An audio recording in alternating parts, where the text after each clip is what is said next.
Obunu gini kama chozunu Imana chukwa kosi womo Onyele miu Nyelu yumi What am I looking for? See my God, he don't bless me, yo. He give you me, give me you. Obun kife la chasha so, obun kife me chasha me. My baby, you know, say you go love for me. Hey, yeah, I do go, I could go. When I call your name, Shakara for me. Oh, Roma, I will be your Romeo. You go be my Julie.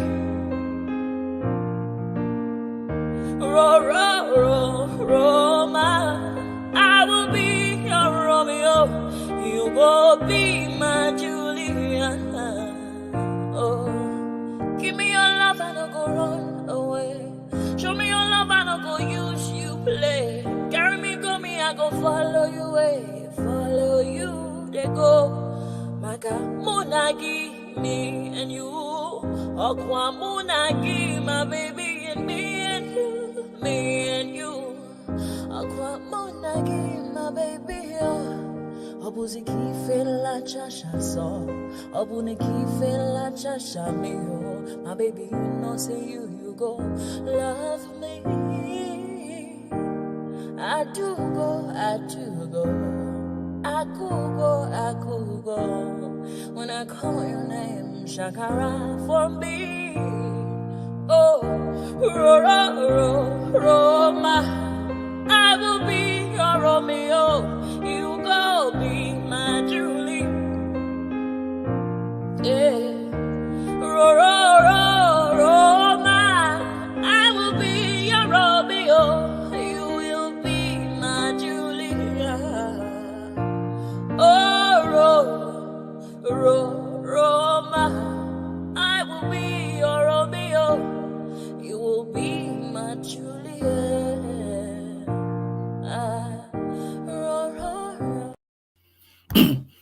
All right, so that opening music is by a young and up-and-coming artist called E-Lean. So the alphabet E, then a dash, then a lean, L-E-E-N. So go look her up when you have a moment.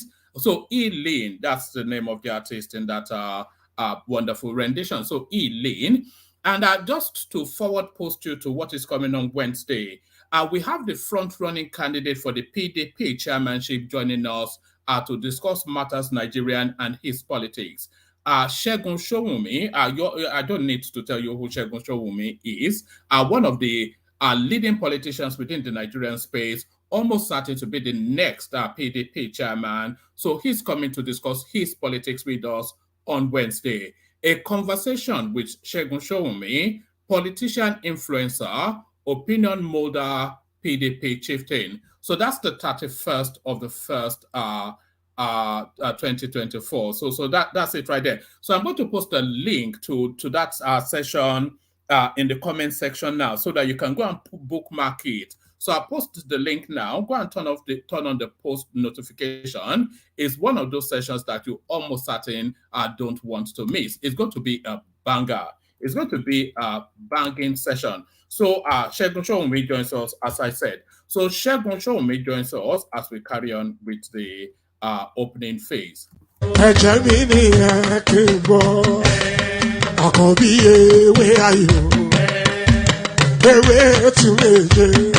Ìtún ló ní ọ̀tún ẹ̀ ṣe, ìfà ló ní kan fà ẹ̀ mọ́ra, àìbínú gbogbo àtàrẹ, gbogbo méjì ọkà bàbà, gbogbo mẹ́ta ọkà wáṣẹ́, orí ló túmọ̀ ẹ̀dùn, gbogbo ọ̀nà ní túmọ̀ ẹsẹ̀, akọni ìmọ̀ tú ìmọ̀ ọjọ́, ìmọ̀ ẹni ni wọn kì í dálẹ̀, wọ́n bá lọ mẹ́lẹ́mọ́. Wá fi jóye ẹlẹ́mọ́, àkọ́bí wọ́n bá lọ gbé fèrè. Wá fi jóye ẹlòkó, bọ́ọ̀wọ̀ wọn bá tẹ̀lé. wọ́n á fi jòyè aláre. Àwọn mẹ́tẹ̀ẹ̀ta parapọ̀, wọ́n wá jọ ń pẹ́ mọ́. Ẹ̀ẹ́mọ́ olóko jẹ, wọ́n pa Akíntọ́lá, Akíntọ́lá ọmọ Ògún. Wọ́n pàdé Ìyọ̀dà, ọmọ Àtàlàbọ̀bà. Àkọ́bí wọ́n pàdé Ṣàtàdàdẹ, ọmọ ọba Ìjẹ̀bú Mèrè. Aṣíwájú odò gbólùkẹrẹ, ajagun lólòdì ọ̀run. Tó o bá ṣe pé tìyẹ, tó o bá ṣe pé tìyẹ, lọ́ bá ń darí jọ wí. Àpérò mi kún gbọ́wọ́, ọ̀bọ ti ṣìgìdì máa gbé, àgétì ló máa ń gbé, àyàn ti ìgbàyàn ewúrẹ́. Ọlọ́run dákun má padà lẹ́yìn ẹ, kó má gbàgbé ọ̀rọ̀ tẹ́. Aṣíwájú Ọlọ́run dákun má padà lẹ́yìn ẹ, kó má gbàgbé ọ̀rọ̀ tẹ́. Àkọ́bí Ọlọ́run dákun má padà lẹ́yìn ẹ, kó má gbàgbé ọ̀rọ̀ tẹ́. Ọkọ̀ olúrẹ̀lẹ̀. Ayandaba, ayandaba, ayandaba, ayandaba. Ayandaba, ayandaba, ayandaba, ayandaba. Ayandaba, ayandaba, ayandaba, ayandaba. Ayandaba, ayandaba, ayandaba. Atima ayandaba, ayandaba, ayandaba, ayandaba. Ayandaba, ayandaba, ayandaba.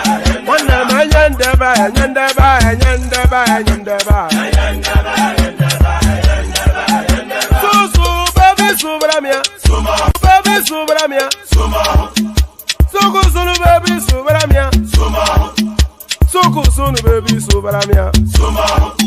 Suku sunu baby, subramia. Ejembo, ejembo, anamana. Ejemeje, ejembo, anamana. Wana mejembo, ejembo, anamu. Karatuba jodiri chukuma, tukutuba jodiri ndimmo, egumma wego. Karatuba jodiri chukuma, tukutuba jodiri ndimmo, egumma wego. Obodo jisike n'ụbọchị eruona. Oyibo. It is everyone. Be free. Ayandaba, ayandaba, ayandaba, ayandaba. Ayandaba, ayandaba, ayandaba, ayandaba. Ayandaba, ayandaba, ayandaba, ayandaba. Ayandaba, ayandaba, ayandaba. Atima ayandaba, ayandaba, ayandaba, ayandaba. Ayandaba, ayandaba, ayandaba. Wana ayandaba, ayandaba, ayandaba, ayandaba. Ayandaba, ayandaba, ayandaba, ayandaba. Susu baby, subramia. Suku sunu baby, subramia. Suku sunu baby, subramia. Suku sunu baby, subramia.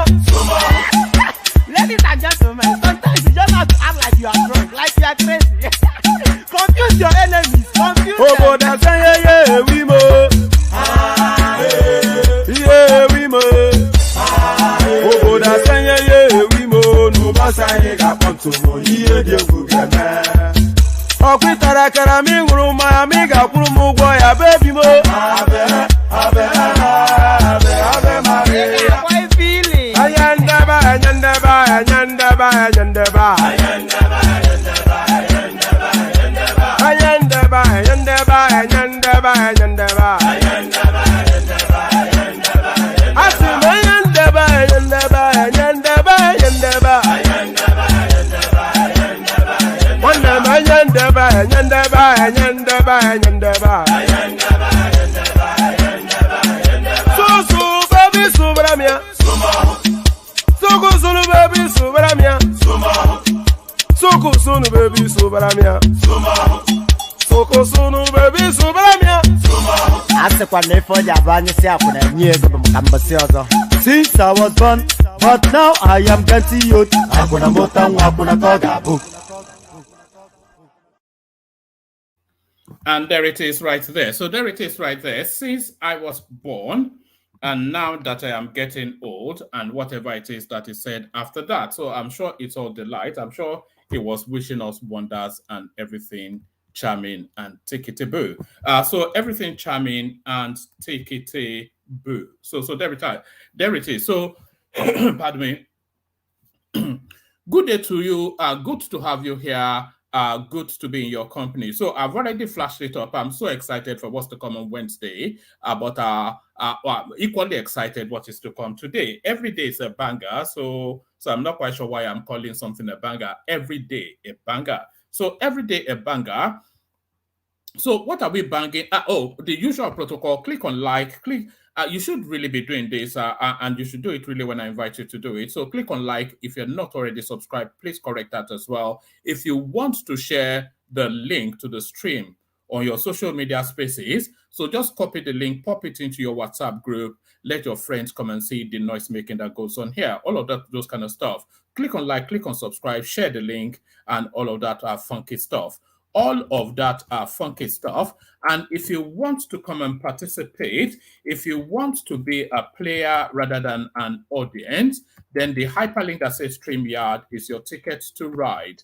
It's a gold standard ticket, just yours as the click of the link. So if you click on that link, up you pop into a studio space. Soon as I finish delivering the body of the talking points, I'll invite you onto the screen and engage in a conversation. Nothing complex,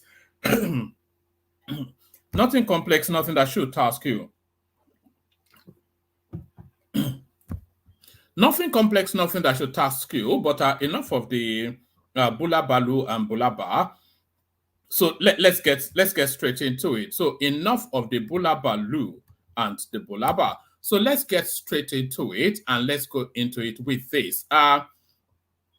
Tinubu having sleepless nights over very bad economy inherited from Buhari.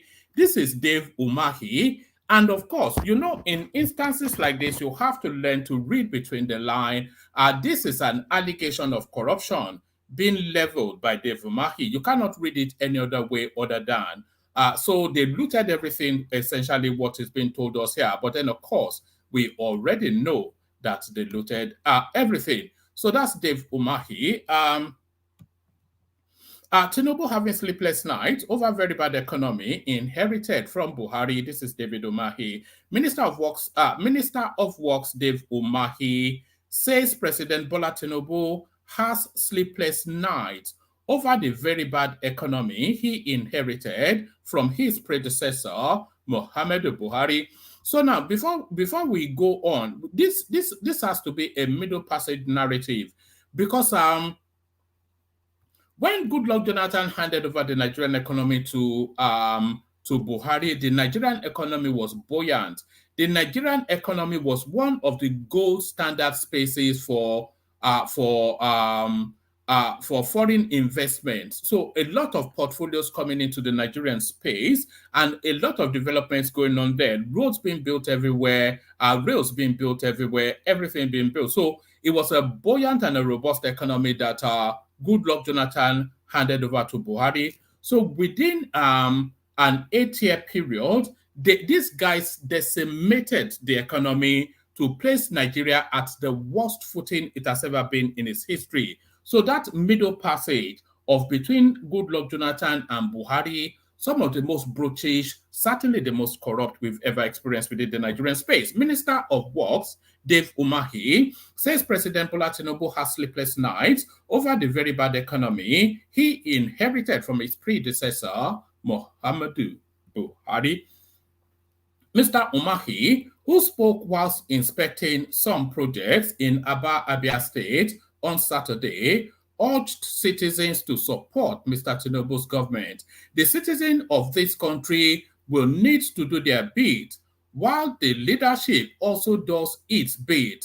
That is the only way it will work, Mr. Umahi said. While Mr. President is passing through sleepless nights on how to solve the problems of a very bad inherited economy, Nigerians should support him and also support themselves. So a lot of the blames a lot of the blames actually being packed on Tinubu is actually unthinking blames.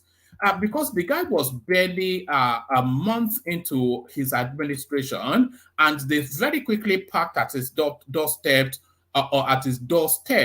all of the malaise that had afflicted the Nigerian state pretty much from independence till date, and they wrapped it around his neck and apportioned him the blame. So it's just a total nonsense. It's still sour grapes from the loss of the politics, And that's sour, but that loss of that sour grapes from the loss of the politics is lingering on for too long now, because usually within our first 3 to 6 weeks of an administration, things settle down and people rally around the country. But there seems to be still a lot of politicking going on, rather than nationalistic patriotism are looking for a pathway for the country to emerge out of where Buhari has placed it. So let me start from the top. I'll speed through it.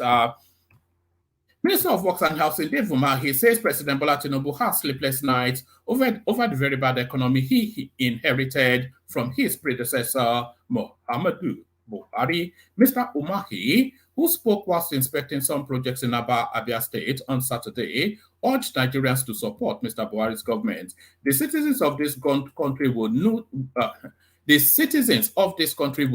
to do their bit, while the leadership also does its bit. That is the only way it will work, Mr. Umahi said. While Mr. President is passing through sleepless nights on how to solve the problems of a very bad economy, Nigerians should support him and also support themselves. Mr. Umahi becomes the second person in Mr. Tinubu's cabinet to berate Mr. Buhari's administration for leaving the economy in a very bad shape. I wonder if Buhari has yet come out, or if he will come out, to come and address how he actually left the country. In November 2023, National Security Advisor Nuhu Ribadu lamented that the Tinubu-led government inherited a difficult situation, literally a bankrupt country, no money.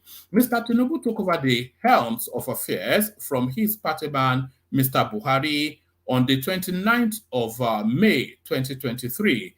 With an inflation rate of 22% and a debt profile of 46 trillion naira, according to the Debt Management Office. However, Mr. Buhari's spokesperson, Garba Shehu, has insisted that the former administration rescued the Nigerian economy within its 8 years rule between 2015 and 2023. So I didn't really think that the Nigerian economy was not in any shape. The Nigerian economy was teetering. In fact, it wasn't even teetering. Let's not do an injustice to Goodluck Jonathan. The Nigerian economy was buoyant under Goodluck Jonathan. Whether you want to park that on the high price of crude, or you want to park that on Goodluck Jonathan's finesse as an administrator, or you want to, whatever the reasons where the Nigerian economy was buoyant when Buhari took it over, and they just went in and stole everything. That's just what they did. They just went in and stole everything. Nigeria in talks with United Kingdom to commence Lagos-London flights. This is Festus Keyamo. So yes, there has to be, I mean, why should there not be? Lagos is one of the most trafficked. I want to know what the hierarchy is in terms of the most trafficked routes in the world. I will eat my glasses if Lagos is not one of the top 15 at least, if not top 10. Lagos, London, the most trafficked route in the world. So why is there no direct?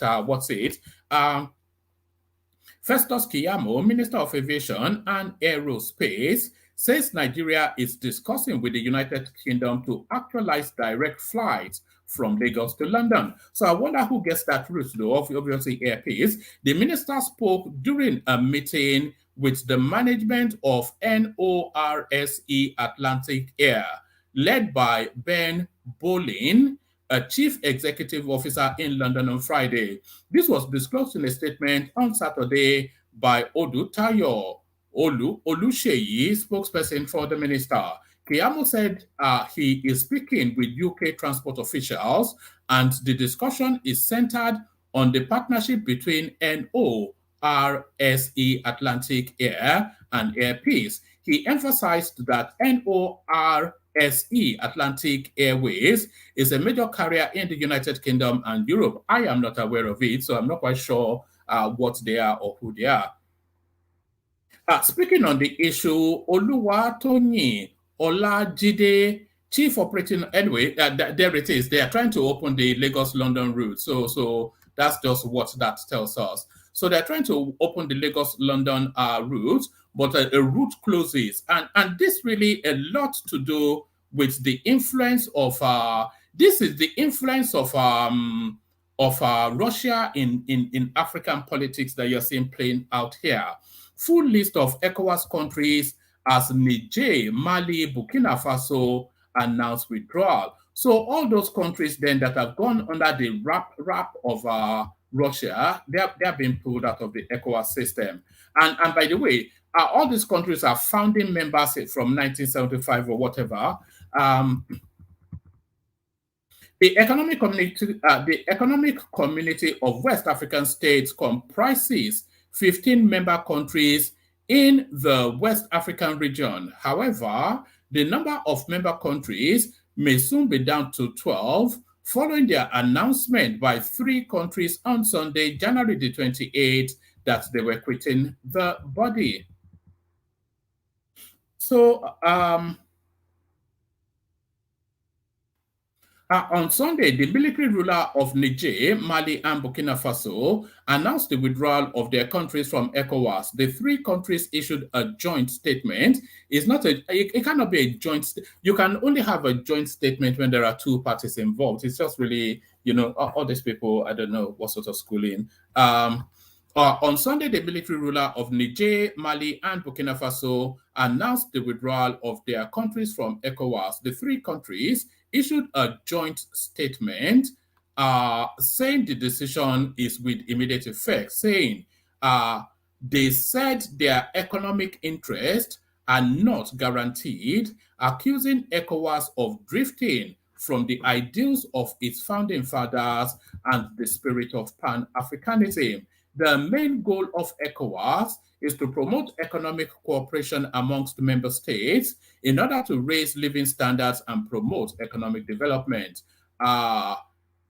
Correspondents note that ECOWAS was against the military rule in the 3 countries and had imposed sanctions on them as part of measures to make sure they return to civilian rule. And by the way, ECOWAS is saying they've not yet communicated this to them. Experts, politicians react. Niger, Mali, and Burkina Faso withdrawing from ECOWAS amounts to a colossal act of economic self-sabotage. Isolating yourself from your closest neighbors and an epic economic crisis is profoundly unwise, and unfortunately, ordinary citizens who are led to believe this action serves their interest will be the primary victims. Moreover, these countries lack an alternative to ECOWAS. So a lot of these countries, maybe we'll bring up the African map. A lot of these countries, if not all of them, they are actually landlocked, and they need to route past an ECOWAS country in order to access the sea. So I'm not quite sure I'm not quite sure. Let me just bring up an African map. See, will this do? Will this? Yes, this will do. Let's bring up an African map. Yes. So where are they? This rascally. So that's Niger Republic right there, and that's Mali right there, and that's Burkina Faso right there, and of course all of these countries, they'll need to, it's either they go through the north, through Algeria to access the sea via, and I wonder if the Arabs will want them to be part of them. So, but their route to the sea is usually traditionally via the ECOWAS route. So I'm not quite sure. And if they are fenced off, if Nigeria fences off Niger Republic, they will starve to death. But there it is. So rank stupidity then from people being deceived by the Russians. Rank stupidity from people being deceived by the Russians. So we trailed this conversation yesterday, but we did not really develop it as a talking point. But we're talking about high corruption within the Nigerian space. We are committed to upholding integrity. Federal government probes all theft allegation against Naval chief. So this is Ogalla. Bello Matawale, who himself just a poster boy for corruption, Bello Matawale, Minister of State for Defense, has directed an investigation into oil theft allegations against Emmanuel Ogalla, Chief of Naval Staff. A report by correspondents had alleged that Ogalla was involved in a multi-billion naira oil bunkering and contract splitting fraud. Reacting in a statement by Henshaw Ogunbike, reacting in a statement by Henshaw Ogunbike, Director of Information in the Ministry of Defense, Matawale said the administration of Bola Tinubu has zero tolerance for corruption in public service. Though these allegations might be mischievous, the Ministry of Defense is committed to upholding the highest standard of integrity and accountability within the Nigerian Armed Forces, the statement reads. The allegations leveled against Vice Admiral Emmanuel Ogalla are serious. He added that the investigation will be thorough and impartial. We respect the role of the media in fostering transparency and holding public figures accountable, the minister said. At the same time, we urge responsible journalism that adheres to the principles of fairness, objectivity, and accuracy. Accusations of this nature, and by the way, if they investigate this, if they investigate this and find that this guy is not found wanting, the weight of all of it all should be brought to bear on our People's Gazette, because for too long they've done these sort of things. Accusations of this nature, you remember it was this same People's Gazette that told us then that the Ariwola, the Chief Justice of the country, was smuggled in a wheelchair to meet Tinubu in a London hotel, only for us to discover that Tinubu was in Paris at the time, and Ariwola was not even in London on the date that they said. So this is the sort of journalism you get from People's Gazette. But then, of course, we've had encounters with the owner of that platform, and he's told us that he just makes up stories. Accusations of this nature can be far-reaching. Accusations of this nature can have far-reaching consequences on the reputation of individuals and institutions, and thus it is crucial to avoid premature judgment. We remain committed to the principles of due process and fairness, ensuring that findings will be based on concrete evidence and legal standards. It is our collective responsibility to maintain the trust and confidence of the Nigerian people in the institutions that safeguard our nation's security. So our bog standard response there.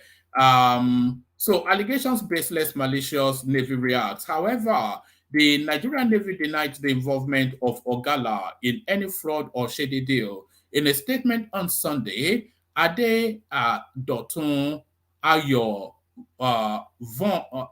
Vagan, a Naval spokesperson, describes the allegation as unfounded, baseless, and malicious. Of course, how do you pronounce this name? Is it Vagan or Van, or how do you pronounce this even? Of course, we will say that.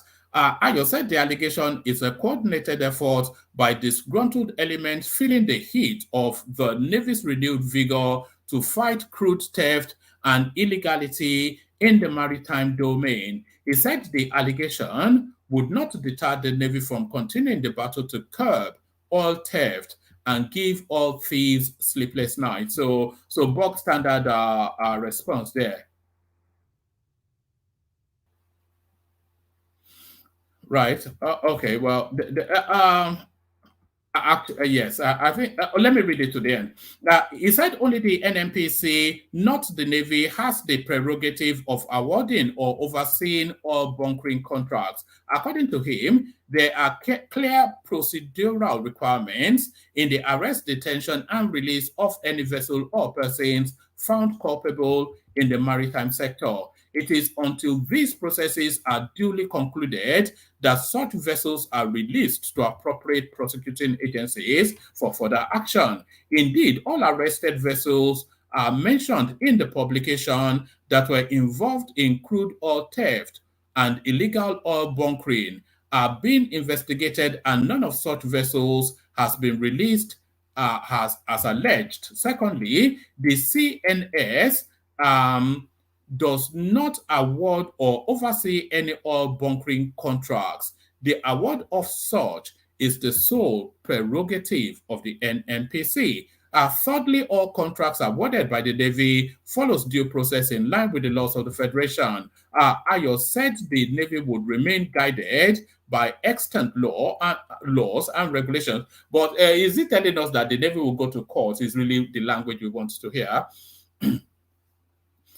So there's that. Ayo said the Navy will remain guided by extant laws and regulations and discharge its role of monitoring Nigerian maritime domain and arrest any vessel that contravenes the law. Accordingly, members of the public are therefore enjoined. You see this word enjoined right there. It's a particularly Nigerian word. They use it a lot.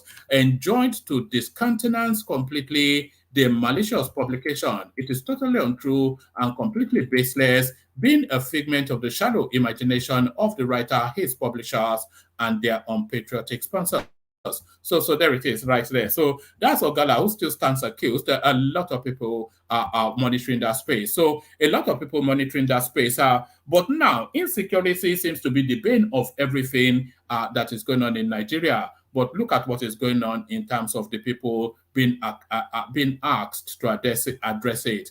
So look at what is going on in terms of the people being asked to address insecurity. We are suffering. For some of us, our 50,000 naira salary can't even buy 5 kg bag of rice. Nigerian soldier, right, President Tinubu. So it's just unconscionable, this sort of goes on. Buying yourself SUVs and telling the telling the army to go and soak Gary. I'm not going to give you all of this. I'm just going to give you about 3 paragraphs. An aggrieved soldier of the Nigerian army has urged President, it says President Muhammadu Buhari here, but I think this might be a mistype. An aggrieved soldier of the Nigerian army has urged President Muhammadu Buhari, but really President Tinubu, to address the issue of poor treatment of military personnel sacrificing their lives daily for the country. According to the unnamed soldier, we have unknown soldier, now we have an unnamed soldier. According to the unnamed soldier, in an open letter written on behalf of his colleagues to the president, the reason why some soldiers are involved in criminal activities is because of poor welfare and remunerations.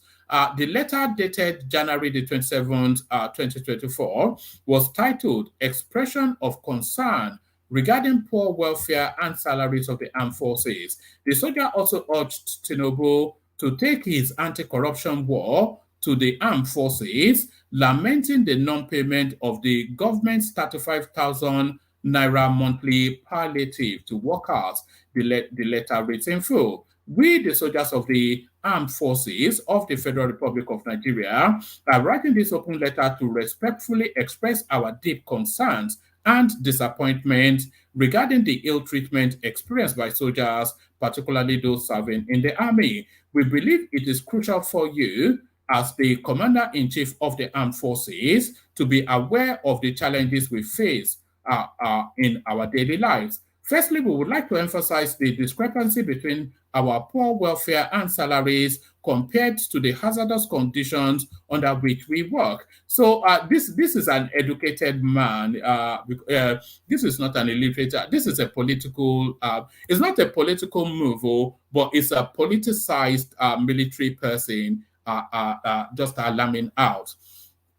It is disheartening that a soldier is being paid a mere 50,000 naira as their monthly salary, which is insufficient to purchase even a single bag of rice in the market. As dedicated soldiers sacrificing their lives for the peace and security of our great nation, we find it immensely difficult to provide for our families and meet their basic needs. Some of us struggle to afford our children's school fees due to the meager compensation we receive. Furthermore, it is alarming that soldiers serving Nigeria must use a significant portion of their salaries to purchase uniform and other necessary equipment required to carry out our duties.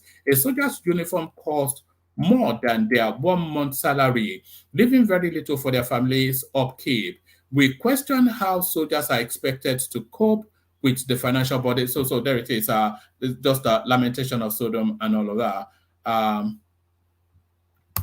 And just off the back of that, Tinubu approves inauguration of committee on minimum wage. So that minimum wage has to be a living wage. It's not a percentile increase of what obtains at the moment, but it has to be a means tested. The minimum wage in Nigeria has to be means tested. So means testing means that it has to demonstrate that it is able to function to meet the basic needs of the person receiving it. So it has to be a means-tested salary. President Bola Tinubu's government has approved the inauguration of a tripartite committee to look into the implementation of the new minimum wage for Nigerian workers. George Akume, Secretary to the Government of the Federation, disclosed this in a letter addressed to XYZ ABC. The letter reads, I write to inform you that Mr. President has approved the inauguration of the Tripartite Committee on National Minimum Wage. Forget all this inauguration. Just tell them how much you are paying them. If they agreed, fine. If they don't agree, then let them take to the streets and sweat you hard. Take to the streets and sweat you hard. I'll tell you somebody that wasn't sweating hard. It was Sanwo-Olu in Grenada when he went to cozy up with his side chick. So the focus now on Sanwo-Olu's side chick. FCTIRS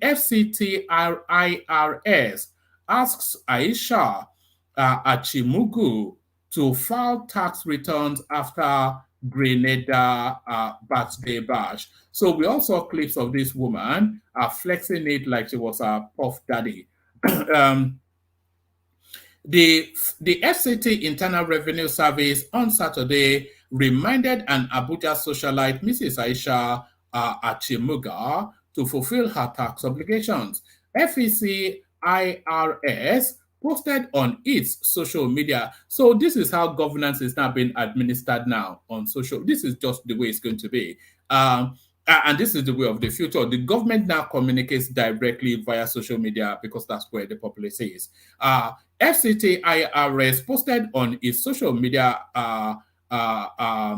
handle that it wished the socialite's warmest birthday as she lavishly celebrated her 50th birthday, setting the Caribbean state of Grenada agog in a 7-day bash. You know, I'm just, the mind boggles as just the level of money that they spent on. That's a $10 million spend minimum, if not more, just on a birthday bash for some side chick. But there it is. Aimu is the founder and managing director of Abuja-based Falek Concept Group. So what do they actually do is more the question. She turned 50 on January the 22nd, 2023. The FCT Internal Revenue Service extends our warmest birthday wishes to you. May this special day be filled with joy and blessing. Remember to fulfill your tax obligations by filing your annual tax returns. They posted a dedicated website for the 7-day, let's see. You know, this is what annoys people, you know. This is what annoys people. They actually have a website dedicated to this girl's birthday. Who the hell is she?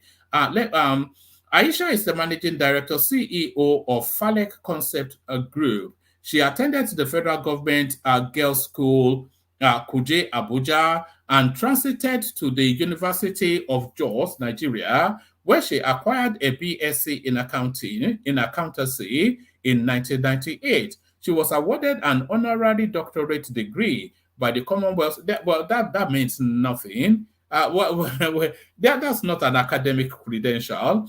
Aisha got married to Suleiman Akua Aimu, and they have 3 children. Amongst her shining accomplishments, Aisha received several awards one of which is the Youth Ambassador for Peace Award, which recognizes individuals whose lives exemplify ideal living for the sake of others and who dedicate themselves to practices that promote universal moral value. So this woman, though, that we saw flexing, I'll go and look for the clip again, that we saw flexing dollars in Grenada. She exemplifies universal moral values. This is what they're telling us. So this is what they're telling us. So let's go back to the piece. Right. A dedicated website for the 7-day birthday party included information regarding visa arrangements, available chauffeurs, travel schedules, and the nearest airport to the event. The festivities began on January 16th with the arrival of guests, especially the sponsors of Wolu, who went there to gift the Prime Minister of Grenada a toy train. The following day, the event started with a welcome breakfast, exploring the resort and mingling. On day 4, attendees wore vibrant African attire for special performances, including drum dances. A bonfire provided a cozy backdrop as guests gathered for an evening of warmth and music. Day 5 showcased performances by a local band, various cocktails, and a retro disco party. On the 6th day, guests embarked on an island excursion. On January the 23rd, the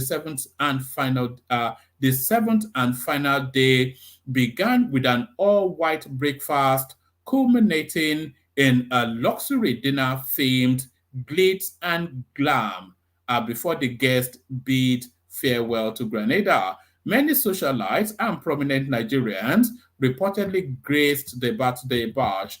Those who graced the birthday bash were said to have flown from Nigeria to Grenada in hired jets. Some of them described the birthday bash as one of the most lavish parties they have ever attended or heard of. Celebrants hired Kalivigny Island for a week and booked rooms for our guests at Silver Sand, Grenada. Aisha Aimu was reported to have changed clothes at the party at least 30 times, with each dress reportedly costing thousands of dollars. These were in addition to the high-end clothes she wore for photo shoots with a celebrity photographer before the event. Throughout the evening, she wore costly diamond jewelries, designer shoes, and carried Hermes crocodile leather handbags, each estimated to cost between $50,000 to $80,000. One of the many gatherings occurred aboard the Silver Angel, a yacht sailing on the Caribbean Sea under the flag of the United Kingdom. According to reports, Aisha Aimu spent nearly $1 million, more than $1 billion naira, to rent the island for the entire week. Quite a number of local and international A-list. I heard that Ashake was there as well, by the way. Quite a number of local and international A-list musicians and entertainers flew in to perform at the various events. Artists who performed included the American saxophonist and composer Kenny G, Nigeria's Waje Flavor, Adekunle Gold, Ashake, and Mr. Killer, a Grenadian musician. The event was filled with a lot of activities, from swimming to extravagant meals, bonfires, kayaking, and treasure hunts. Then, Nigerian version of the birthday bash continued on Friday at Transcorp Hotel, Abuja, and another one on Saturday at an undisclosed location. Aimu holds a bachelor's degree in accounting from the University of Jos. She also holds an honorary degree of the Commonwealth University Belize, also a Caribbean island. She's married to Suleiman, engineer Suleiman. So there it is. So So if you've ever, anyway, let me not say much. You already know what's going on there, so I need not really add anything to that. I need not really.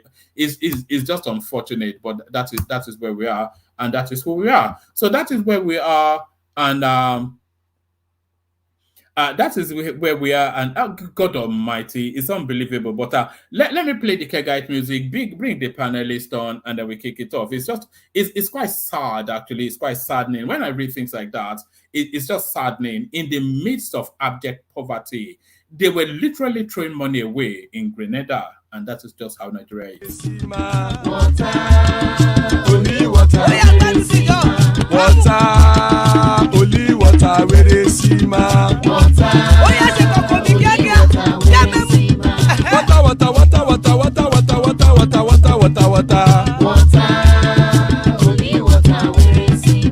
Hapa o naido.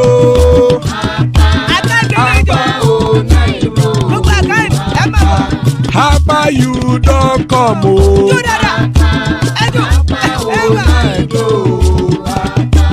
Hapa o naido.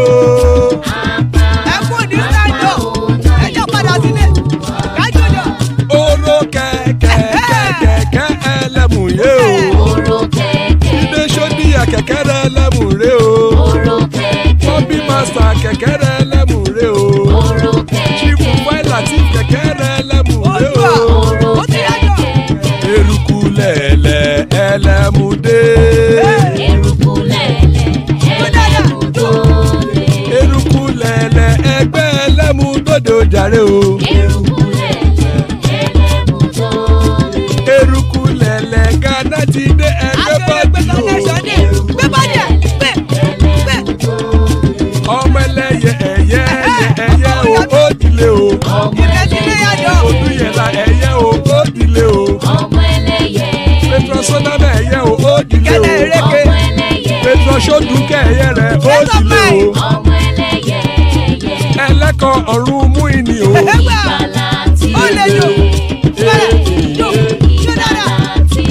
Àkùkọ ọ̀run mẹ́kọ̀.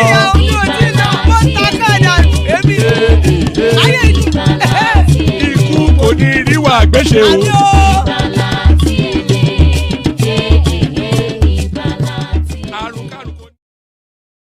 Ikú kò ní rí wa gbéṣẹ́, may death have nothing to do with us. So amen to that about myself and you, my friends. So amen to that on behalf of myself and you, my friends. And some of my friends join me now. Bishop in the house, always a delight. The elegant Larry is here, so that guarantees a great session. Prince Daddy, the one with the voice that charms the ladies. Emeka with the scars of war joins us. New Daddy, Adewale joins us, taking a break from diaper changing. An expert in changing diapers, war pace, and father of the bride, Adanle Koko. So an eminent class of panelists already. So still room, anybody that wants to hop on. Hop on. So gentlemen, because the room is somewhat fairly populated, I'm going to take people through 2 topics each, round about 8 minutes, so that we can move the conversation, because what rankles people the most is having to wait for too long. So we move the conversation around as quickly as we possibly can. And we kick off the conversation then from coming from the spoils of war, King Emeka Pele. I thought you'll be putting hot water on those slabs that I saw being dished away. Mekus. Yeah, good evening, woman. Yeah. You're a glutton for punishment, you know. I saw you on another platform being bashed around as usual. Well, you know, people don't like diverse opinions, and when you call them out for their ignorant statements, they begin to crawl in their wings and change their mouths. Anyway, I for one, I'm not afraid of taking a hit, and also I know how to dish it out equally. You understand? I'm not a coward. I go in for a fight and I'm prepared for one. All right, brilliant. And by the way, don't prepare for a fight, but come with best behavior. We've got Shegun Showumi joining us on Wednesday. Oh, awesome. Yes. That's a good one. Yeah, so I actually spoke to him earlier on, and I said, yes, set it up. Yeah, I want to come hang out with you yeah, guys. he's someone to want to hear from, and Yeah, his because views are. he's in play at the moment, isn't he? So, yeah. I hope. Well, let's see what he brings, and then the questions we're going to ask him. All right. So the questions for today then are: should Sanwo-Olu be thrown into prison for spending $10 million of Lagos State taxpayers' money on a side chick?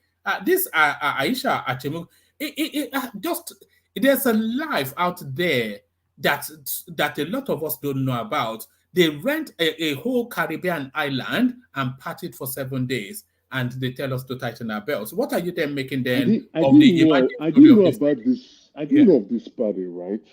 You understand? And I think I got the wind of it today from Falana. You understand? And the one thing that came to my mind, I was wondering, why would the governor travel all the way for a private birthday party? It has to do with probably a girlfriend. And like what Falana said, he got so embarrassed that he rushed to go and organize a meeting with the Prime Minister of Grenada. You see, weak men, that's my problem with weak men. Weak men fall for the antics of manipulative women. And weak men will always get themselves into trouble if they don't know how to handle women. This is the woman in question, by the way, and this was at the event. There she is. Those are $100 bills that she's throwing at the barman. You can imagine. That's what's that's the silliness of weak men. You understand? You know, and it's a shame that the governor would get himself into this kind of situation. In all places where you want to throw a party in the country, you decided to be manipulated to do it out of the country. Now people are asking questions. If not for immunity sake, he would have been shown the back door. This is silliness in the highest order. This is silliness in grandeur. You know, it's annoying and it's painful to see what weak men do because you have power, you have money, and you don't know how manipulative women can be. You begin to, you know, spend it. Why would a woman convince you to go and embark on such kind of lavish stupidity? A 7 days party, and then you are flying private jet, and you yourself as a sitting governor decided to go and embark on that silliness. To you know, it's a shame what men, when you see some men talk, you just look at them and what the hell is wrong with you? Now people are asking questions on the way you are. Why would you go and goodness me, Lord? All right, let me take you to the space. We are suffering. For some of us, our 50,000 naira salary can't even buy a bag of rice. So this is the narrative of the Nigerian soldier. Yeah, One man, before you go ahead with because I want to ask him a question. On the last topic that he spoke about, can I ask him a question? Go ahead. Yeah, carry on. Was any law broken by him traveling to Caribbean? Yeah, he's not supposed to be traveling to what he can go there for private capacity. It's not about the laws being broken, right? It's about the ethics and the morals that his office comes with. No, hold on, sir. Let me portray. You asked me a question. Let me continue with my line of thought, sir. Please don't be angry. You see, you know, when it is the silliness of what men expose themselves to that is getting him into this position. If he was a commissioner or probably someone who does not have immunity, you probably will be asking for his head now at this point in time. You are taking funds. There is no way people will not say these funds because that money does not look like money that was made with the sweat, blood, and pains of an individual who is working. These are money that are loosely earned. And money is not spent in you don't in spend that kind of money. These are loosely earned money that you take around and you are flying around the world and you are throwing. Somebody is changing clothes 30 times. Your girlfriend is changing clothes 30 times to impress who? When you are using, let's call it a spade. It's public funds. Public funds. Are you saying that government money or money that belongs to the girlfriend, the alleged girlfriend? Where is the money from? Where is the money? The question is that he was talking about the money being spent frivolously, and I said, I didn't get the question. Was it the someone that was caught spending money lavishly, or the celebrant was the one spending the money lavishly? Look, okay, go for it, Emeka, because I'm not quite sure where you're leading with that. Honestly, myself, No, I'm trying to establish. Emeka just said on moral ground that someone should. One man, please correct me if I'm wrong. That is the governor's side chick. True or false? Yes, that's the widely reported. No. I'm not really brief for governor, but what I want us to establish is this. Instead of us jumping into conclusion on everything that, oh, this object doesn't look good.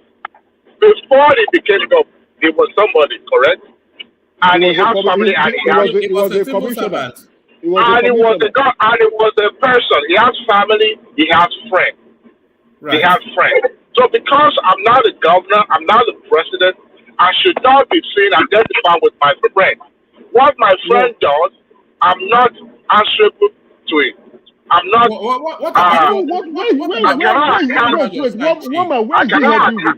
Where is he heading with this? You're the one that brought the morality out of things. And I said, wait, sir.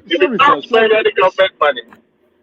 Okay, go ahead. Well, see, in Western world, right?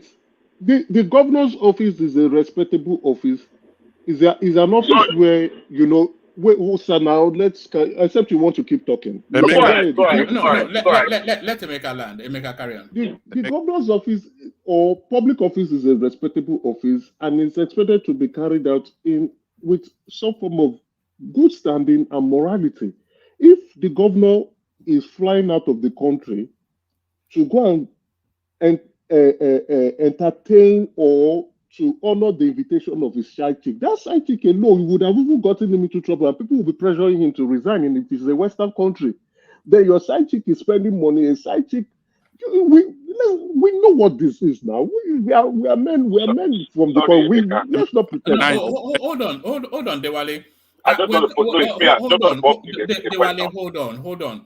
We're talking about a lady that we're talking about a lady that has that is widely believed to have a romantic association with the Lagos State Governor Babajide Sanwo-Olu. This lady is not just widely rumored now. If a governor can leave his executive function to attend the party of a girl. Can I put in a question? Yes, and then this lady, she has no real known source of income. No source of income. So that's no source of income. And you're changing your clothes 30 times for a party. No source of income. She's celebrating her 50th. Can you hold on? She's celebrating her 50th. Can you hold on, please? She's celebrating her 50th birthday. She hires out an entire Caribbean island for a week, and then she's changing from Hermes to Gucci. Diamonds flowing everywhere. 30 clothes change per day, and then yachts, private jets, booked out hotels, and then the governor turns up to come You already read out those ones. Can we pop in the question, please? Yeah, go on. Good. You stopped somewhere when you were reading that is the whiteboard one engineer or something. Just allow me to begin that question. You did not conclude it. You said you were, I think it was so. I was expecting that you would mention the name, maybe the engineer Suleiman something. I did mention the name. So it is the wife of one engineer, and we are publicly associating and saying confidently that she's the side chick of someone else.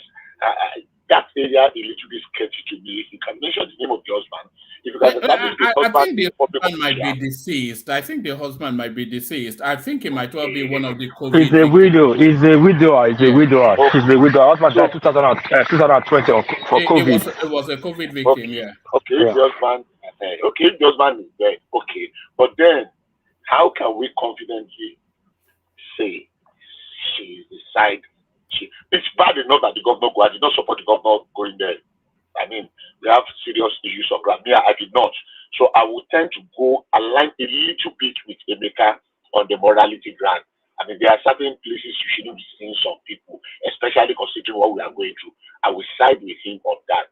But saying confidently that he's the side chick and more insinuating like the governor bankrolled that outing, that's where I would differ a little bit. So the question I wanted to ask you, I've answered it. So she's actually a widow, okay? Because you were saying the husband of one engineer or something, and you stopped there, and all of a sudden we are now saying she's the side chick. How can somebody be public official, and now we are still saying she's the side chick of somebody? That one a little bit confused me, but now that is clear. But yeah, I don't agree with the governor going there, but now saying that is the governor's girlfriend or side chick, and are kind of the government bankrolling, I think we can interrogate that piece a little bit more. Thank you. You know, right. one second, if I can interject, anything, I'm sorry for taking your spot. I promise you I won't spend. The reason why I'm raising all these questions is, just like Bishop just said, I would rather I have the fact in my hand than just insinuation and innuendos or what the newspaper reported. We all have family and friends that we know. Right now, I don't even know how one man is able to establish. So sorry, Dewale, how do you establish that somebody is a side chick other than it being widely known? A rumor can be like no. How do you establish that somebody is a side chick? There's no formal coming together in terms of a documentation. You only know that somebody is a side chick if it's widely known that that person is a side chick to this person. Widely known because somebody said that and it spread like fire. What if?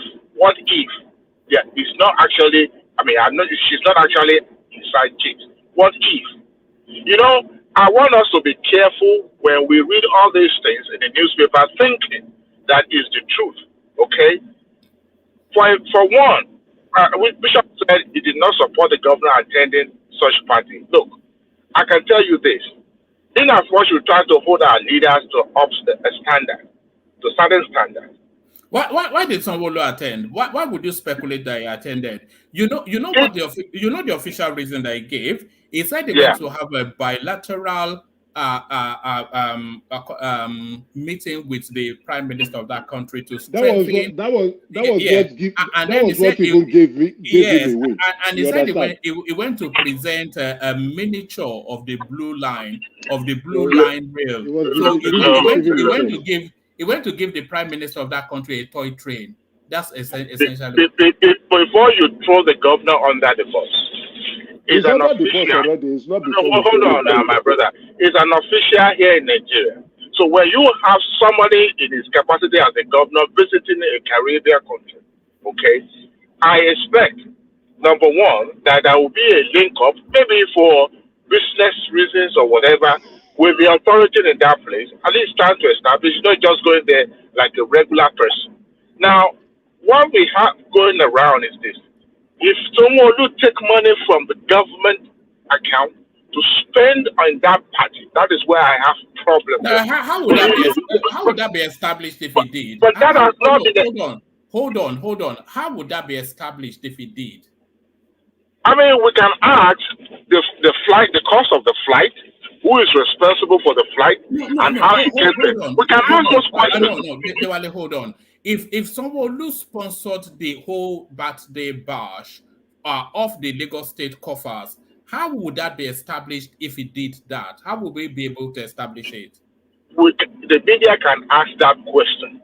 Even if he's capable enough to sponsor anybody's birthday, all right? He's capable to spend $10 million on a birthday. But in as much that money is not coming from the till of the government of Lagos State. How do we know it did not? No, how do we know? Because we can ask. We can ask. Hold on. If you ask him and he said he did not, then you leave it there, then you believe him. Don't let us talk as if we are beer parlor kind of. No. See, but let us establish the fact. This is not. No, this is what I don't. Let's laugh. Odewale, we will laugh at you. Ooh. You don't say this now. You can laugh. You can't say this. You can't say this. No. What are you on about? Wait, what are you on about right now? What are you trying to drive at? what is the concrete evidence that that lady is his girlfriend? Number one. What is the evidence that Wait, hold on. Is this Dele, girlfriend that we can talking you allow us speak so that we can let you know? All right, Dewale, let Ajanle Koko come in and then Emeka takes the floor back. Ajanle Koko. Yes, thank you. Look, if we want to do a media trial of Sanwo-Olu, I think we should base it on fact. Number one, we don't see any video of Sanwo-Olu presence in the party. That was how he was caught. It was from the video that he was caught. He even admitted it in his official statement response. I didn't hear the official statement. Will you just let it rest there? He's on video, live. I have watched it here in Japan. He admitted he shot himself in his leg. He was everywhere of the party, privately, personally, openly. It was there. It's a shame, it's a disgrace. And he said he made his statement before the video came out the next day, which he had shot himself. Let me speak. You will speak your own. One man, where is the video? You need to put the video outside. Everybody has widely seen it. I don't have it to hand, but like everybody is reporting it. It's out there. This platform, you say everybody. I have not seen it. Go to Twitter handle, go to Facebook, go to Instagram. Let it be out there in the space. In as much as it's not spending government, it's a person, it's an individual. He was in the government. Why are we so worked up because the government settle down now. You can't say it's not spending public funds because you don't know. How can you conclude that he's spending government money for attending an individual, a friend's party? How can you conclude that the money spent there is coming from the government? All right, let's add the Coco land and then Emeka round off that space. Okay. All right. The people saying the video is out there. I think if woman can get it, since we are talking about it on this platform, we should be able to show it to our viewers as well for them to see. I have not seen it. And a lot of people are in the same position like me would like to see it. So if they are followers of this platform, watch this platform, follow the discussion on this platform, I think it'd be good for them to help them in their to have a sense of judgment on this issue. So that's number one. The video, like I'm saying, number one. Number two is that morally, it is not wrong to attend party. I don't think there's anything wrong in that. But legally, if the governor is is visiting that country on official matter, I think it'd be good for us to know as well. I think you mentioned it that he met with the prime minister and stuff like that. So he met the prime minister. That's to tell us that he visited that country. Do you know why he met because it released an official statement, as I said. He said he met the prime minister to present him a miniature version of the blue line that has just been opened in Lagos. So a miniature version, and we will bring up the picture. Essentially, he traveled to Grenada to go and give the prime minister of that country a toy train. That's what that says.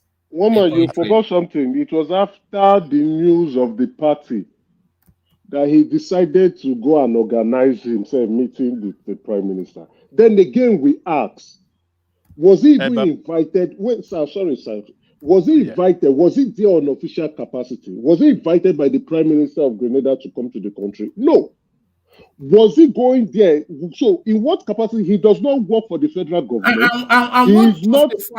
What justifies the spend of because there's a retinue of expenses for him to travel. So, what justifies that spend to go to that island? Exactly. So he's not work. He's not the government, federal government. He's not working for the federal government. He's not the either the trade ambassador or a minister or an ambassador of any community. He does not represent Nigeria. He represents Lagos State.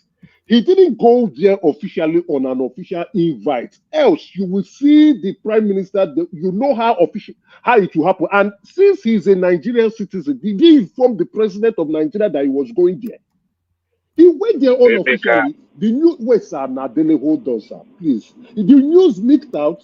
He rushed to organize a meeting with the Prime Minister of Grenada and was giving him a toy train to cover up the embarrassment that came out of him sponsoring his girlfriend's birthday party on an island that they shut down. That was what actually happened. He's a public officer. That is the mistake public officers go ahead to go and make. If we do not call this that, and here we are trying to justify the nonsense that the Lagos State governor went to go and do. We are here, when he does the right thing, we will glorify him. Was it not just on Thursday we were saying, oh, the governor is trying to be innovative and is pioneering a good innovation with Lagos Air or whatever. If a public officer messes up, let's call it a spade. What are we going about trying to cover up a useless act made by a weak man, be manipulated by his girlfriend to go on an island to spend money and shut down the island? And we are now saying, who paid for that party is the question, because someone the lady has no known source of income. It is widely rumored that this man is dating this girl. Widely rumored, and then again, we all know that when public officers, sometimes there are some parties they do not go to. They will give you a gift. There are some parties that they go to because they want to make a statement. Now, this man has gone to attend that party. Why did we know? Because one of the celebrants leaked it on her Instagram page. That is how we got to know. That is how the world got to know.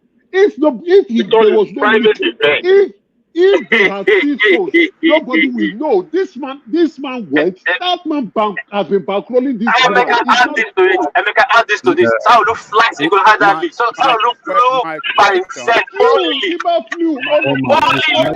Question. Sorry, one voice. Yeah. He left his job as Lagos State governor. He left his job. You see why I say weak men are very useless. He left his job. The job as the #1 citizen of Lagos State for a woman. Emeka, hold on now. Emeka, hold on. We have to establish that he committed illegality. That is where we can hold him. Is it illegal? Even if he committed illegality, he has immunity. Who is going to kick him out? No. If it's illegal, he has immunity. The issue is this. Look. We have to establish illegality. Our threshold for legality is getting low on this platform. If we cannot establish illegality for his visit to that country, then he's not supposed to be in that country. We are on the wrong side. But he's not supposed to be in that country. No, he is not supposed. No, he is a public officer. He did not inform the president he was going there. You don't know. He did not know. Please borrow me this microsecond. Why can we say it's illegal? You see, Ogalla Coco, please. Ogalla Coco. Where can we say, oh, he has committed illegality for visiting a foreign country? I don't think that is illegal. Is it illegal of him to attend a party? Nobody is stopping. Nobody is. No, sir. Hold on, sir. Hold on, sir. We are looking at the morality here. We are not looking at the legality now. We are looking at the morality and why he has not even. There is no immorality. The law. He has not. If he thinks what he has done is right, of immorality and he's not guilty of illegality. Yes. If the governor thinks what he has done is right, why did he run? Why did he run? Please, can I just put this? Give him a toy train. Why if the governor thinks prosecution on it's not prosecution, yes, sir. If the governor thinks what he has done is right, if the governor feels that I am obliged and nobody, I don't give a damn. I must go to my girlfriend's party. Even though I did not sponsor it, it is my girlfriend's party or it is my friend's party, I must be there. Why did he not go to go and organize a meeting with the Prime Minister of Grenada to give him a fake toy and then use that as an excuse to be in Grenada? If the governor is actually right, if he knows what he has done is right, because he knows that I am not supposed to be in this country unofficially. How do we know that he hardly went to organize that Emeka, please. Let me say this. Let me say this. Sorry. Let me say this. Sorry. Sanwo-Olu flying to Grenada was not on his roster. Neither was in Lagos State broker. Well, it's his event or this lineup. Is when the formation broke out. That Sanwo-Olu came out like, hold on now. People work. Sanwo-Olu is not the only person working in Lagos State House. Lagos State, what are they called? They have staffs that look over those things. He wasn't there. Now, this information broke out and he came out and excuse, I went there to go and show the Prime Minister trend. First of all, does Grenada have trend? What is the economy? They're not even trying to build a train in the next 50 years. They don't have train. Their economy don't have to want $300 million and before $500 million. They don't have train. They don't need train. There's no train broker in their 50 and what they call plan 50-50. Maybe in 50 years there will be train. It's nothing there. The president did not invite Sanwo-Olu. That is the international standard. Is on the broker. You see, if Sanwo-Olu has meeting with the Grenada president, you see by now you'll be seeing by next year, April, Sanwo-Olu will be going to see the president. He's not there. He flew a private jet. That is, first of all, he has established spending Lagos money on the party. He flew a private jet of $130,000 to go there, which is wrong. He flew alone, not without secretary, but he flew alone. With Lagos State money, the that's Lagos State money. Used, and the extra code for the retinue of staff that he took with him. He went there personally. One man. So now you are saying hold on. When we are talking. Hold on, let me land now. No, you are. Let me land now. Let me make it. Wait now, hold on, beg. Hold on. When something like this happens to a government official, most time we try to take like to court of law to look for legality or technicality. No, what is wrong is wrong. But the fact we say it's wrong does not mean they'll kick him out of the office. But when we can say this is wrong, that will hold them accountable to adjust, not to just do things on impunity. Right now we are trying to cut shortcuts for them. It's not good at all. In Western world, in Spain, I don't know if anybody remember, the Prime Minister, I think the Prime Minister was kicked out of cigarettes he received, cigarette gifts he received, cigarettes. He was kicked out. My uncle, I said, he's a retired Chief Justice of Edo State.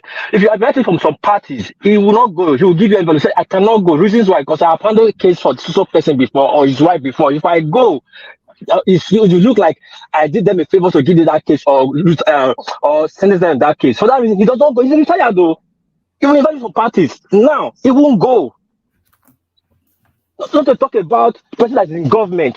No, you are dropping plane to go to Grenada. It's wrong. Let's forget. There's no one can justify this. Thank you very much for dropping the point. Our legality threshold is dropping. It's not when somebody we have this kind of likeness for what they do. I think we did the same thing with Bumi, and when they do something wrong, we begin to want to make excuses for them. What is wrong is wrong. This thing, the governor would have, if it's in United States, Canada, or the UK, or in Australia, the governor would have resigned the next day, instantly. He would have resigned the next day. Please, for Christ's sake, please, we live in the Western world. We don't even live in Nigeria. We live in the Western world where they hold their public officers with the highest degree of integrity and moral upbringing. If a governor who is not supposed to be in an event, it was found in that event, questions will be asked because taxpayers' money was spent. He's not supposed to be there, and he was there. What are you doing there? Then you leave your place and you flew 7,000 miles away to go and attend the birthday party of somebody. If that person is not so important to you, what are you doing there? Then again, you not back it up. You not back it up with more life. You can't categorically Hold on, say. you now You back it cannot up with dollar. categorically say No, it's not wait supposed to now, be there. wait, sir, wait now. Let me land now. The governor No, did you not have say been saying all this thing. Hold on. sir, now hold on, sir. Now the Let governor us did have not the say. dialogue. The governor did not say I went to Grenada to attend the party. The governor said I went to Grenada to go and give a fake toy train to the prime minister of Grenada. You see how the silliness is. If he had said, "Oh, I attended the party," yes, I am wrong. I didn't know. I just went. It's for a friend, and I attended. Yeah, people will look at it and say, "Mr. Governor, come on." But he knew what he did was wrong. He knew he's not supposed to be there, and he decided to go and organize a stupid meeting with the prime minister. Probably spent more money again to organize that meeting because the prime minister would just open up his schedule just to come and meet a governor from Lagos State. He would have spent money to go and meet the prime minister, and then they can gather press and was giving the prime minister a toy train. Toy train from where? The prime minister would be looking and say, "Thank you for the dollars you gave to me, no problem." And then let's please, for Christ's sake. For Christ's sake. So hold on. Look, what Peace was saying the other time. What Peace was saying, he traveled alone. As a matter of fact, that's not possible. A governor, anywhere he's going, he must have his security personnel around him. It must be documented officially that the governor is going so where. It wasn't scheduled. It wasn't in the schedule of visits. How do you guys know? Because it was reported now. Who reported it? Who? It was reported. No, who reported it now? Carry on. What do you mean who reported it? No, I'm asking. People within it's all over the media space. Who are the people that reported that? I don't know their names and their address or their. So how can we just believe what some people said?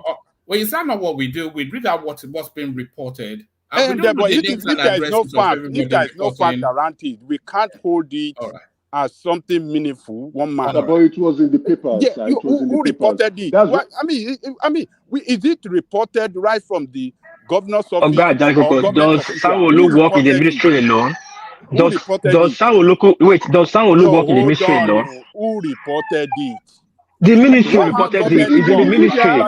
If you are number one citizen of the state, there is nowhere that will not be documented. We read out things every day. You don't ask who reported it. Who reported the news. Look. But that's how we got the information in the news. We got it from the news. We got it from the news. On this kind of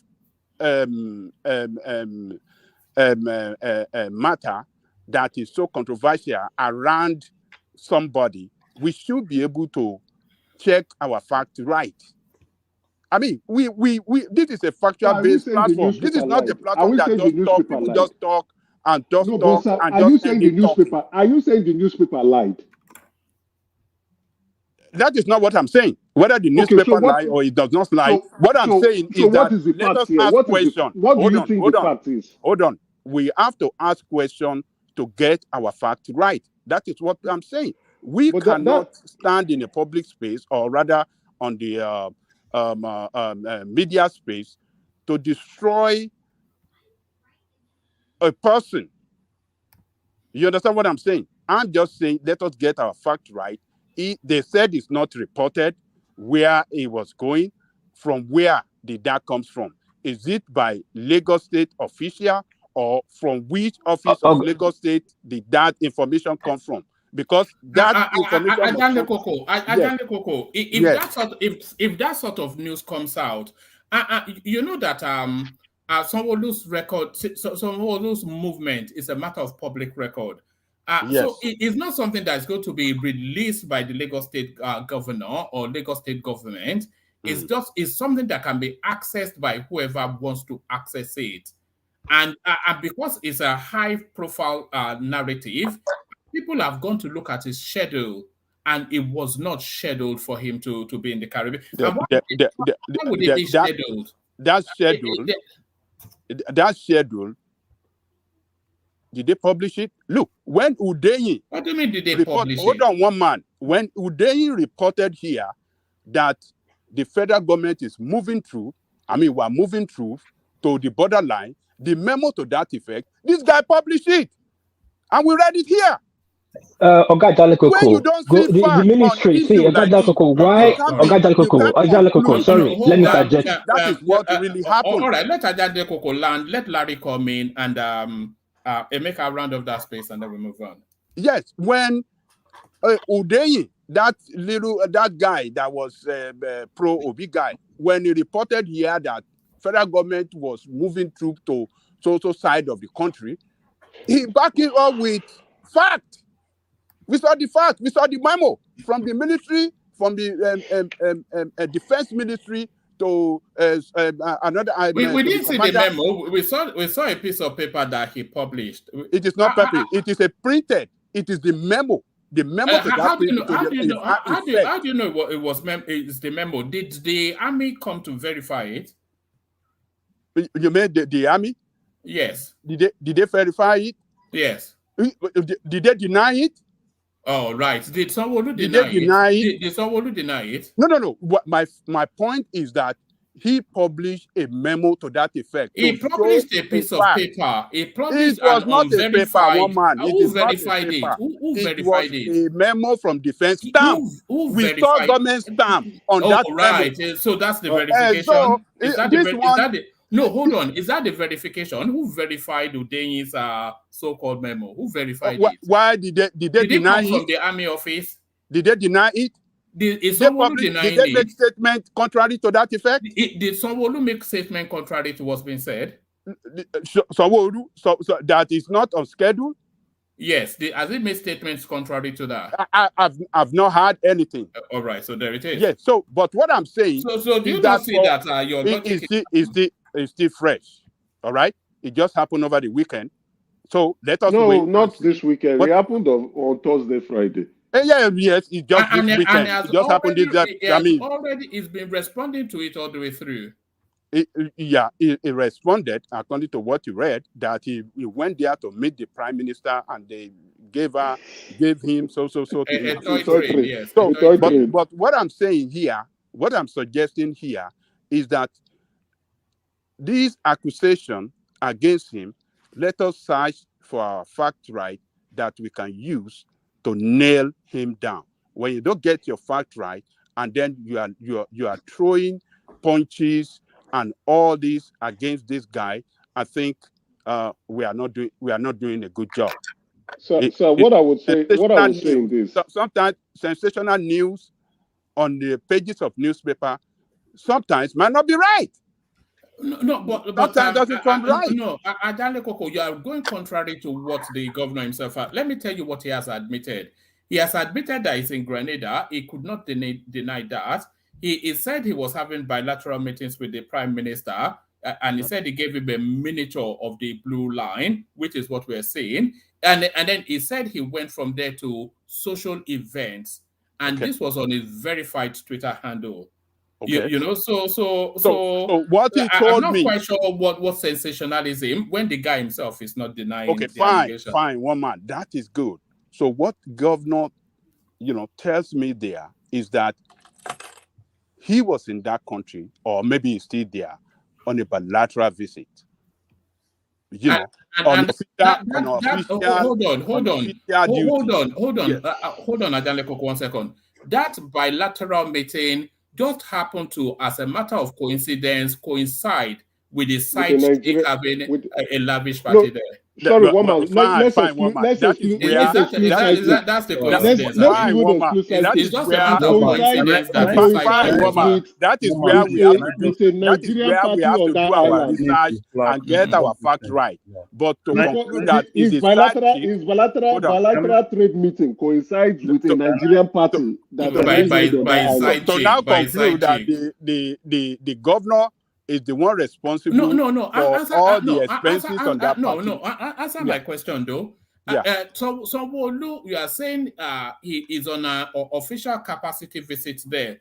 Are you saying then it is a coincidence that this lavish party, 7-day party, no expenses spared, shut down the entire island? Are you saying it's a coincidence then that his bilateral meeting coincided with his side chick having this $20 million party on the Caribbean island?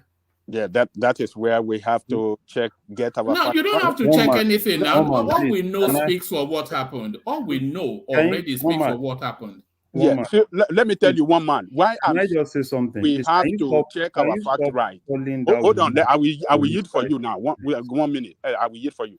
So where I'm saying we have to check our fact right, particularly if you have a very good media, we want to trace the payment of all the payment for this party, and all this. Where did they come from? Did they come from that lady? Did they come from who? That is where the media, Nigerian media is Nigerian media. Nigerian media has done his job. They've exposed him. No, they don't get their fight. Exposing him is to get to the root of it. Where they can they are only at the root of it. He spent $20 million of Lagos State money to throw a birthday bash for his side chick. $20 million. Where are the facts to that effect? They can no.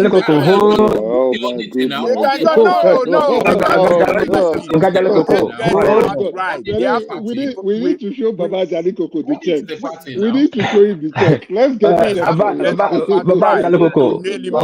check. You can't just mention any figure.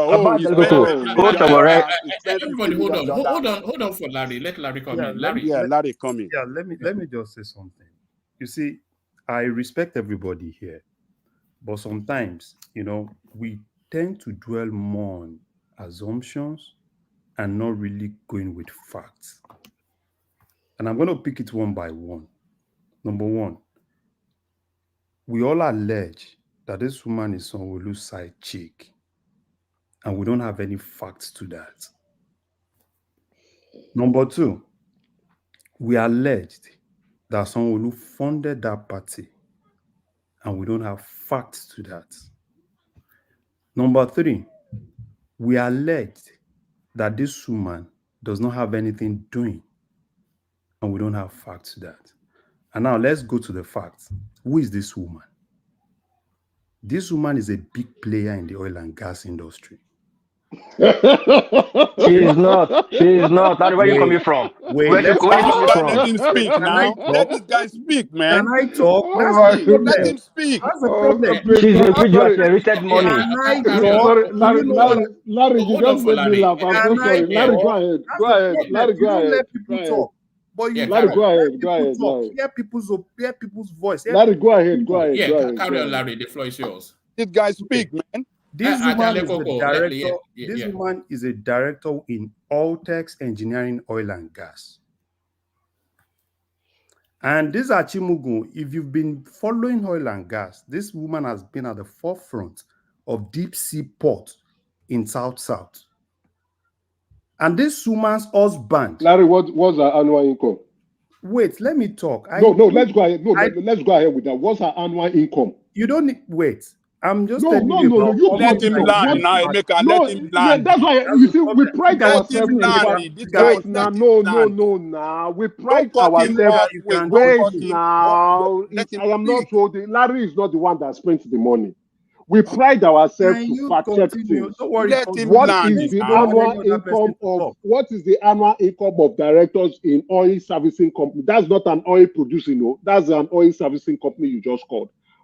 And the highest oil servicing company in Nigeria, which is even struggling now, is Schlumberger. What is the annual income? What is the annual income of a director? Okay, have you asked your question? Can I talk? Now, who was this woman's late husband? What has that got? No. What do you know? Larry. You were reading this woman's late husband. Who was this woman's late husband? It was a Suleiman something. I can go and dig it up. Who was Suleiman? That Suleiman something. Who was that guy? Engineer Suleiman. Who was Suleiman? They don't know. Larry, speak on. Oh, Suleiman. Suleiman was... Hold on, Larry. Sorry. Hold on. Larry, hold on. We must question you. Hold on now. Everybody. Tell us who what piece is. Emeka, hold on. Let Larry speak because he doesn't have the capacity to push his voice over. Okay, sorry, Larry. Is that the former MD of PPMC? PPMC. Oh, of what? PPMC. PPMC. Yes. I think we should end this conversation here. PPMC. It's a terrible corrupt. PPMC. Those are the guys. Terrible corrupt. Hold on for Larry Bishop. Sulaiman was the head of PPMC. So they had this oil money. What's PPMC? PPMC. Wait, hold on. Can we? Can you let him speak up, please? Now, PPMC. I think it's petroleum pricing something. It's a key branch in NNPC. No, it's petroleum product marketing company. So it's a marketing company. One man. Right. Yeah. So it's a civil servant. Yeah. Can you go back to that thing you read? A civil servant. I thought he was the owner. That's what I said. Let's talk to Larry. What this rules is going on? Who guys are talking about? And Bishop, if you are speaking like this, you are if we're not going to let Larry speak, hold on. If we're not going to let no, what I meant, don't misinterpret me. Don't misinterpret me, please. Give me 1 second. When I say it's PPMC, if it is Tinubu of PPMC, I bet let's just die the matter. They are horribly, embarrassingly. I don't know the adjective to qualify their level of stealing. Let's just die the matter. Right. That's how we must speak about the matter. Please, everybody, please let Larry speak. Just let him speak, please. Larry. Okay, well, let Larry speak, please. Yeah. Larry. Okay. So basically, right, you see, I want us to base things on facts, and I like fact a lot. If you're able to get me facts, I will definitely believe what you're saying. But if it's still based on this issue of, you read somewhere that this person is this person's girlfriend, this person is this person's child chick, without any facts.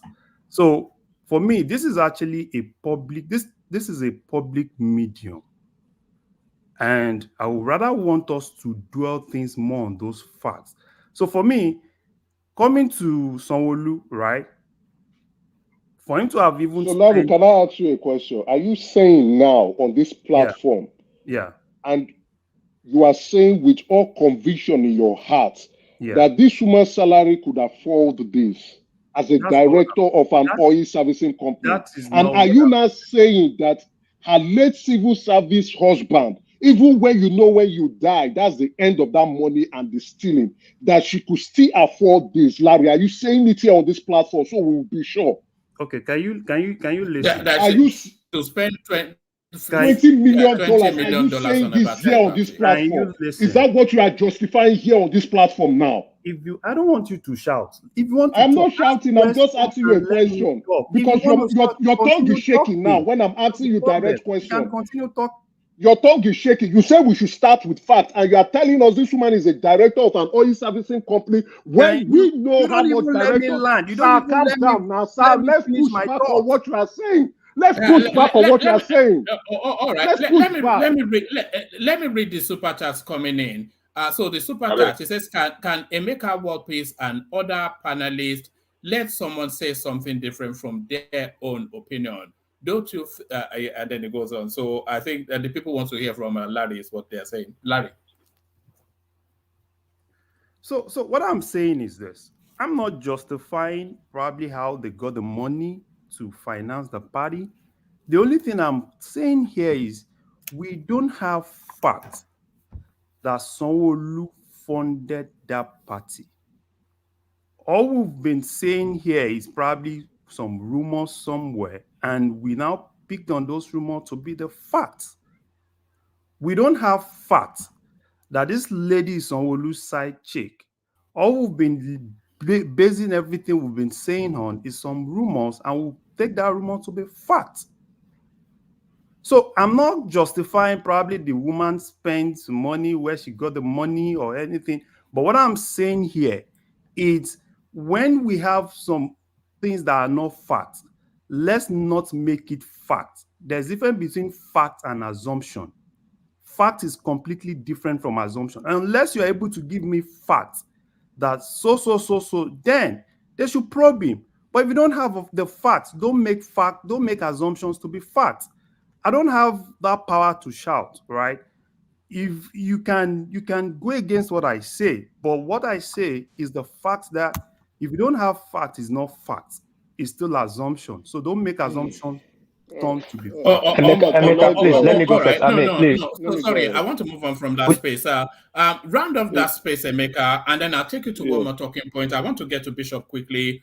Who is in a hurry to start driving? So one man, right? I appreciate Baba Jani Koko's input and even Bishop and Larry's input. When Larry was saying we do not have facts, and what he said, what I would say is those are the missing links that we need to include.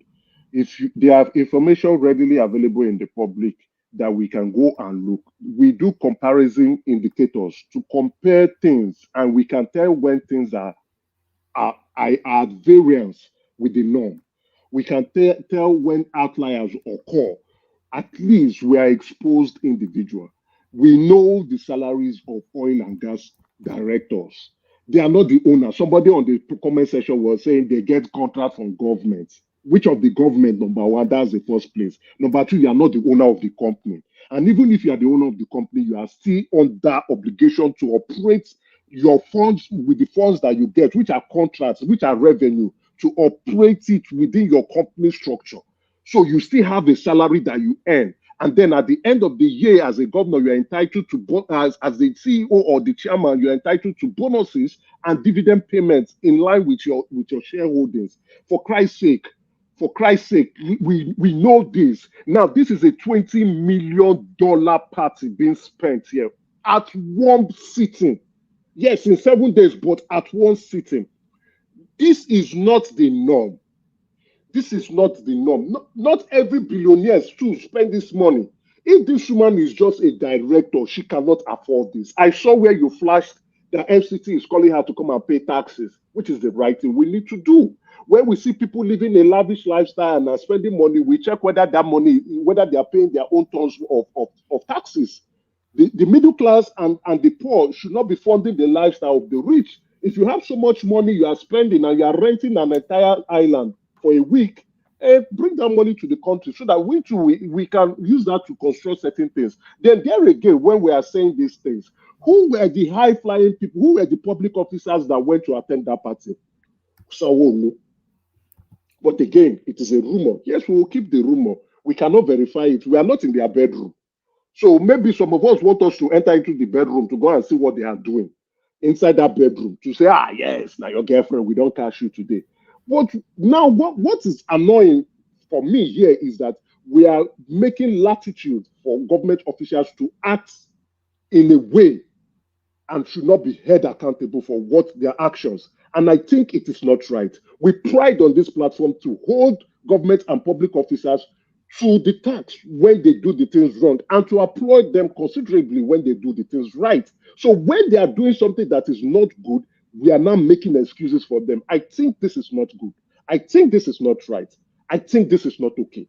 We should use equitable, measurable ruler and standard to put it at their face and say, Oga or Madam, you have messed up.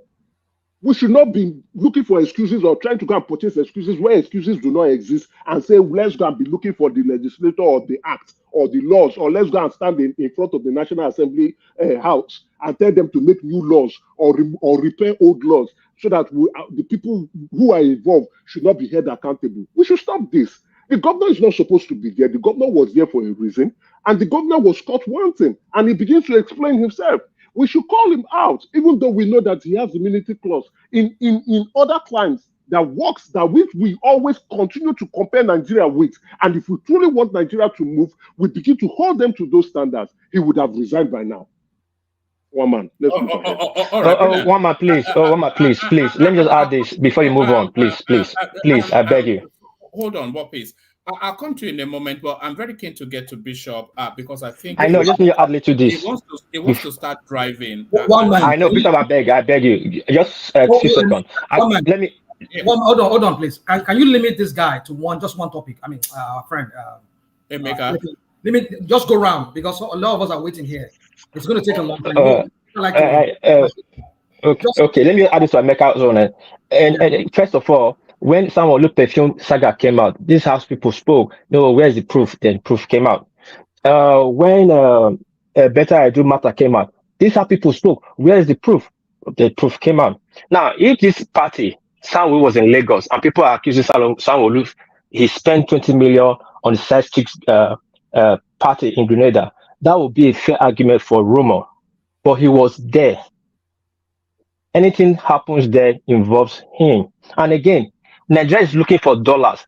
In a sitting, Nigerian citizens took $20 million to Grenada economy. That is 30% of their economy of their budget was spent in 7 days. That economy went up in a twinkling of the eye. And we are talking about Mura here. And everything is wrong. That much should be spent in Nigeria. Thank you. Imagine. Thank you, World Peace, for your addition. All right. Let me go with let me go with Rational Minds recommendation and get to Bishop quickly. But Emeka, hold steady because there's so many topics I want you to speak on. But let me get to Bishop and invite Bishop to take the floor. Do you want me to feed you topics or do you want to go straight at it, Bishop? Well, you can give me the topic you have. Of course, we'll not be able to talk because we've over exhaustively flogged this one. I mean, Emeka was on for almost 1 hour on this Achimugu. So I don't want to talk about Achimugu again. I think we should bury that. All right. Do you want to speak on army pay? You are very passionate about the military. That army pay, I'll just spend 1 minute on each. 1 minute, 60 seconds at the very most. Number one, it's just an individual that is hiding somewhere that wrote that. There's nowhere they sat down together, and if they have complained, there are channels of complaint. What that individual has done, if at all, is a military personnel, which I doubt very seriously, is at best a mutiny. So I don't think anybody would lose sleep over that.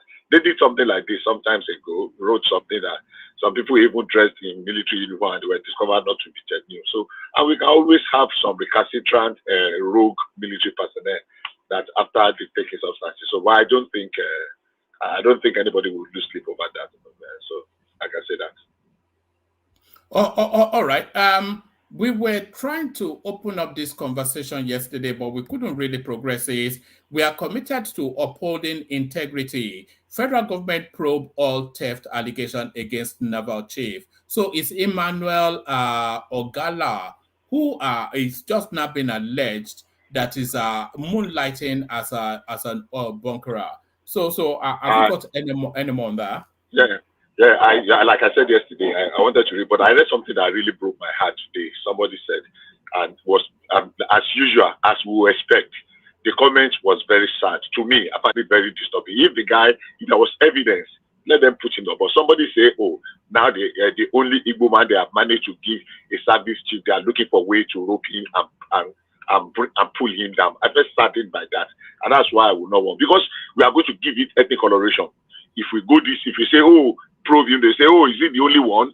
We are going to give it, and I don't want to get involved in that. It's too dirty. We need to clean the audience table already. So if the man if there is anything, any semblance that he's guilty, I'm not saying he is. I'm defending him that he is not. But why do we always want to go to that tragedy and somebody put that on something today? When I read it, my heart just melted. Here we go again. So I believe him. I believe in the statement of the Naval headquarters, and I want you to be at that, except when there is strong evidence that he was actually involved. And if he's involved, whether he's Yoruba man or Igbo man or Hausa man, let us call him out and let the law take its course. But somebody's trying to gaslight and say, oh, the only service chief, the only person they have managed to give service chief in a long time, they are trying to pull it down. That is a scheme. I think that's very disturbing. All right, brilliant. Let me take you to this space. Nigeria in talks with United Kingdom to commence London-Lagos flights. This is Festus Keyamo trying to make life easier for Nigerians. So I was even surprised that there were no direct flights between London and Lagos. And I was there are direct flights. There are direct flights from London to Lagos. So I don't know what that's what they used to say on Fiat Palapalapa. The issue of direct flight from Lagos to London, yeah, it's important, but should not be top of the priority, because there are more than about 11 flights going to Lagos between Lagos. So not all of them are direct. Weekly now. Weekly. About 11, is it 11 or 13? You can check. No, sorry. Who flies directly from London to Lagos? Who does? British, what do you call it? Still fly Nigeria now, still fly Lagos and Abuja now. Fly Lagos 7 times a week, fly Abuja 2 times a week. Are we asking this question? You live in London, man. I think there are 2 airlines from UK that goes to Nigeria. British Airways goes to Nigeria 7 times, to Lagos 7 times a week, and to Abuja 2 times a week. Thursday and which day again? So what are we talking about?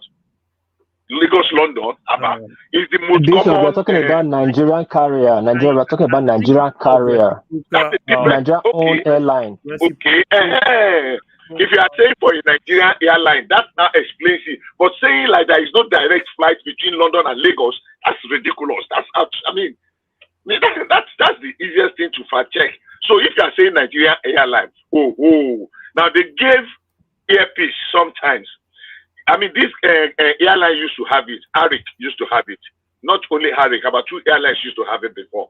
Because these are things we need to sort out when we have a flag carrier that can represent us in the BASA, the Bilateral Air Service Agreement, like I mentioned yesterday. And we were propping up this Nigerian Air, the Air Nigeria, with the one that guy did. Look, he might probably not getting everything right. Maybe he failed in some area. So when this guy came, he had not even read the handover. No, he just pushed it under the, throw it under the bus, as they used to say. And we want that to end. Then we spent money. What happened to that? Our agreement with Ethiopia Air. And if we keep dishing our agreement with foreign bodies, when government changes, nobody will take us serious. Why can't he bring that one to the fore? It's been 6 months or 5 months that he's been a minister now. And he just made some casual, careless statement about it. Why don't you bring it to the fore and look at that first critically? If there are mistakes that were made, let us correct them. If people have issues against them, but you just put it and we seem to have forgotten it. Now he's going to start his own all over again. If they remove him as minister tomorrow, another person will come and throw his own. Why can't we sustain policy for crying out loud? So we are getting some things straight here. It is not about direct flight between Nigeria and London, because that is a fallacy, because there are flights between Nigeria and London, and I challenge people to bring out those facts. Now, if it is about a Nigerian carrier, then what happened to the license they gave to Arik and Earpiece before? Because at some point they gave Earpiece Arik. What did they do that made them to withdraw it? What are we not getting right? So we need to put our house in order to be able to call, challenge foreign bodies that seems to be shortchanging us. Because Nigerians travel a lot. Nigerians travel a lot, and it's a very busy route. But we are not doing the right thing. And if we are not doing the right thing, people will be shortchanging us. They've been doing it for forever. So for me, I want the fact about the Nigerian Air to be brought to the fore. Let us dig into it. What exactly went wrong? Why is it that the current Minister of Aviation seems to be jettisoning that and just want to now start his own jamboree again? So that's my take on that. Oh, all right. Let me take you to one more space, Bishop. Full list of ECOWAS countries as Niger, Mali. One man, you do more than one. I've just spent 3 minutes, so you do because I'm talking fast. I'm talking very fast. I'm not. You can't spend almost 1 hour. Okay, go ahead. All right, but I don't think everybody can spend 1 hour. I think I'm not saying 1 hour. I'm not saying. Let me spend my 10 minutes. Let me spend my 10 minutes. Of course. But that was the heat of that conversation. But so go to that Niger Republic then, because some of the commentaries coming from experts, industry experts, they are actually suggesting that these people are ultimately shooting themselves in the foot. This is a commentary by a lawyer and a security expert. It says Niger, Mali, Burkina Faso withdrawing from ECOWAS amounts to a colossal act of economic self-sabotage. Isolating yourself from your closest neighbors amidst an epic economic crisis is profoundly unwise, and unfortunately, ordinary citizens who are led to believe this action serves their interest will be the primary victims. Moreover, these countries lack alternative to ECOWAS. So act in haste, repent at leisure, Bishop. Yes, I mean, very quickly, too, that's very straightforward. I agree with what that gentleman wrote, and I'll just add to it that, look, it was very interesting that when some people were supporting them. Now, the simple fact is this: these guys are not ready to leave. That's their timeline. Within 18 months, will conduct election. It's not what they don't want. It's exactly what they don't want to implement. They want to stay there for as long as forever. The Anglophone countries of the African Anglophone countries, we have our own share. We had our own shares between the 60s, 70s, and the 80s of this incessant coup and the rest. We are just trying to break away from there. These people are going to run those countries down. I remember when we were having this debate, and people were supporting him because we have something against Tinubu, and they were trying to install, and people were saying, "Oh, we want to take Nigeria to war." Blah, blah, blah, blah, blah. We listen to all of the topics. All of us take our side, but the only fact of this matter is that these guys are not ready to leave. Look, they are going to settle themselves into power, and they want to be there for as long as that. And the only obstacle from them doing that in the immediate is ECOWAS, because of the hostilities of ECOWAS and the demand ECOWAS presented to them to make sure that you said there are some things, you can correct that one and organize an election in 18 months. Initially, they agreed to that proposal, but they have realized that, look, 18 months, this power suite, 18 months is too, before you know it, 18 months will come and go. And they have already agreed among themselves, the rulers, that's those new junta, that look, after you complete your own 2 years, me too, I will come do my own 2 years or 3 years.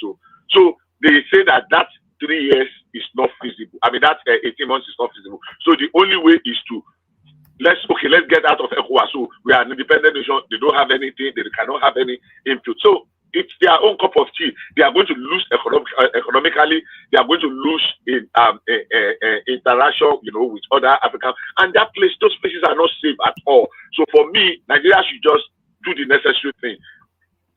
Enforce the blockade. Complete blockade, especially because of the influx of insecurity. Because even in Niger, I'm Burkina Faso, I can talk or do too. Mali already is a pot of mess. In those other two places, they are chasing every opposition away now. And there are small armed groups that are that are coming off. I lost that word. There are some small armed groups because a lot of them are they are opposing camps. And already before you know it, if care is not taken, one of them will descend into a civil war, and it should not be nice for West Africa. All right, brilliant. Let me take you to another topic, but before on my way to that other topic, let me do a bit of advertising on Wednesday, the 31st of January, at 10 p.m. UK time. Segun Showunmi, one of the probably the leading candidates to be the next chairman of the PDP, he will be joining us in conversation. So it's going to be an epic session. So the link to that session is being sent into the comment section now. Click on that link, go and put on the bell notification so that you're notified when that session starts. So let me take you then to this space. Tinubu is having sleepless nights over very bad economy inherited from Buhari. So this is Dave Umahi, who is backing up words spoken a few months ago by Nuhu Ribadu. Yeah, I mean, I heard when you were doing it, and I laughed. Yeah, thank God you even brought it up. I almost forgot. I laughed when you said that you made a reference that under Jonathan that Buhari inherited a very robust economy under Jonathan, and I laughed because I remember very well Okunjewela called me at least on the national television and say that Nigeria is so broke that we were borrowing money. That particular month, she said, whether there was $678 and $783 billion that was being borrowed to settle federal civil service workers. So we're borrowing to pay salary after we just came out of an oil boom. That oil peaked at over $143, and we were selling over $100 for over 3 years. We had no savings that Obasanjo left in the foreign reserve that clocked over 60 billion or 40 something billion. If we add the excess crude account of almost over 20 billion to it, we're talking of over 65 or 70 billion was depleted completely. There was no major infrastructure that was built. And 27 states, they were not getting money. 27 states were owing backlogs of salary. That when Buhari came, he had to give them bailout. A lot of bailout for federal government posts. Sorry, Bishop. When Jonathan was leaving, how much did he hand over to Buhari? 29 billion. 29 billion. 29 billion. Yeah, in foreign account. Yeah, in foreign reserve. Foreign reserve, I know. That's what I'm saying. Foreign reserve. I thought it was 32 billion anyway, but 29 billion is okay. It's close. Now, how much did Buhari hand over to Tinubu when he was leaving? About 29 or 30 billion too. Are you sure about that? It was What about, yes, about 400. Forget that 2 billion that people were. Forget that 2 or 3 billion that people were throwing around. Forget about it. I beg. What are you saying? Can we wagga? Can we do the best? I want to eat somebody's money. Fact. Yes. Let's eat ourselves money. Fact. Let's bring it out. The 29 billion that was artificial, that was already borrowed to JP Morgan. See, what are you talking about? See, every money, every country. As a swap? Hold on. Can we? Ask a simple question. Listen again. Let me rephrase. How much did he hand over physically? No, fiscally. Cash. In foreign reserve. Buhari to Tinubu. The money, our foreign reserve, anybody can take up anything and look at our foreign reserve today. Our foreign reserve is still around 29, 30 billion, 31, 32 billion. You can check it. I am saying if we are going to be over that 3 billion, 30 billion, of course, now do we count foreign reserve in Naira? You want to be pointing to that? Sometimes somebody said that they said that we have borrowed that money, that we are only having 3 billion Naira. Dollar in foreign reserve. How do we balance? How do we do? What do you call it? I mean, with 3 billion. If anybody says that, let them bring it forward. So you can do that now. Just check your Google. Don't let us dissipate energy and waste time on that. Sorry, Bishop. The money we have there, we cannot touch it. It's no longer us. We already borrowed against it. It's just like the oil swap. We don't have. That's how our Naira keep depreciating. We don't have nothing to back our Naira. If we will have $5 billion, our Naira will be pegged at 720. We have nothing. So let's stop all these kumbaya by accounting world. There are a lot of accountants here. Nobody will dare to tell you Nigeria have $32 billion liquid cash in our foreign reserve as today. That is our own sitting there. The way you are talking of liquid cash, it shows that probably it's not your fault. It's not your area. That they are talking of liquid cash. See, if we understand what foreign reserve is, it is the amount of money that you have in your vault that you have printed your Naira against. So just to like I don't know what the word economists use. It's not my area. I don't want to go. But you talking like foreign reserve like this, foreign is sitting down there. Let's get the facts right. It is not 3 billion. It is either 30 or 33 billion. Forget that thing that came that time that some people said that our foreign reserve. So people plant news in Bloomberg now the way they like. They plant all manner of news. So if you want us to put a swagger on that one, that what is our current reserve today, or what was the current, or is it just between January, May, and now? Give me a second. Is it just between May and now that Tinubu has built it to 33 or 32 billion? Is it just there now? No. Forget that 3 billion. That's what I'm saying. Let's stick with facts. The fact is that when Buhari was going, our foreign reserve was around 30 billion. That's a fact. Have they now use it to print Naira or spend it or something? That's a different kettle of fish. But our foreign reserve that we use to when you want to this thing they talk when our Nigerian foreign trade, when you want to do trading with I forgot that there's a technical word for it in foreign trade, that is what you use to back whatever letter of credit. Exactly, your letter of credit in anything. We cannot have 3 billion and still be opening letter of credit. 3 billion cannot even do us for 1 month of letter of credit. We will have run bankrupt. We will not be able to even fulfill our financial obligations like some countries that have failed. But we are fulfilling our financial obligations now. And we have not defaulted, not in any way. We have defaulted. So when people that have this the technical skill, I mean, the know-how in this area come, we can throw the question to them. But I challenge you that what you are saying is not right. So back to what I was saying. When Bishop. Okay. Sorry, one moment. Sorry, Bishop. Our foreigners. I don't want to sound like it. Okay, Larry, go ahead.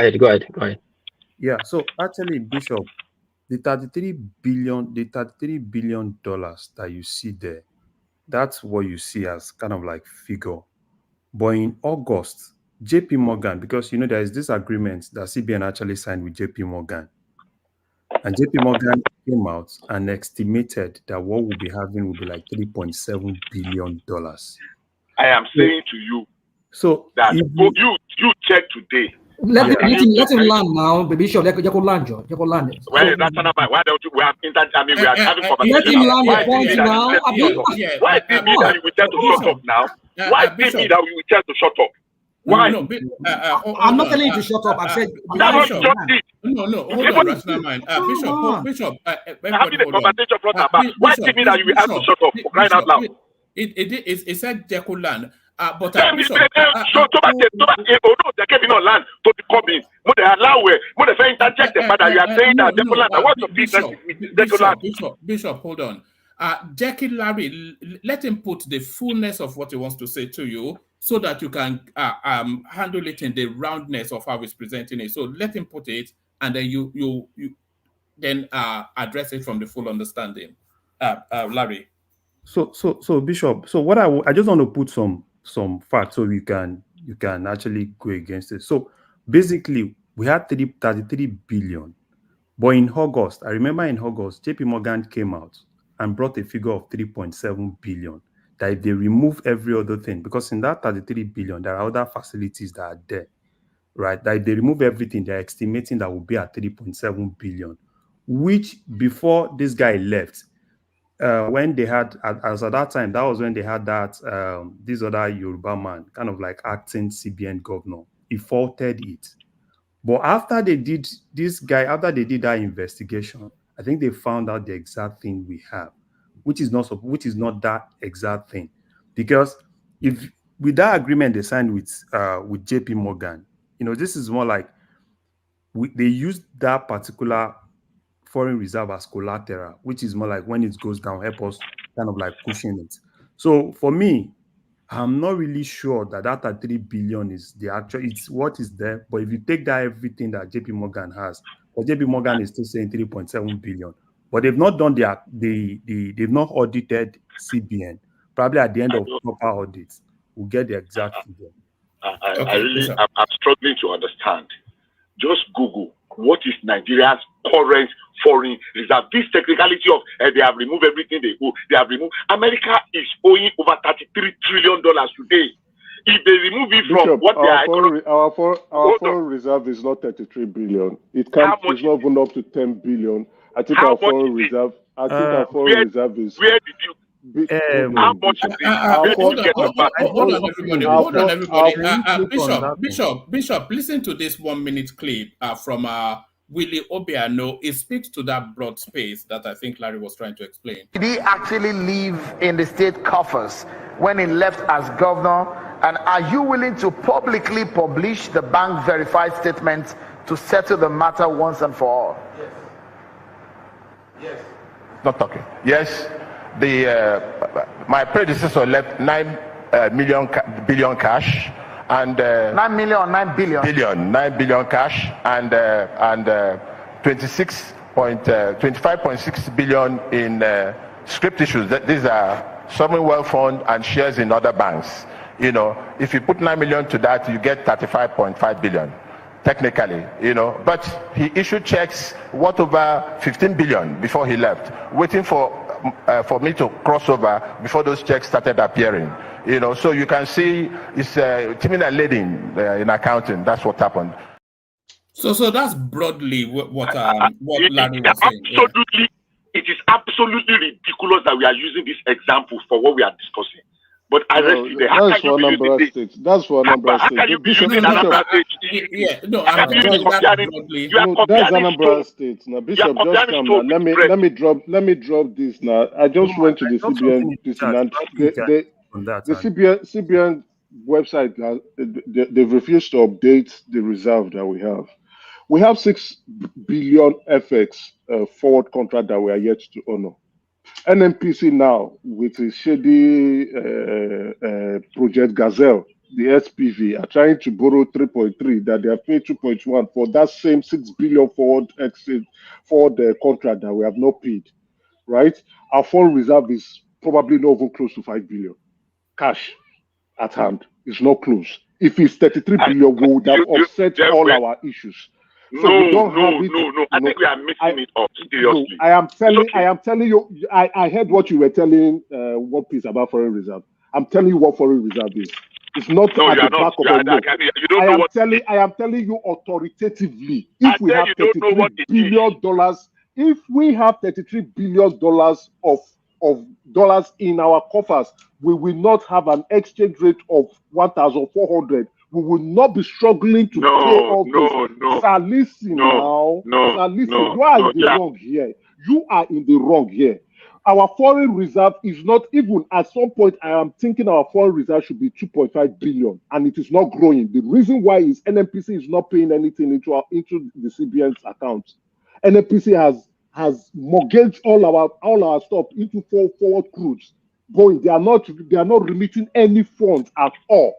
We are not seeing any import into the account. Nothing is coming in. So our foreign reserve is actually depleting. We are in a deep mess. It's not even up to $10 billion. That is why they regularly, the CBN keep updating our foreign reserve. And I've been watching this I looked at it September 2023. They've not updated, and they won't update because there's no money. Thank you, Bishop. You have your say. I have my say.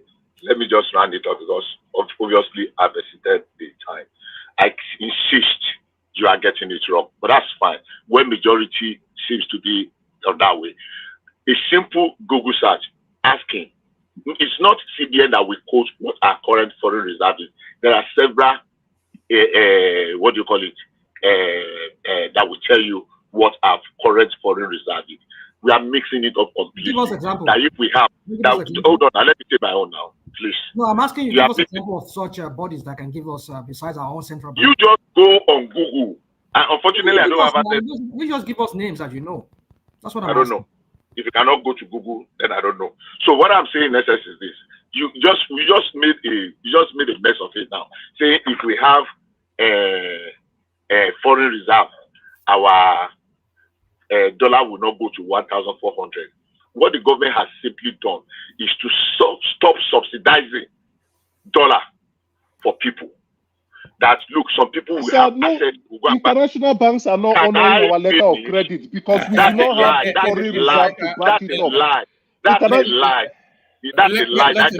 And then we'll go on to the next that one. They are not honoring our letter of credit is a blatant lie.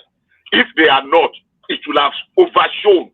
It will have overshown. It will even affect IOCs and multinationals that are operating in Nigeria. You are just saying it because it is easy to say. Let me land. They are living where?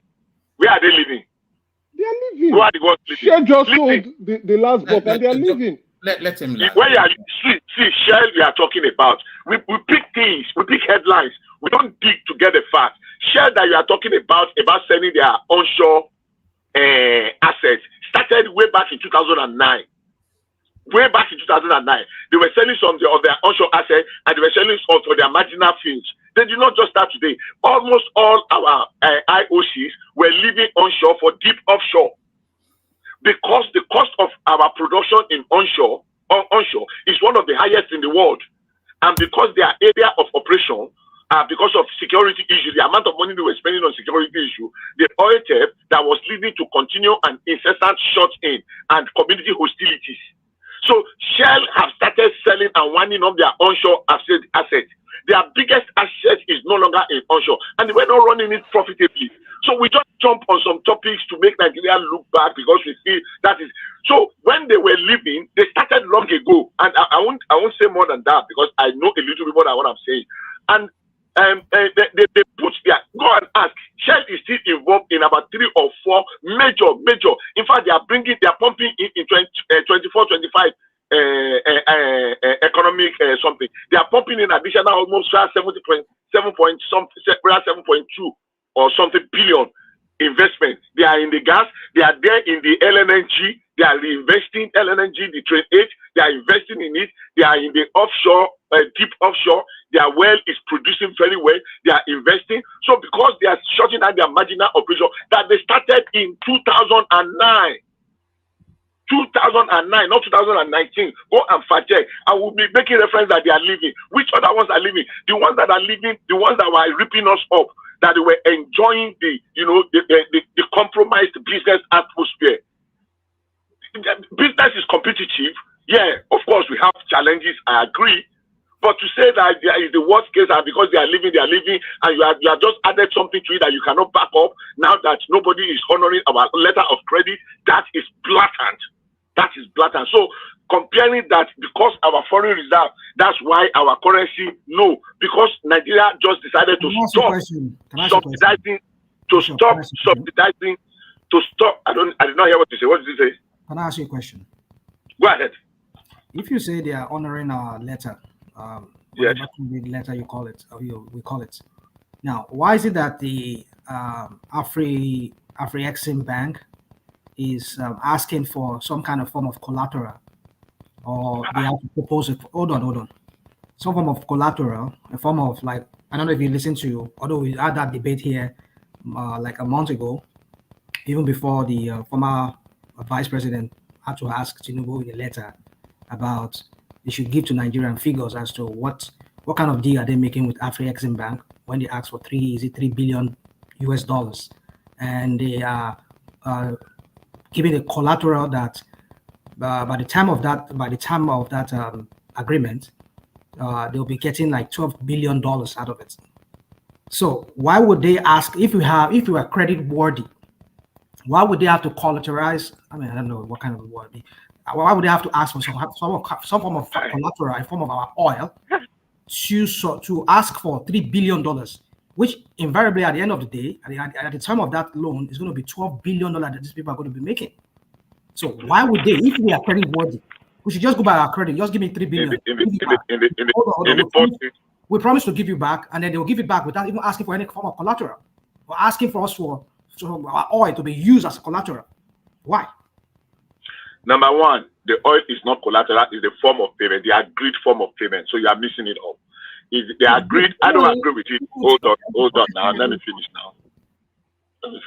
You asked a question. To the best of my ability, where I understood your questions. The letter of credit is not even involved in this matter at all. We are talking of letter of credit, we are talking of loan. How are they related? How? What's the point of letter of credit that you're talking about? What does it show? How do I begin to explain letter of credit now? Where is collateral, for God's sake, on this day like this? Look, letter of credit is simply, how do I begin to explain it? If you, as a company, is a form of payment, right? Where you, it's a guarantee that once the document gets to a particular point, either at the port, that's a document, or the goods lands, that the creditor should credit the bank where let me explain better. So if you are purchasing, mostly for imports, someone in Nigeria here wants to buy a goods in China, right? Now, they want a form of guarantee that you will pay them. So you will go to a bank, you go to your local bank and go and get a letter of credit. Now, they would not signal the corresponding bank. Most corresponding banks are in the United States.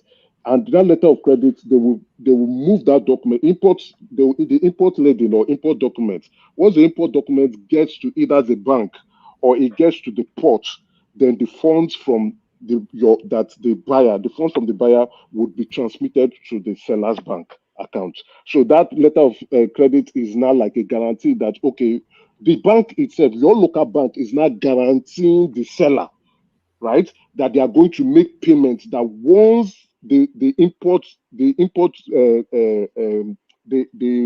name for it, let's say import papers gets to the port, let me help you, Emeka. The goods get to the port.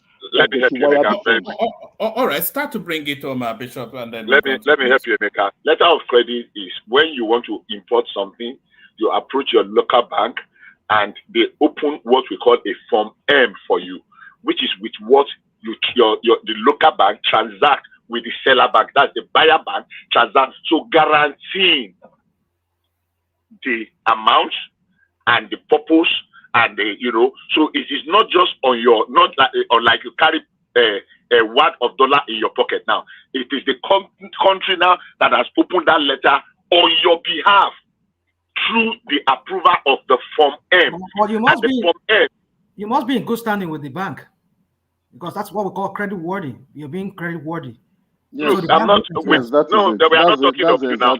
No, hold on. You what must does be the credit worthy mean to your local bank. We are talking. our foreign reserve, which is We are talking of Nigeria now, not an individual. You are saying they are not honoring our letter of credit, and that is wrong. They are not honoring our letter of credit. Our banks do not have our banks do not have the dollars Where to did you pay. say that? Where? Who They are said that? not. They are not honoring Where? it. You cannot Our just, reserve. take it because you say so Bishop, now. I didn't want to interrupt you. Our reserve. I just wanted you to cut you. Our reserve is 3 billion. We don't have the funds yet. It is not. Even Where is your economic intelligence unit has said as at 2022 we are overstating. The audit report has shown that we are overstating our foreign reserve by 40%. We are overinflating our foreign reserve. We don't have the cash, and that is why we are having this FX issue we are struggling with.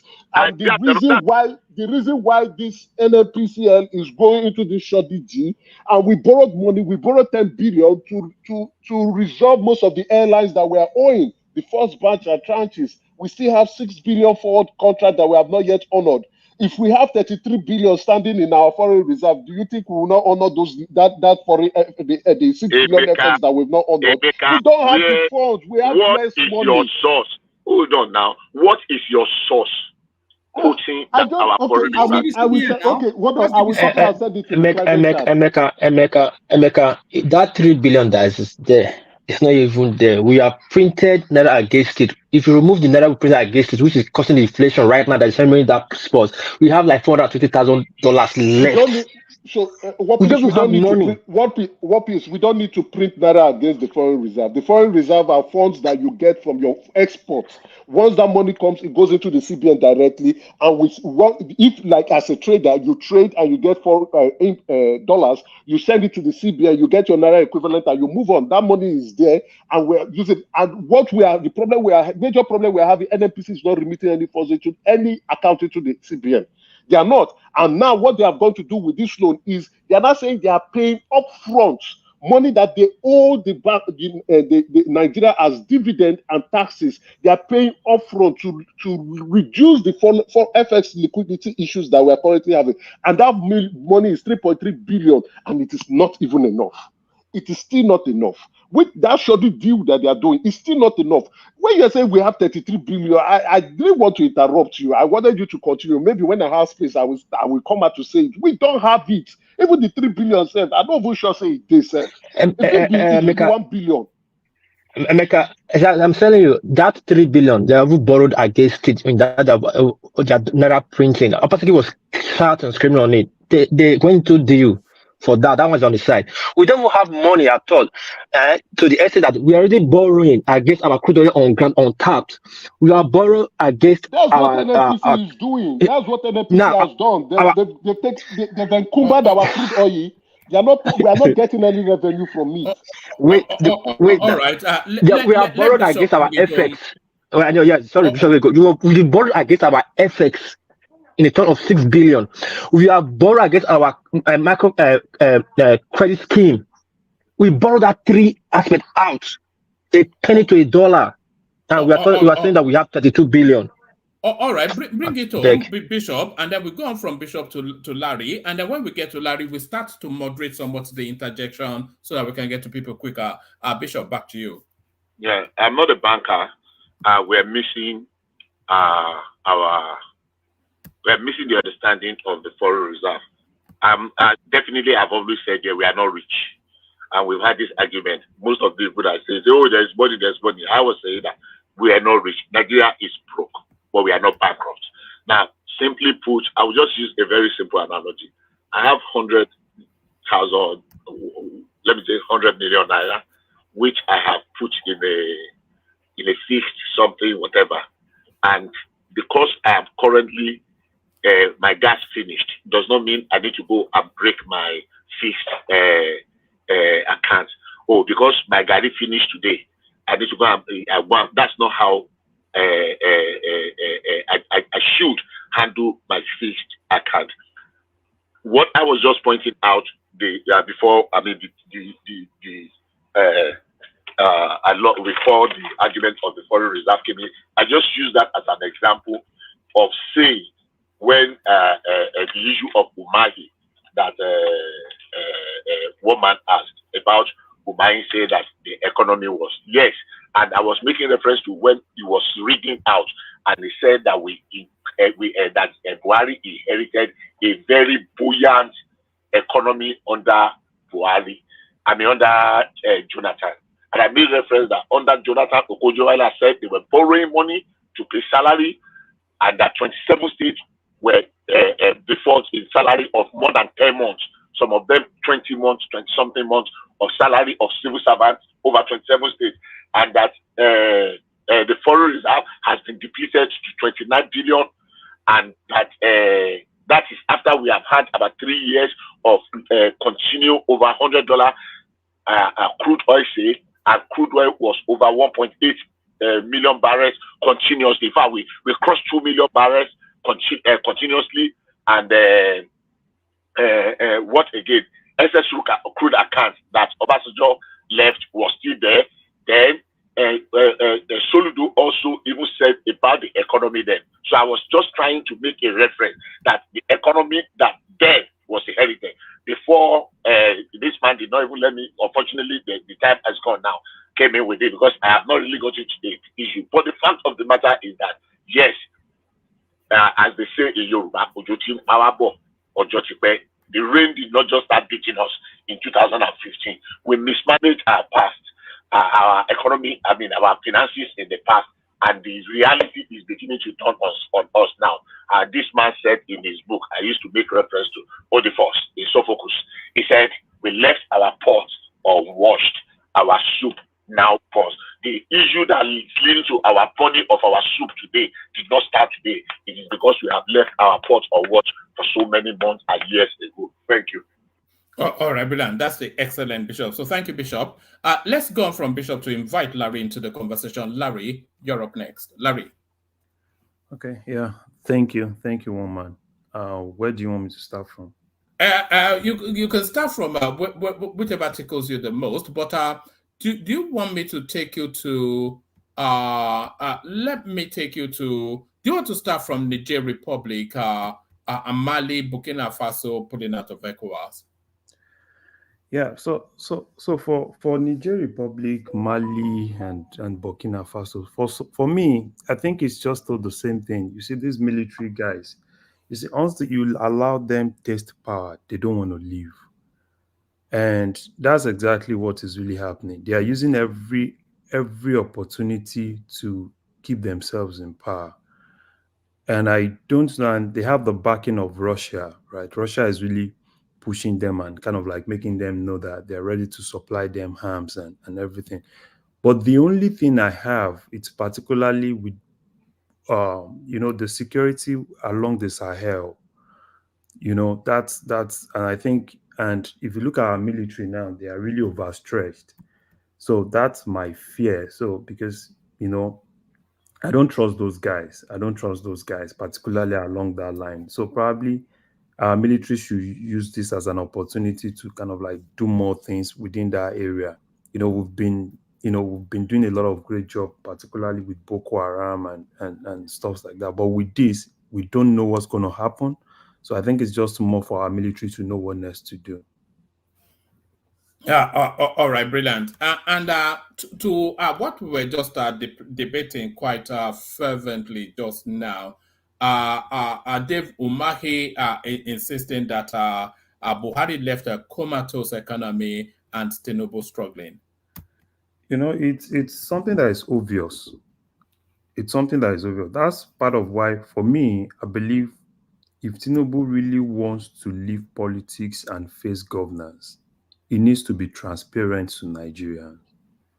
He needs to let Nigerians know what the problem is. There's a lot of problem, and I see him trying to like cover things up. And that covering of things, because a lot of Nigerians don't really know the present status of Nigeria, present financial status.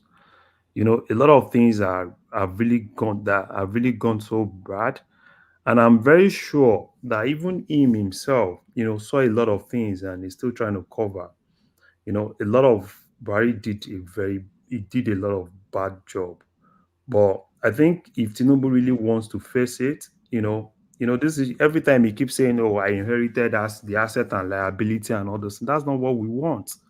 We want to know exactly where we are and let Nigerians know what is happening, because he's been trying to look for a way to support the dollar, to naira, and all those things. And if you look at it, there's no magic. There is no magic. Yeah, I don't see any magic that he's going to do. Because what they've been doing, borrowing money to kind of like clear the backlogs and everything, there's a lot of sabotage even within that space.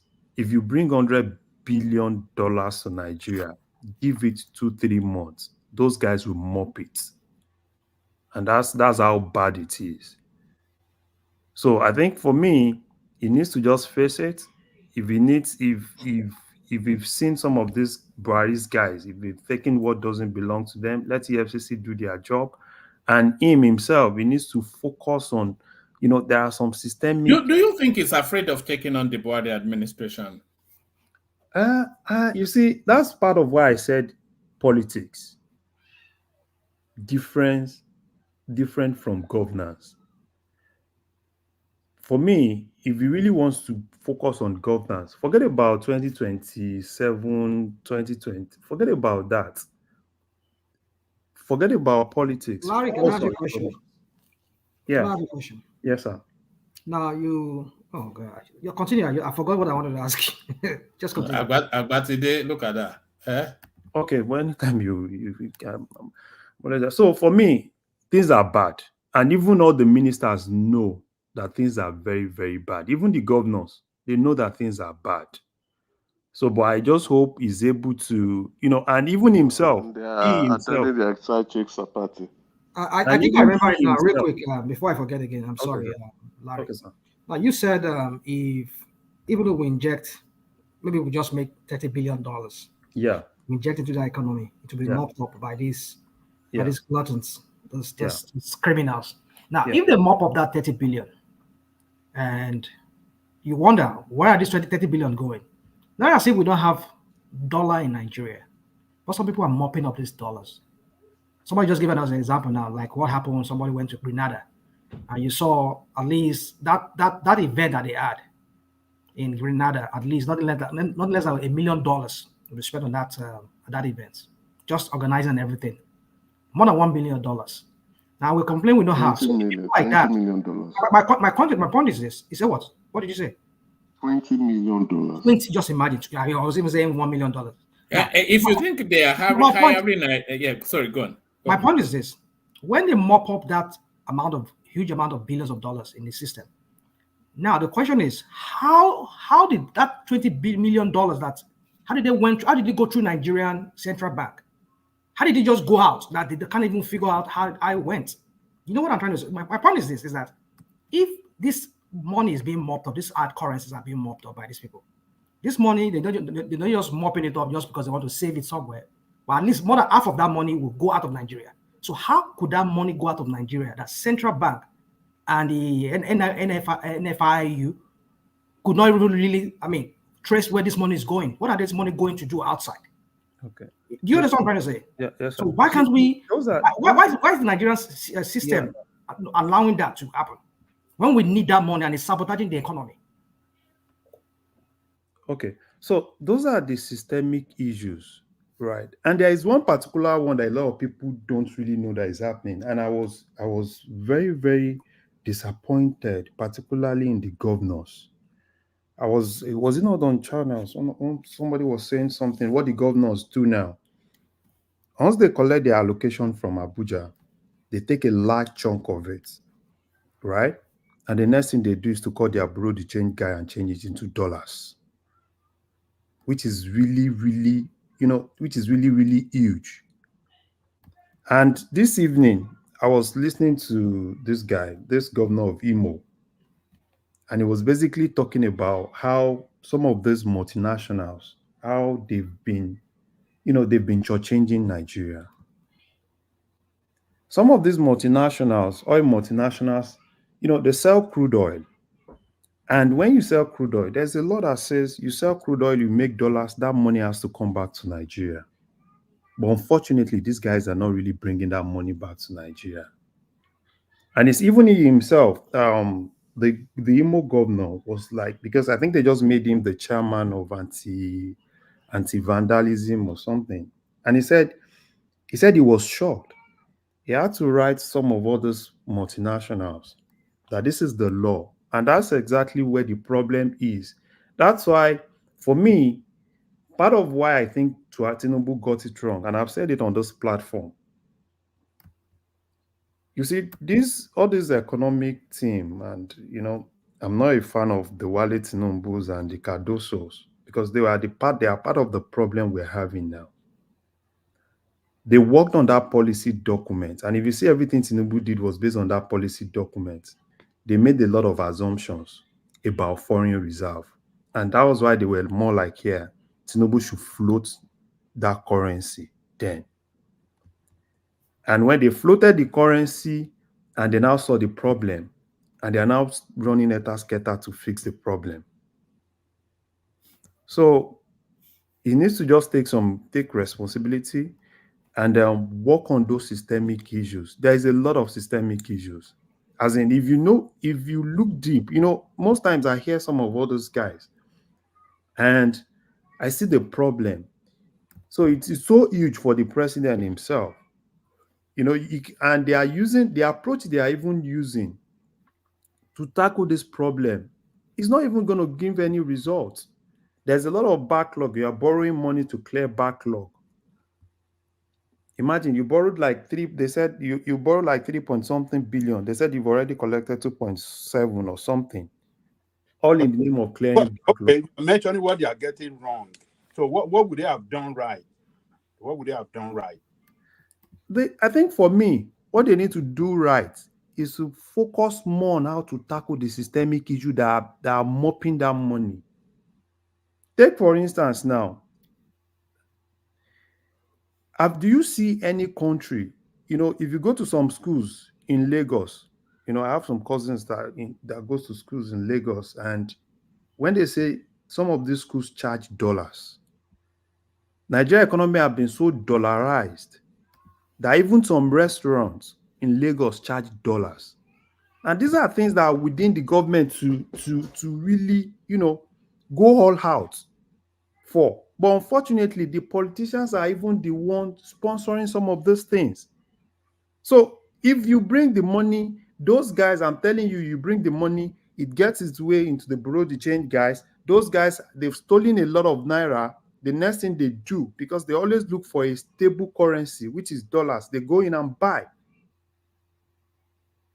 So this is more like, Yoruba people used to say, this is more like, you have a basket and you're pouring water in that basket and you are expecting that basket to hold the water until you are able to block those things that are making, you just keep doing the same thing. You're bringing the money, it goes in, the dollar, the exchange rate is not even having it's not really having any impact on the exchange rate. You go in again, you borrow, you bring it in, you say you want to get all the backlog off. At the end of the day, it will normalize for like one or 2 weeks. After that, it comes back to the same thing. I know if you remember, the exchange rate kind of like went a little bit down and people were like, oh yeah, it's good. After some months, it got back. Because as at that point, there was a lot of liquidity. And immediately those guys came in again, mop this thing. Now we are back to the same level. So that's what I see in this thing. So it needs to focus on those guys. They are powerful guys. Everybody knows it. They will come with all sorts of things, bring ethnicity, bring us all sorts of things. Because these are powerful guys. They've been in bureau de change business for long. And for you to even face them, they have a lot of powerful people. So he needs to just look at a way to fight it. If he can fight it, I'm very sure they will get it right. But if they don't fight those things, you can keep borrowing and it's still the same thing. For me, that's what I see. Larry, you said you blame Wale Cardoso for the economic policies done in the manifesto of Shiwaju. Now, based on those assumptions, you can clearly see that Emefiele lied that we had $33 billion as foreign affairs. Now, and that money does not exist. Yeah. If they had based their assumptions on an unexisting fund, are you going to blame them on it? Yeah. So yes, where the mistake? Okay, sorry. The mistake I would have said is the president who has not sat down to see the realities of things, taking action, even on his swearing day. He has not even see the handover notes or go to the vault to go and check whether this money is even there. He was not issuing policies. I will not really blame them. Okay. Right? Can I say something? Sorry. Can I say something, sir? You see, I'm not against, for me, for subsidy removal, I'm not against it. Right? The only thing I'm against is floating that currency. And if you remember, floating that currency, that decision didn't come, during the first week. It took some time. It was when there was this acting CBN governor, right? That they kind of like, they advised him. Tinubu has always been more of like unification. But sometimes, right, this man believes in some of all these guys and he believes they are the best, right? So sometimes you are economist, right? You look at things and one thing you can do, because as at that time when you made that policy, you were not in government.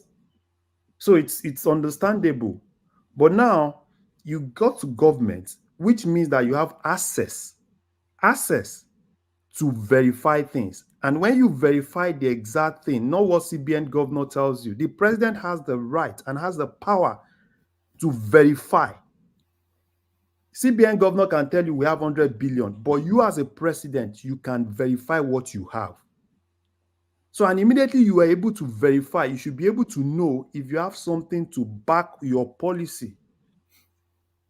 So, but as at that time, I'm very sure if they had done their due diligence, they would have verified and advised the president not to take that decision at that point.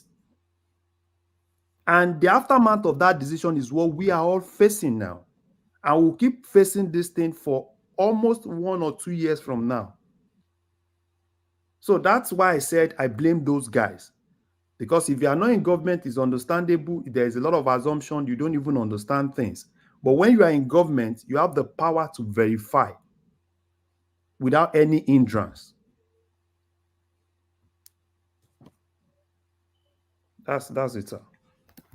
All right, brilliant. Let me take you. I think we've overlabored that lady's birthday. But let me take you to this new space, Larry. Tinubu approves inauguration committee on new minimum wage. So in my readout, I was really just opining that that minimum wage should actually be a living wage, and that living wage has to be means tested, and that means testing has to be contemporaneous. So you cannot just put a percentage on the already existing minimum wage, not taking into account inflation. So what are you then making then of this minimum wage that is going back and forth between labor and the government? You see, for me, right, you see, I see this government as more of being reactive than being proactive. And you can quickly predict this government. Immediately the labor guy came out and started shouting. I knew within myself, these guys they will rush and say they want to start bringing this committee. I was actually expecting this to have actually come. And for this minimum wage, this is it. I think what he needs to do is to be transparent. Let them know where we are and let them know what we can afford. Do you think they will sympathize with him if he lets them know? They will just say, you people looted it now, so go and collect the money back from them. You see, yeah, it's normal, yeah. They might kind of like, because that's the major thing. Until Nigeria, and Nigerians won't even support him because they don't even know the present state that we have. So because you can say, oh, labor, they were bringing some ridiculous, kind of like 200,000 minimum wage and all those things, which I'm obviously, sure that it's not going to be possible. Probably. How much would you say living wage is as a minimum wage in Nigeria now? Yeah. You see, minimum wage, I can't even say, because with the present inflation rate in Nigeria, I can't even put a number to it. I wouldn't say 200,000 is ridiculous. I think that's just about right for somebody to be able to feed, pay rent, travel, medicine. No. I'm not saying it's too much, right? I'm not saying it's too much, because if you have to look that to dollars, right? That's even too small. But what I'm saying is, you still need to look at Nigeria itself. What can Nigeria afford? Because things are so bad, right? And me and you won't even advise the government to kind of because we want to pay this wage, go and borrow. Where exactly are we going to? We have a lot now. So that's why I said, people will, they will definitely, not support him and all those things. But sometimes we just need to face the reality based on where we are. You can go to everybody like you want to borrow more money because you want to pay, increment in salaries and all those things. How long will you be able to do that? So that's why I said, put everything into consideration. At the same time, be transparent, let them know the exact condition you have. And let that exact condition and everything determine what you can actually offer. That's what I just think in all those things. If they want to collect 500,000, if Nigeria can afford it, yes, I support totally. But we need to look at what Nigeria can afford. And this issue of, you always see labor kind of like, hey, yeah, how much is it to $1? But, by the end of the day, they look at things, right? Look at Nigeria. It's so bad. It's so bad. And sometimes I pity the country. And sometimes I even pity the president. And that's why every day I pray for the president, because if Nigeria is good, it's good. We still have. Clarica, sorry to interrupt you. Can I say something? And it's a form of a question. It's both statement and a question. Yes, sir. You said something earlier about this whole thing with the forex matter, the forex issue we have in our country. Yes. Now, if you look at it very well, first thing first, you cannot go from point A to B if you have not gone to A first before you go to B. At least if you were reading the alphabet, you want to read it properly. You don't read BC or ZD, like that. You start from A, right? So now, if the first thing is not done first, how do you think this you see, that's one thing about Tinubu and his propaganda and his propaganda machine. They will just throw things out there without, like you already said earlier, that they don't think things through thoroughly very well, before they just act on impulse. Now again, we're seeing another impulsive movement here.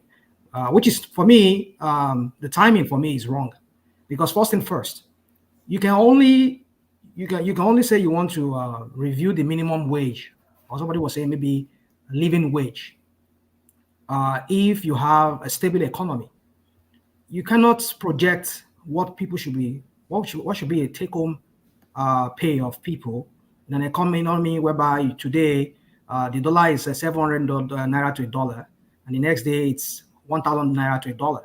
The next time it is 150, 120, like that, and then it goes up like that. So you cannot project, you cannot make projection, you just keep reviewing it, and people will keep making. So why don't you do first thing first? Tackle this issue of the forex.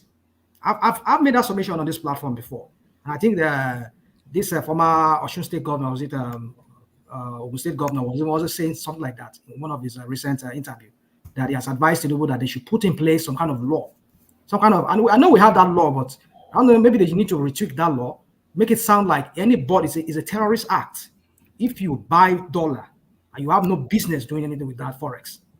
You will be sent to jail and then make scapegoat of people. So my point is that why don't you do what you need to do first? Stabilize the economy first before you can start talking about minimum wage. Because when the economy is stable, the dollar, the variables, maybe today it's like $700. I mean, 700 naira to $1. Maybe the only goes up by 1 naira, 2 naira, and then it goes down again. That way you can plan. Or you just skyrocket from 700 naira to $1 to 900 naira to $1. The next day 1,000 naira. I mean, how can you plan like that? So my point is this: do first thing first before you can start talking about this minimum wage. You see, it's just to make Nigerians see like, oh, we are working, we are doing something. These guys, they have no plans. Fix the forex matter first that is affecting the economy. That's affecting every areas of the economy. National, can I interject for 1 second? I'm done. Go on. Okay. The issue of the review of the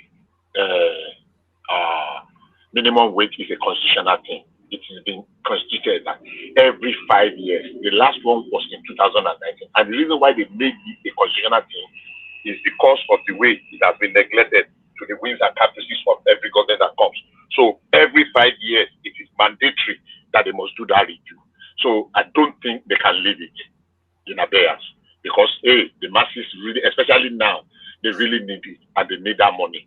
So if you remember, I said this in one of our conversations that the next one is due in 2024 May, and they should start preparing towards it now. So I don't think it's something they can just put off like that.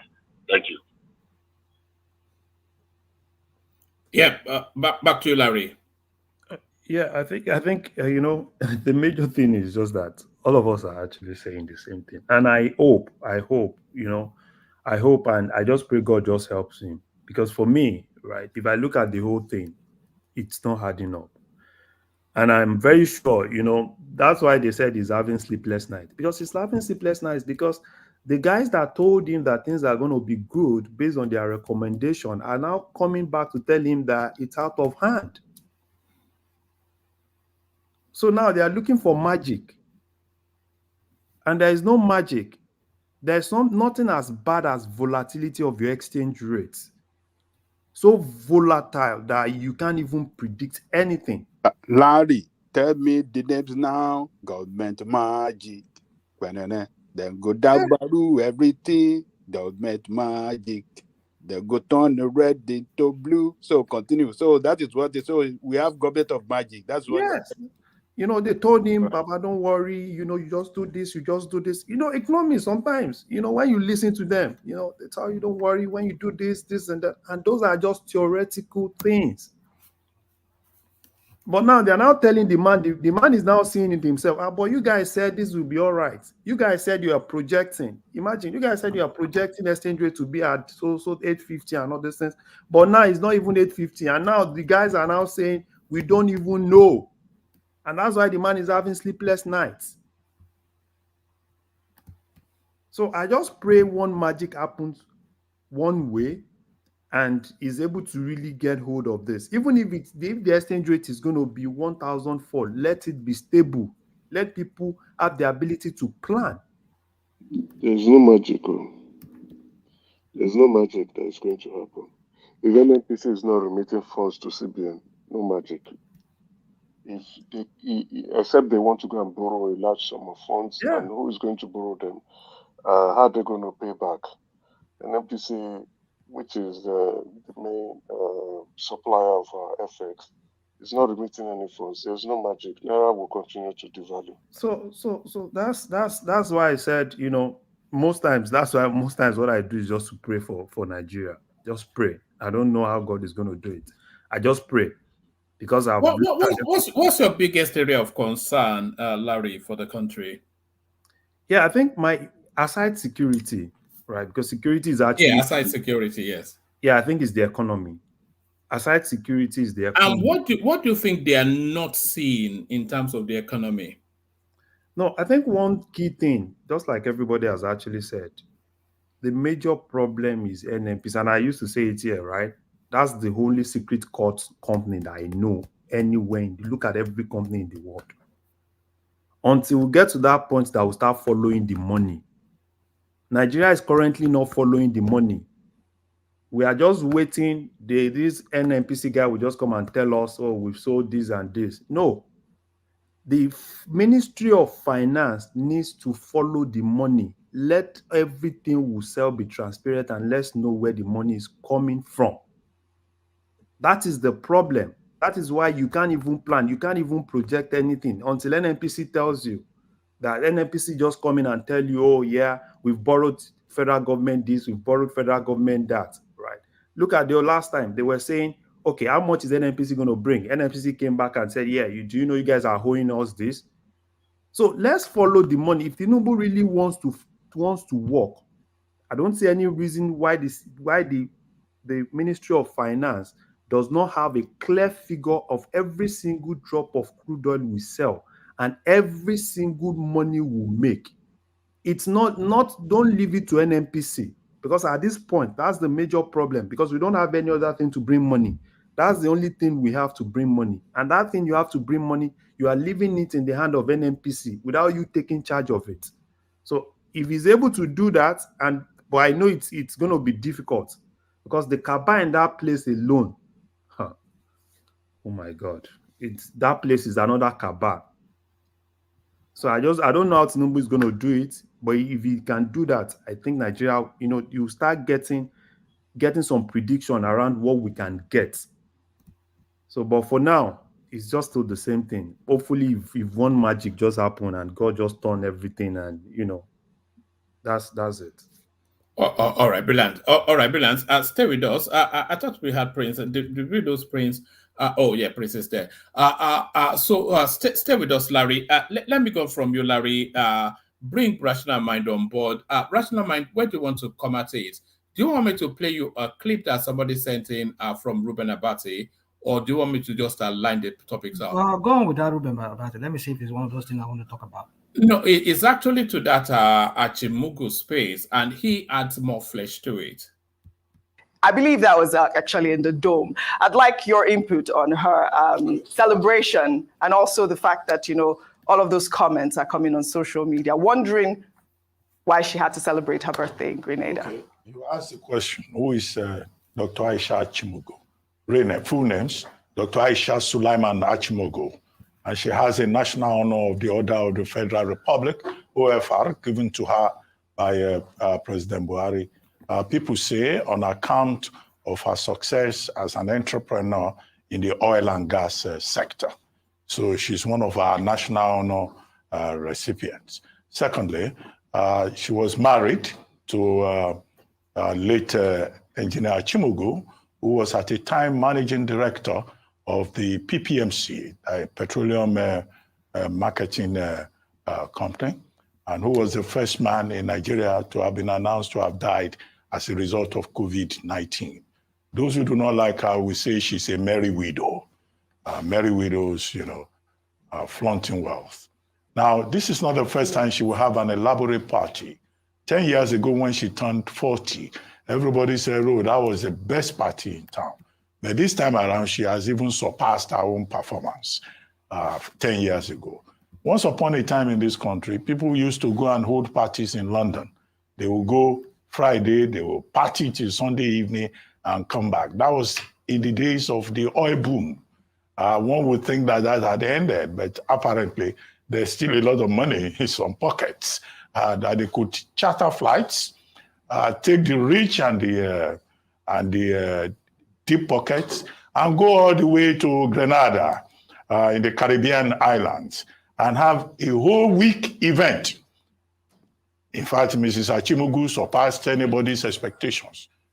Day 1 to day 7 in Grenada, including renting rooms in Silver Sands Hotel and Calvini Hotel, where I understand that you pay $800 per night.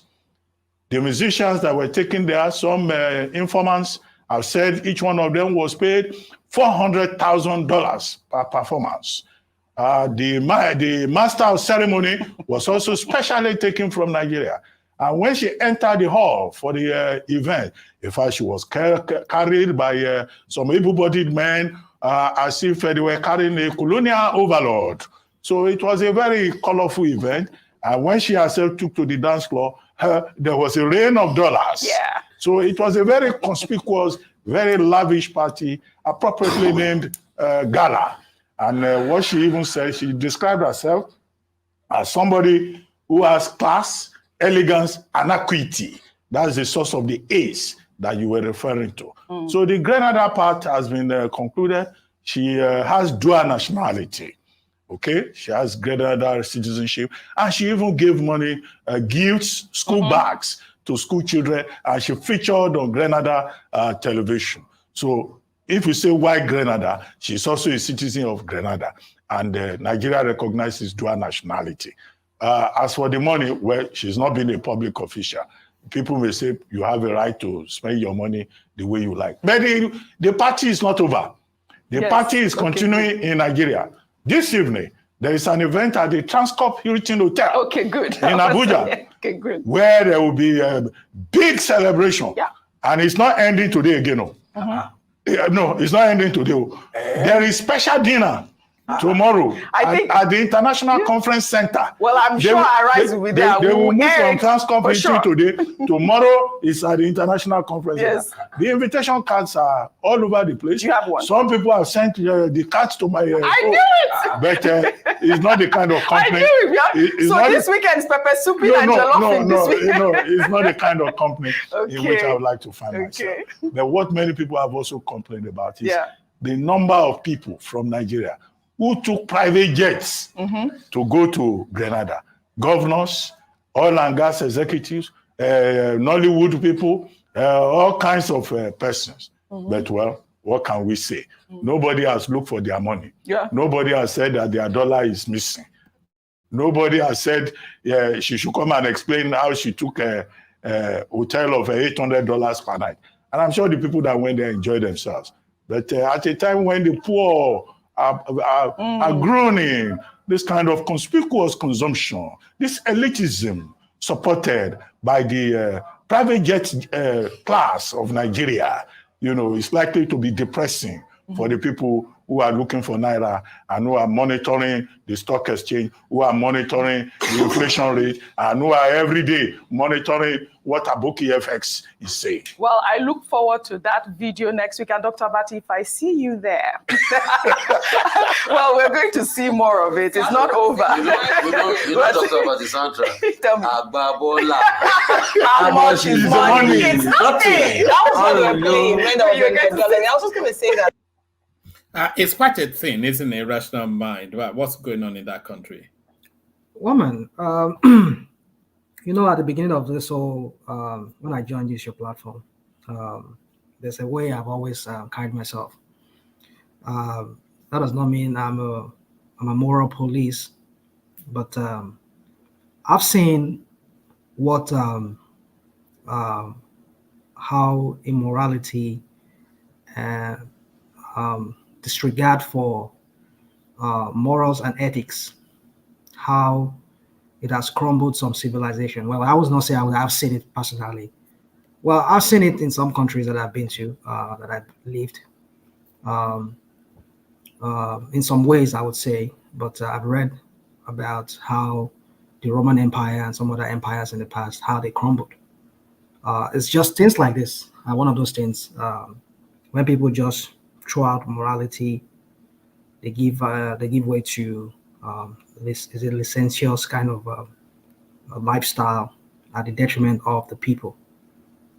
We see even if you read the what led to the French Revolution too, you understand how Louis XIV and the aristocrats of the French old French aristocracy back then, how they give way to licentious kind of living at the detriment of the people, and how the people revolted.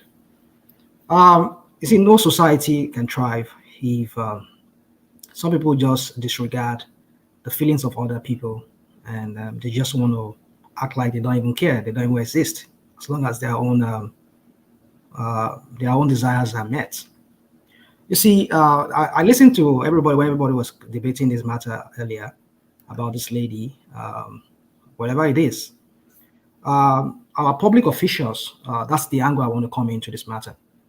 Someone who is a public official, and as such, he wants to carry himself as one who has the trust of the people. Not even at this stage and time that country is going through a lot. Not even Lagos State as a whole. There's a lot of reports coming out from Lagos of the decay of public infrastructure. Let's forget this issue of this light rail crap that they do. We know these people, they are just all about money, how to make money for themselves. They don't care about the people. Go to some streets, you can't even walk down some streets. The streets is not only Lekki. Streets is not just only Ikeja. Streets is not only just some eyebrow areas like VI. There are other places that are streets, that are humans, they live, except they don't count those people as humans. You know, so, but then all you hear them is they want to build Fort Midland Bridge to whose benefits? Even the ones you have already. How have you demonstrated that you want to ease the life of people by even making it easy for them, by creating some kind of way whereby they could access this their already existing bridges? You know, I was listening to the other guy, was in Jandor, during the campaign and everything, how he gave a very brilliant way of resolving that matter. You know, that you can decongest people going into the island. I mean, what happened to that? But no, it's about building another fourth bridge where they will steal money. They would let it. They will be building it for 20 years and siphoning money. You see, well, man, it's and some of us come here, we just want to justify the lack of morals, lack of disregard for ethics by some people. And we just want to justify that. What is there? Is his money? Is it Nigerian money? Is it Lagos State money? Look, there are certain things you should not be seen with. That was what Ruben Abati was, I think he was alluding to when he said, "This is another." I mean, don't get me wrong. I'm not saying I'm a Ruben Abati man, but sometimes I like to use people's comments or whatever actions they take to justify what I want to say. When he said, these are not the kind of companies that I want to keep. Yeah, because how do you want to look when you are in the midst of this kind of people that kind of like they flaunt this wealth in the midst of a large number of people groaning and sighing under the harsh economic realities of that country. And you're living licentiously, living lavishly, I mean, flaunting this wealth in front of them. And you wonder, I mean, if he says that's not the kind of company he wants to be fired, well, I can understand. But maybe that's what he's talking about. I agree with him on that. Why would the governor of Lagos State be found in the midst of these people? I mean, they said. I think at the beginning of this very clip you played, I think they commented on earlier on it as to Sanwo-Olu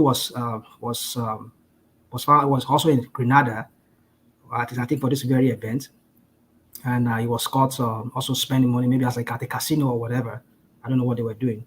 So my point is this, one man. You see, some of us, you see how they gradually they kind of how do I say? Some of us who are even living outside Nigeria, some of us within. Our people who are already in Nigeria, a lot of them have been captured mentally. But why would some of us who live outside, we see how things are done? If what is done in Nigeria is done in those countries that we all live, I tell you, most of us will not be there living there today, because the society there will be as bad as that of our country too. But because we live here, is because they have regards for what is known as law and order and ethics and morals. Don't get me wrong, I'm not saying they don't have money, they lack morals in some ways here too. But when it comes to morals that's to the benefit of the generality of the people, they don't play with it. I mean, when it comes to what will make the life of every person here that's a citizen or a resident of the country here we live, they don't joke with it. They don't just let feelings or religion or ethnicity or tribe or whatever come into it. But we play with that in Nigeria. So you see, flaunting wealth like these people do, I mean, it's like Ruben Abati said, they even do the one in Grenada is not even enough. They still come into Nigeria and come and flaunting in front of the Nigerians, tell them that you people are just crazy, you're crazy. I mean, you are condemned to this poverty. I mean, I don't know what message you're trying to say. I'm just trying to make up my own message from what that. So, one man, for me, it's just to tell you, Nigeria is not meant for the Nigerians. I mean, those people who claims to be, I mean, I don't know if we have Nigerians. It's only meant for these elites. These people who call themselves elites. Nigeria is only meant for this. It's only meant for these people. It's not meant for the Nigerian. I mean, poor masses or the ordinary masses of Nigeria. It's all about their own and them. So it's up to Nigerians to start emancipating themselves from this mental slavery of saying, oh, it's their turn now, it's their life now, let them enjoy their life. If you two are there, won't you enjoy it? Look, certain things you don't joke with, certain things you don't let come into public. To affect public lifestyle or way. I mean, I don't even know how to put it. Governance and all of that. I mean, I know this is not governance. I'm talking about the governor, the current president, the current governor of Lagos State, who was said to have been spotted at that event, and also living lavishly and also spending money and all of that. What's the message? I mean, this is your boss. You're the one who begotten Lagos to you.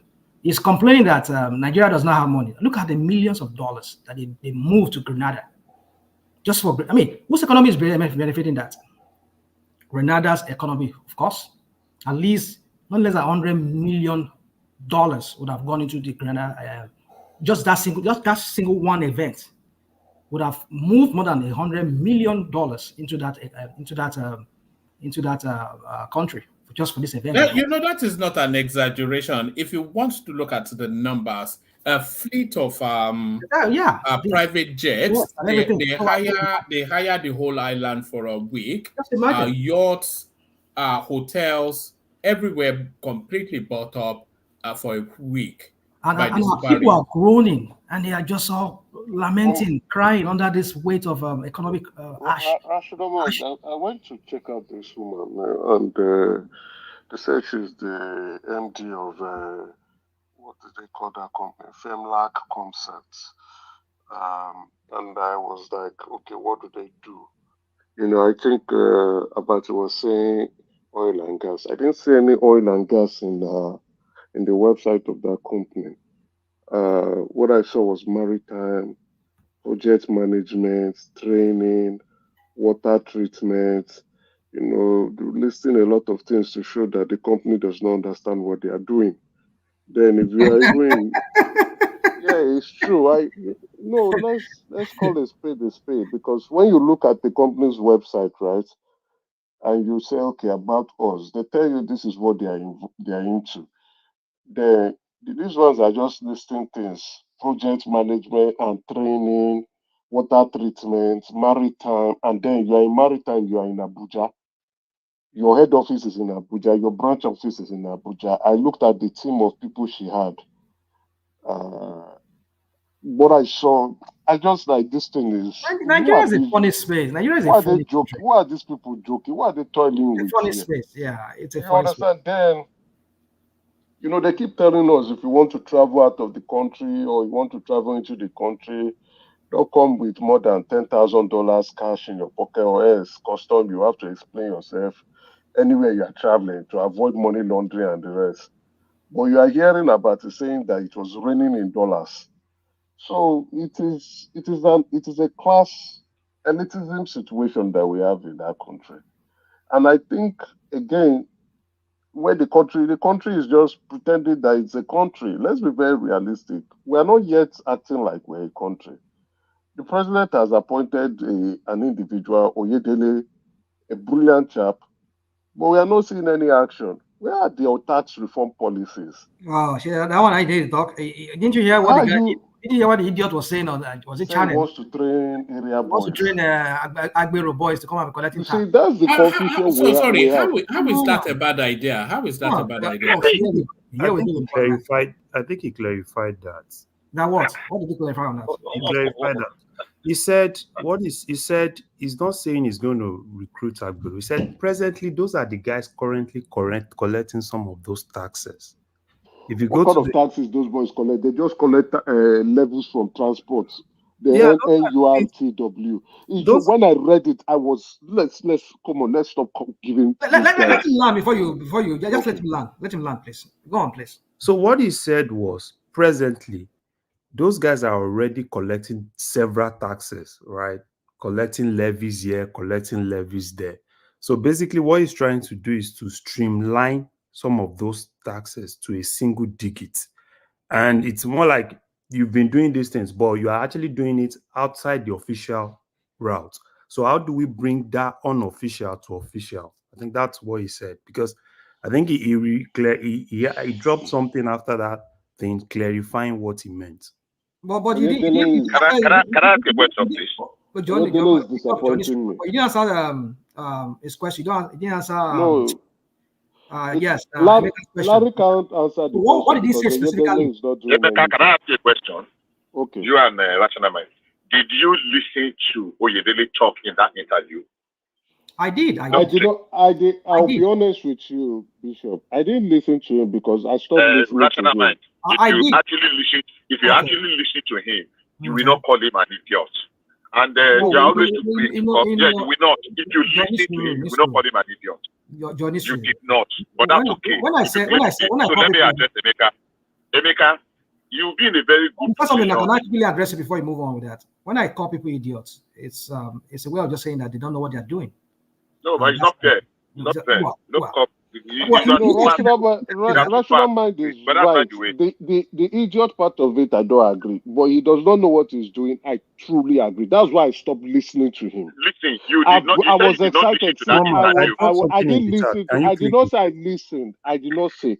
I stopped listening to Oyedele 2 months ago. Okay. I was really excited when he was appointed to streamline our tax policy. I said, did you listen to that interview? Oyedele has been going from one media platform to another and talking gibberish. He has not implemented nada.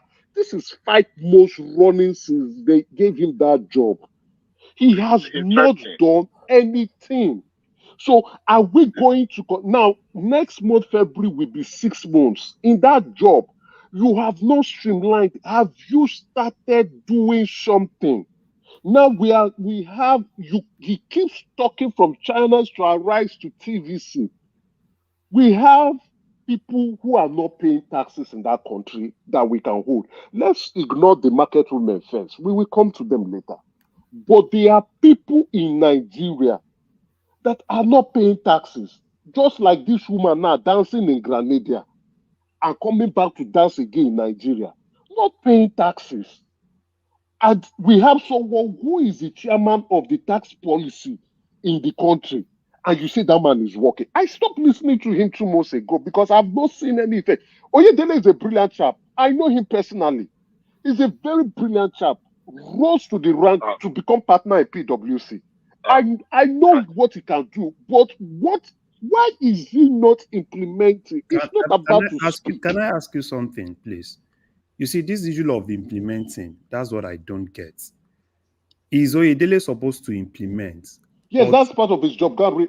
That's part of his job. No, he said it himself. He said it, Larry. That's what you see. That's why I said I stopped listening to him 2 months ago. He said it that it is not just a committee.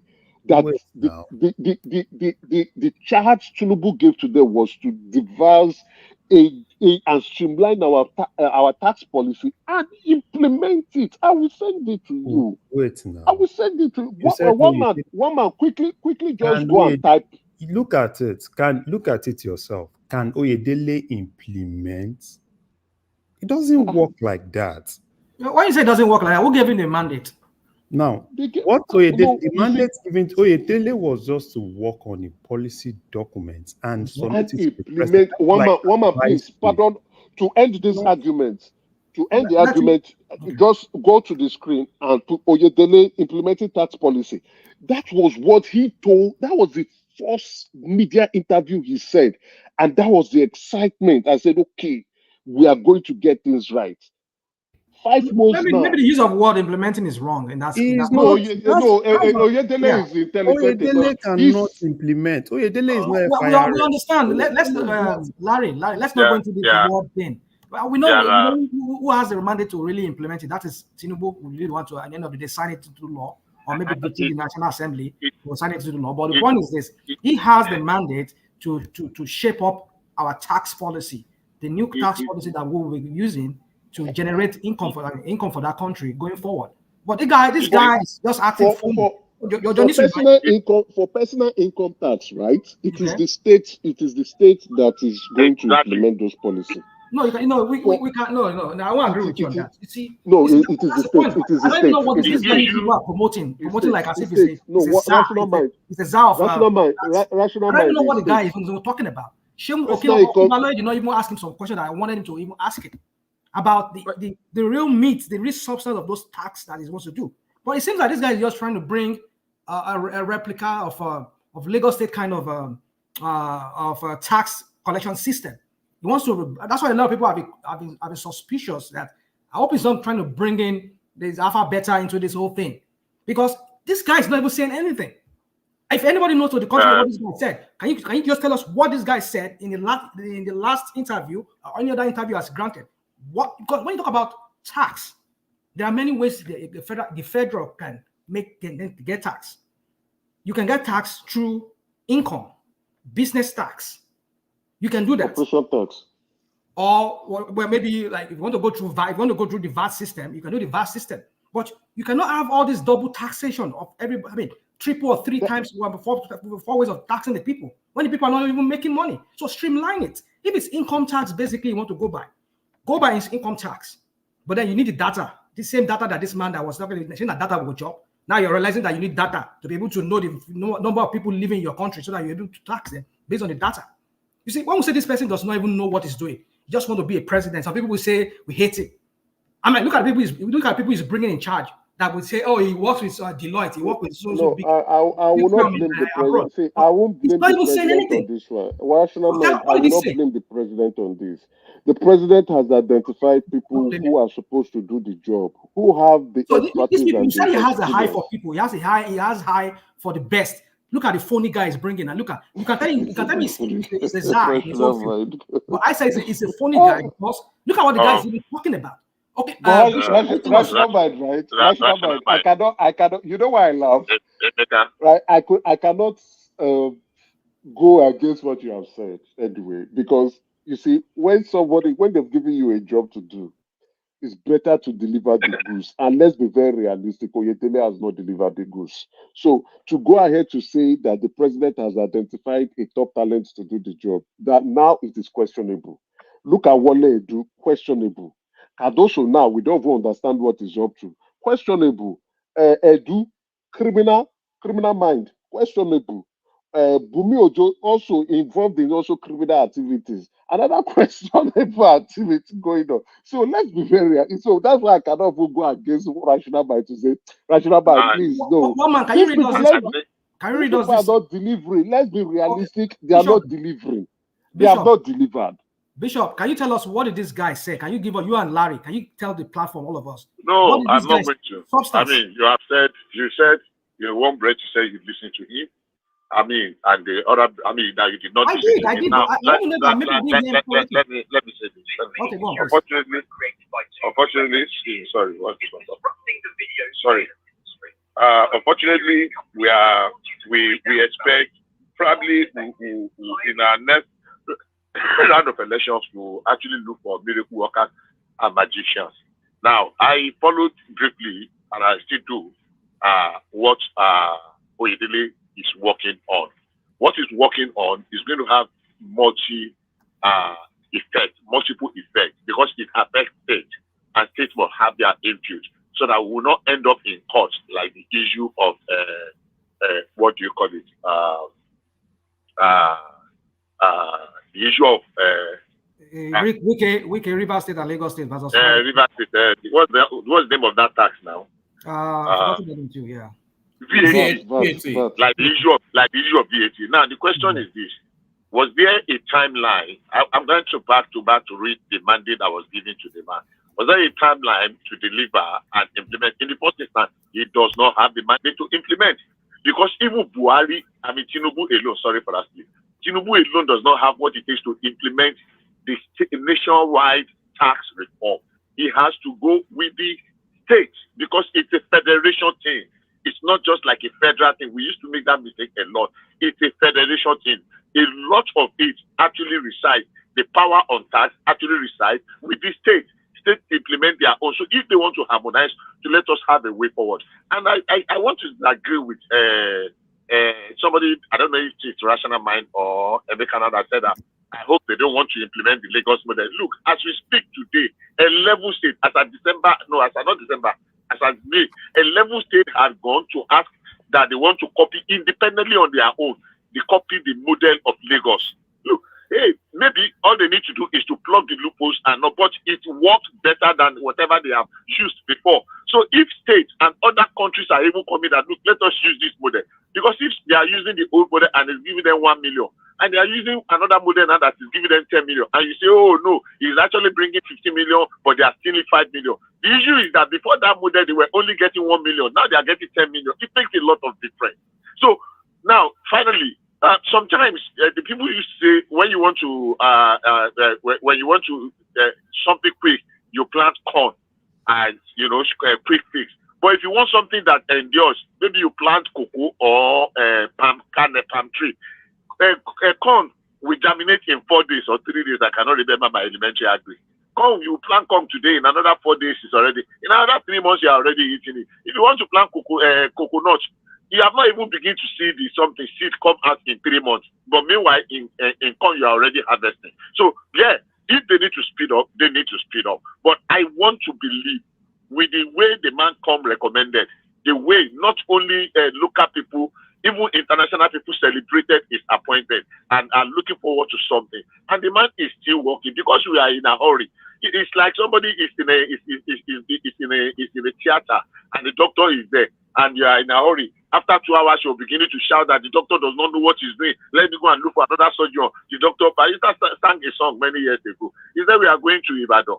We took from Oshodi in Lagos. And when we got to say, oh, this driver, we were complaining. Oh, in fact, let's go back. Let's go and look for another driver so that we can start the journey again. By the time you go back and start the journey. But you understand the urgency of why this is urgent. We understand, but then we must make it urgency. What is this We must make it that if the tax experts, excuse me, we understand the urgency, but at the same time, we must make it with caution. We don't need to run so that we collapse and we now have to go back to the starting point to go and start again. He is an expert that everybody celebrated. So for me, I will give him the benefit of the doubt. That is doing to come to an end before we know what. It's not 4 years. You just said that the man was appointed 5 months ago. Sometimes we are too impatient. I mean, Bubu came, spent 8 years, and wasted our life of 8 years of our people. I'm not saying. What we are today. Yeah, let Larry come in. Larry. Can I clarify something? Now, Oyedele was given, in terms of the scope of his job, he was given 1 year. And in October, he submitted a preliminary report to the president. Now, part of those preliminary reports, they've started implementing it. 3 or 4 days ago, there was a tax retreat in Nigeria.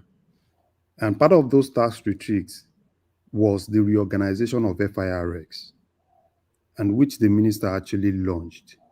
So, and part of that was they gave FIRS a target of 19 trillion for 2024. And Zach was even saying it there that they got 1 or 2 things from Oyedele's report and they are kind of like working on it. That's why I was more like, when we're talking of implementation, that's a very heavy word, because Oyedele's duty was not to implement anything, because he can't even implement. The only thing he's doing now is more of consultation, consulting the state government, consulting National Assembly, and giving advices to FIRS, which they are presently working on. So for me, I think the main focus. Who is heading FIRS? Who is the best? Zach Adedeji. Can you guys hear me? So am I confusing 2 people now? Is that what it is? Yeah. One man, can you hear me? We can hear you. Okay, all right. I'm on the Twitter page. Okay. It said the presidential fiscal. Now we lost you.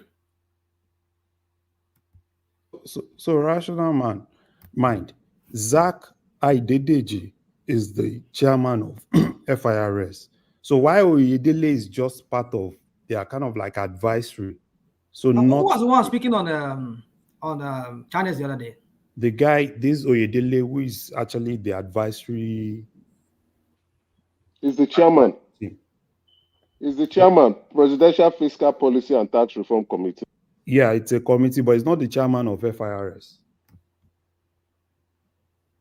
So Zach Adedeji, the guy with the tribal mark from Oyo State, is the chairman of FIRS, is the head of FIRS. It's like I'm dipping in and dipping out, right? The guy's work is also to implement. It is on his Twitter page to implement quick wins within 30 days. Critical. Emeka, if you are still there, you see, let's not struggle with this word implement. You know, this, you know, our people in Nigeria, the way they use English sometimes is just it's just ridiculous sometimes. Let's forget this word of implementing. Let's not fight about words. But the point is that when it comes to tax, like how it's done in most countries, it's an act of the parliament. And if the president or the head of the government make recommendation, he has to send it to the parliament. They will deliberate on it. They have their own subcommittees and whatever to look at what they can take, how they can tweak some part. Lobbyists will come in there too and all of that. And they will pass it into law. And if the president wants to assent to it, it's up to him, or he send it back to them. So if this guy is just only charged to, okay, work out a good policy for us that we can use to tax our people, well, fine and good. But the point is this, is that this guy, I don't know if it's the same guy, because I'm getting the whole thing confused now. I'm going to have to go back to that channel's interview. Is that when this guy was asked, and he was talking about Alaye boys, all these boys. I mean, we need to understand something very clear. I don't know, most of us, we live in different countries, but I want to use the country where I live here, which is the same. I mean, it should be the same system we are practicing, the same federal system. Even though Nigeria is not really practicing the same federal system that they copied from here. They're practicing their own, more like a unitary system and other crappy thing they've thrown into it. My point is this, that the state here has their own tax laws. It does not have anything to do with the federal law. The federal tax businesses, corporations, they tax your income. Also the states too, they tax businesses, they tax income. That's why you see, when we're talking about a while ago, we're talking about minimum wage or living wage. This is where all this factor comes in. So that you wonder, some people will hear, they will be working. You already, no matter what that you will do in Nigeria, and you'll be earning like maybe $100 by conversion from Nigeria to here. But somebody here will be doing that job and will be earning like $5,000 here. Why? It's the same job they're doing. It's the same brain or whatever. But why? So that is what you see. Let me not go into all this thing because I'm not an economist, but I'm just trying to say is that people are taxed here, and they make income based on how much you're earning. They know how much you can pay for your utilities, your rents, and other things, your other bills that you might have, and they will tax you based on all of these things, so they know how they're going to take from your pay. Each state here, they have their own tax system. They have sales tax. If you want to go by sales tax, some only have sales tax. They don't have income tax. One of the states where I live, they only tax. They don't tax my income. They only tax when I go buy stuff in stores or whatever.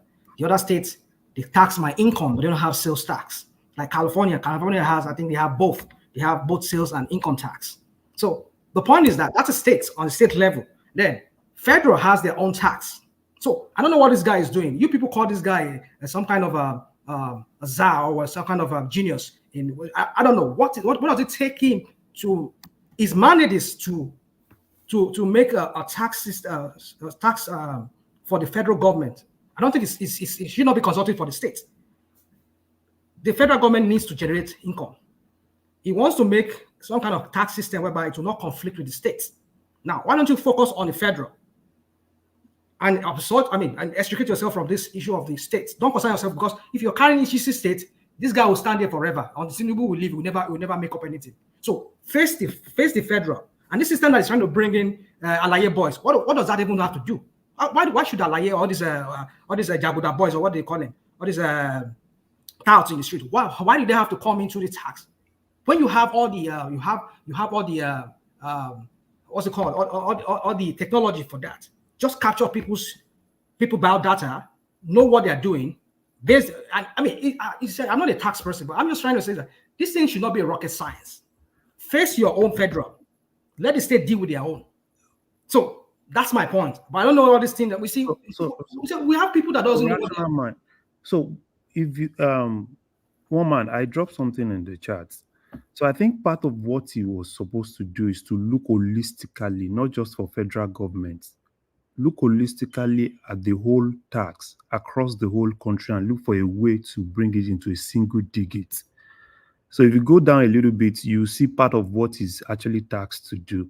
So I think the one he has submitted one, which I think if you look at it, he said the committee will be enacting harmonized tax law as well as provide list of taxes and levies for the whole. So it's basically around the whole country. But for me, I think he talks too much, right? I don't expect him to keep going. Thank you. He talks too much. He talks too much. From channels to this. And I think he should focus more on what he's doing now, consulting governors and consulting more of National Assembly. Oh, Mark Pembe, this is consulting. Face federal, that's to the point. Did I hear Prince Daddy try to come in just then? I think I heard. Go on. Prince Daddy, are you there? You woke him up. Oh, okay, carry on. Maybe it's not ready yet. Carry on. Larry, can you hear me, one man? Yeah, we can hear you, Prince. I've been muted all along. It wasn't me. Really? Somebody muted you? No. I muted myself all along from the beginning. I didn't speak. Oh, all right. Okay, carry on. So I think for federal government, he has done what he's supposed to do. So now I think the major thing is the ball is in this Zacchaeus' hand. They gave him a target of 19 trillion, and he needs to put everything to achieve that 19 trillion. Oyedele, as far as I'm concerned, he has done his own job and he's doing it. His own job is more of advisory. The guy that is going to implement the job that has been given the mandate of 19 trillion should just work. If that guy can work, then I don't even have any problem with Oyedele. Oyedele can speak whatever grammar. The guy that should implement should start working and make 19 trillion. What about the woman that is dancing in Canada? Is she not going to pay her own tax? Abuja is after her, Abuja. FCT IRS is collecting our own tax now. They have to collect our money. Wike needs money, and Wike has told that. Exactly. He needs money for the. Wike is even happy to bring the party to Abuja. Now, bring that party. She has to pay. People cannot. You can't be all these wealth show. If you have the money, pay. Don't go and be spending it elsewhere. Come and pay it here. The country is poor. We are looking for money. You took $20 million to go and give to another island. Pay your share, I beg. Let everybody see what you are paying. Now that money even leave Nigeria, sir. How the money even pass through the central bank?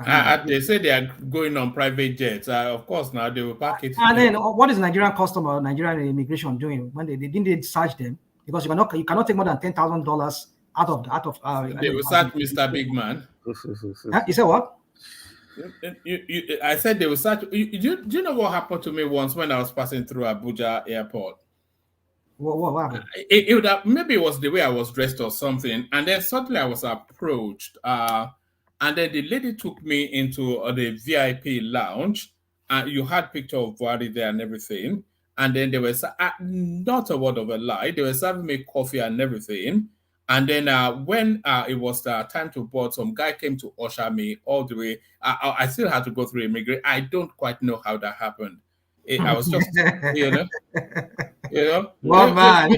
maybe there's a merit to being a fat boy. Maybe it was because I was fat and wearing a You bought business class now. That's what they do for business class. They just. She saw your body pass and she said, this man, why do you want to go and join economy when you are holding business class? Come to this side. That was what happened. Yeah, so one man for me. They will just pass them through now. They are not going to search their bags now. Maybe they want you to drop something for them. Sometimes all these Nigerian security people, they just want you so that you can drop some. Who knows? I don't know. I'm just saying it could be too. So yeah, it could be maybe they took you for some other person. I don't know. Let me not say. So one man, just in conclusion. So for me, you see, we need to start asking ourselves some questions like people have asked here. Are we a country? Are we? What are we? Nigeria is just an enterprise that's only meant to work for the elites. If you're just fortunate to fall in among these elites, yeah, fortunate enough for you. But if you're not, you're damned. That's up to you. You die like that. So you die in misery. So, one man, you see, I don't know what to say. Let me just leave that topic there. And maybe if you have some other topic for me, let's move. Let me take you to this space, Rational Mind. Tinubu approves inauguration of committee on new minimum wage. So, there is no, if they don't quadruple the minimum wage as it stands at the moment, then there is not, there's, because the country is so grueling, the inflation has spiked to unfathomable levels, and there just have to be leapfrogs in this thing. So what are you making of this committee after committee as people continue to drink Gary in their power laws? We just spoke of one committee that was set up for the tax reform and all of that, and I don't even know how this tax even work in Nigeria. Like I said, I think it should be an act of the parliament. It's not just what Tinubu just so by some presidential fiat just sign into law without having any recourse to the National Assembly, because it has to do with. You see, that's why we need to ask the question: Are we a country, or are we just an enterprise, a banana republic? We need to answer something. When we answer this question, we don't move forward. And how does that come in play with what we're talking about? This topic you're asking. You know, I've said it earlier. You know, you cannot talk about minimum wage or living wage if you don't have data in front of you. Data will speak. You calculate, okay, electricity. Let's just put everything on that utility. Okay, if this is how much you will spend. When I look at it, how can you even talk about that when even every day they keep increasing the tariff, the what's it called, the electricity charge they charge Nigerians. Just recently they said they jacked it up again. They jacked it up. So how can you even plan when every time something's always in flux, everything's just in motion, everything's just moving? You cannot plan. So my point is this: it's like if you don't fix the first thing first, you're gonna be talking. I know Nigerians, they need also this, like somebody said, he said it? Was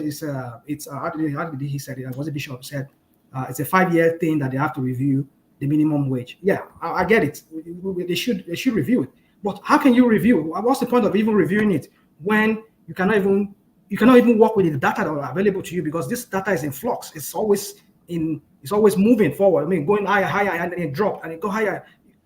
Where do you even draw? Where do you even soak it? This is take-home package for every person working in Nigeria. You're a laborer. You should be earning at least 1,000 naira per hour. At least. Out of that 1,000 naira, okay, you pay 20 naira to take transport. You pay 100 naira for taking transport. You will eat inside it.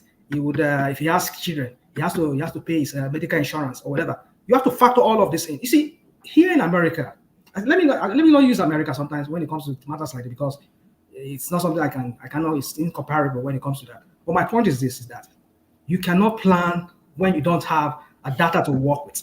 I beg, can I? I'm sorry. Maybe this is the last time I don't understand what you're saying. You are convoluting a lot of things. You are mixing up a lot. Are you saying they should not review the minimum wage? Remember, the minimum wage are just for government workers, civil service workers, and they chart a part. States follow. It is not mandatory. It's just a minimum. That because several states. So are you saying because we don't have all the data now, we shouldn't engage in the exercise of it's not a must that we must talk on every topic, but I'm confused because we're supposed to be learning. Are you saying the exercise is not necessary, that we should fix all the problem of Nigeria, data first, electricity, before we talk of minimum wage that we know is long overdue, that the amount of money that people are earning have been overtaken and eaten up by the recent government policy, which of course, unfortunately, are very necessary? Hold on, Mr. Speaker. Can I ask a question real quick? How many people live in Nigeria? What's our population? Our population? Yeah. As of today? Yeah. I mean, they say we're about 200 and 280 million. Forget they say. What they say. That's what I say now. Listen, what do you mean themselves when they say, did you count?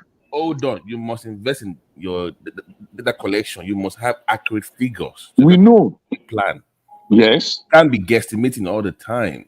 Yeah, look, listen.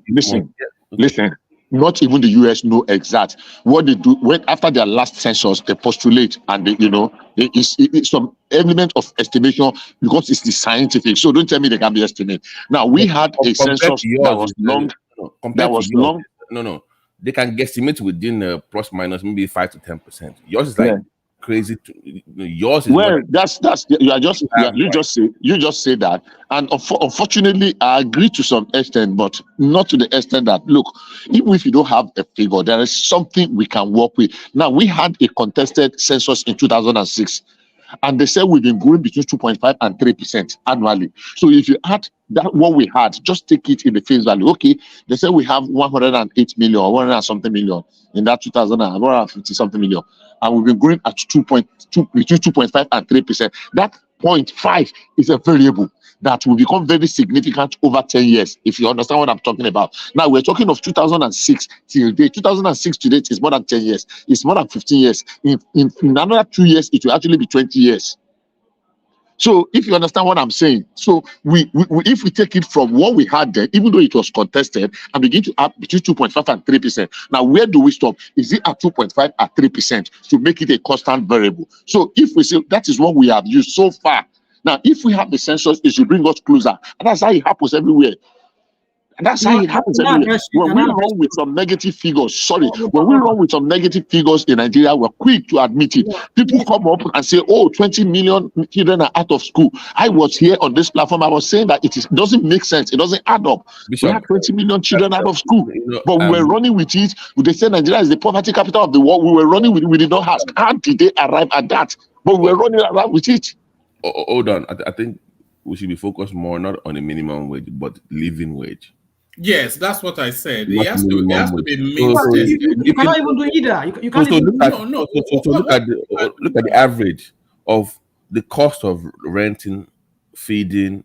Yes, that's means testing. Let me, can I answer that? Hold on, if you do living wage, you're looking close to about 150 to 200K a month on an average to meet up with the cost of living in Nigeria right now. Can I answer that? So, okay, go ahead. Good. You cannot, and I will tell you why. In Nigeria today, if I ask you, all things being equal, certainly variables are used to say, even though they hardly ever are, that if you will earn 200,000 in Lagos and you earn 200,000 a month, I'm just argument say, okay, let me say $1 million so that you put some value. You earn $1 million naira in Lagos and you earn $1 million naira in Ekiti, all things being equal, where would you rather live? $1 million naira a month in Ekiti? No. That's not how it works. Here in the United, hold on now, Bishop. Here in the United Kingdom, they have a minimum wage, but then they have something that they call weighting, a WEIGTI, weighting as in weight. So in a city like London, for instance, there's an additional add-on that they call London weighting for reasons of understanding that is more expensive to live in a place like London. So if they want to means test a minimum wage in Nigeria, they would look at the average state and model it around. Can you hold on, please? They will look for an average. I know if you cough again, Mr. Man. I only cough now. All right. No, sorry. Apologies. Let me mute you for 1 microsecond. I'll unmute you. They will look for an average state, and then they will do the calculations around that, and then more expensive state can add that weighting on. So that's what I wanted to add. Okay. So basically, you have just helped, even though our system does not work like the UK system. So basically, you are saying what I have just said. Now, federal government have minimal presence in the state, minimal workforce in the state. Federal government cannot dictate. Some people have challenged that federal government cannot dictate, because when they did make wage review in 2019, more than how many states did not implement it, because they say it is not a federal government, because federal government does not know what their pocket is, cannot dictate what they pay their workers, and they did not implement it. And I can assure you, about 3 or 4 states have not even implemented it till date as we are speaking. So asking federal government to enforce or to implement and say, look, this is how much you must pay, is a little bit difficult. Now, going to the issue of minimum wage and living wage. Quite honestly, it is just semantics, because a minimum wage a living wage in Lagos is not a living wage in Karanamoda. or in Bereninkebi, or in Idosi, in Ekiti State, or where is it in Ondo State. So everywhere you go to, there is that. I thought we just addressed that. We Just said you. that's what I'm saying. That's what I'm saying. That the system in Nigeria, the system in Nigeria, it's not semantics now. No, I said the system in Nigeria is different from the system in UK. It's a universal model. It is no. It's a universal model. No, sorry, please. Can I just put my position? The system in the UK is not the system in Nigeria. You can say it's a system. Hold on. Bishop, calm down. Bishop, calm down. No, Bishop, just relax, Bishop. Bishop. For a moment, Bishop. Basically, what we're saying is that for an individual with 1 or 2 kids, just look at the model of mother and child, 2 kids. How much would they need to live to survive in a month on an average? That would be where you should start for a living wage, right, one man? That would be your just minimum. And then you won't look at Lagos, or you So won't Lagos look cannot at be your Gombe. example You look at an average state, and right. then you So model remove it around Lagos, Abuja, or Port Harcourt. Just look at the average. Then that will tell you the number. Then compare it to what you're currently paying for minimum wage. That is your difference where you can do the adjustments.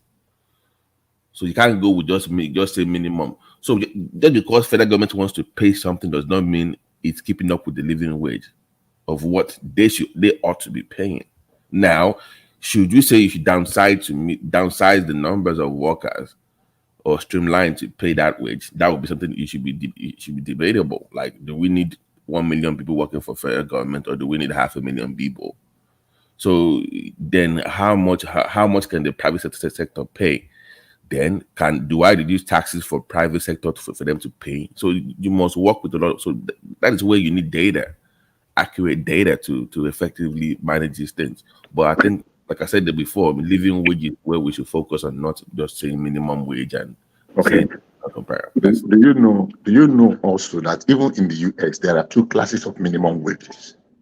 Do you know there is a standard minimum wage which is $7.5 per hour?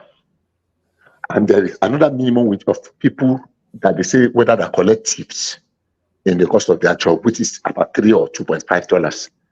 So what I'm saying is simple. I'm not disputing that. Look, where we started from is, should the federal government go ahead with the committee that they have inaugurated to review the minimum wage, which I think it is long overdue, even though it was supposed to be 5 years. The last one was 2019, and the current one is 2021. But because of the recent happenings, especially in the fuel subsidy removal, and probably the election, that it should be hastened up. It should not be delayed. That is where I actually came in, because the argument was that is it necessary now or something. So that's where I came in from.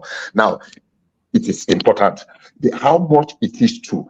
The context is it is the federal government that is determining how much impact will it make on the state if the states are not independent enough to be able to arrive at their own figure. I'm saying it is going to be very minimal, because the percentage of federal civil worker present in some of these states, it's very insignificant.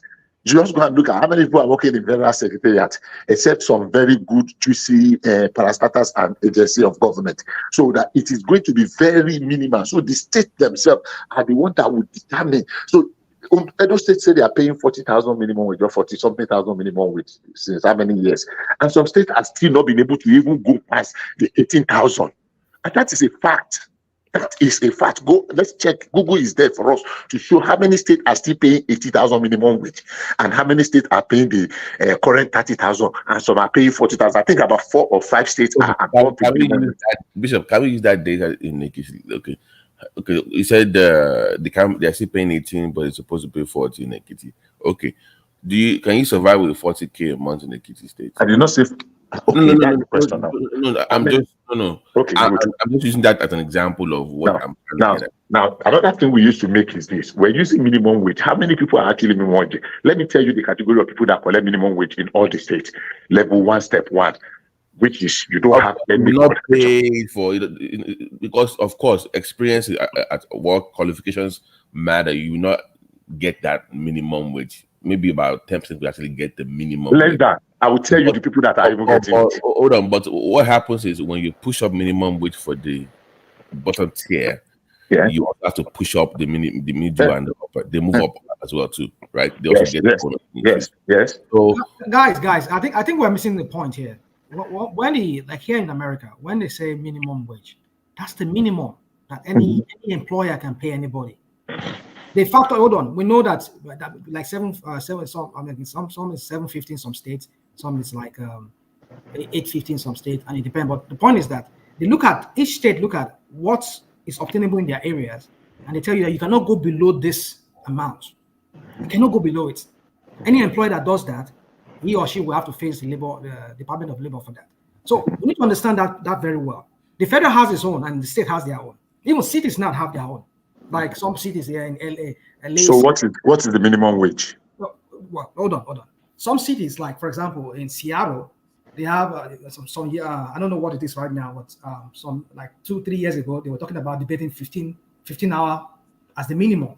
But in Seattle, you will see people who have who even get more than like ordinary laborer, who has like even like 18, 19, 21 $21 per hour. So, and like some like in LA, that is very expensive to live. You see, like they tell you that the minimum is $16 an hour. That's the projection, that you cannot go below this. And so some people can still pay more than that, but that's the minimum you can pay. Bishop, but that number was adjusted based on the living wage, what they thought was livable for LA, right? So they were adjust minimum wage based on I think it's not about semantics here. We're just saying apart from rational mind, is that the one? When he said semantics, I'm like, what do you mean by semantics? It's just we're just trying to confuse you must adjust your living wage based on what you think the living wage is. Well, you see, that word living wage for me, it's not something. It's very debatable because, like someone like Bishop rightly said, now in some states, you can't compare some certain states to certain states, you know. And the point is this: is that you see, I think you just need to sit down and figure this out. But what I know is that there should be a threshold. Like you cannot go. Rational. Let me give you an example. Let me give you an example of where I live. No matter how recluse that state, I mean that village is, you cannot go below this because. Let me give you an example of where I live. You say what? Go on. Let me give you an example of where I live. Now, federal minimum wage is $7.25 in the US. So we are expected to work 40 hours. If you are lucky, in some places you don't get up to 40 hours, and it's immaterial.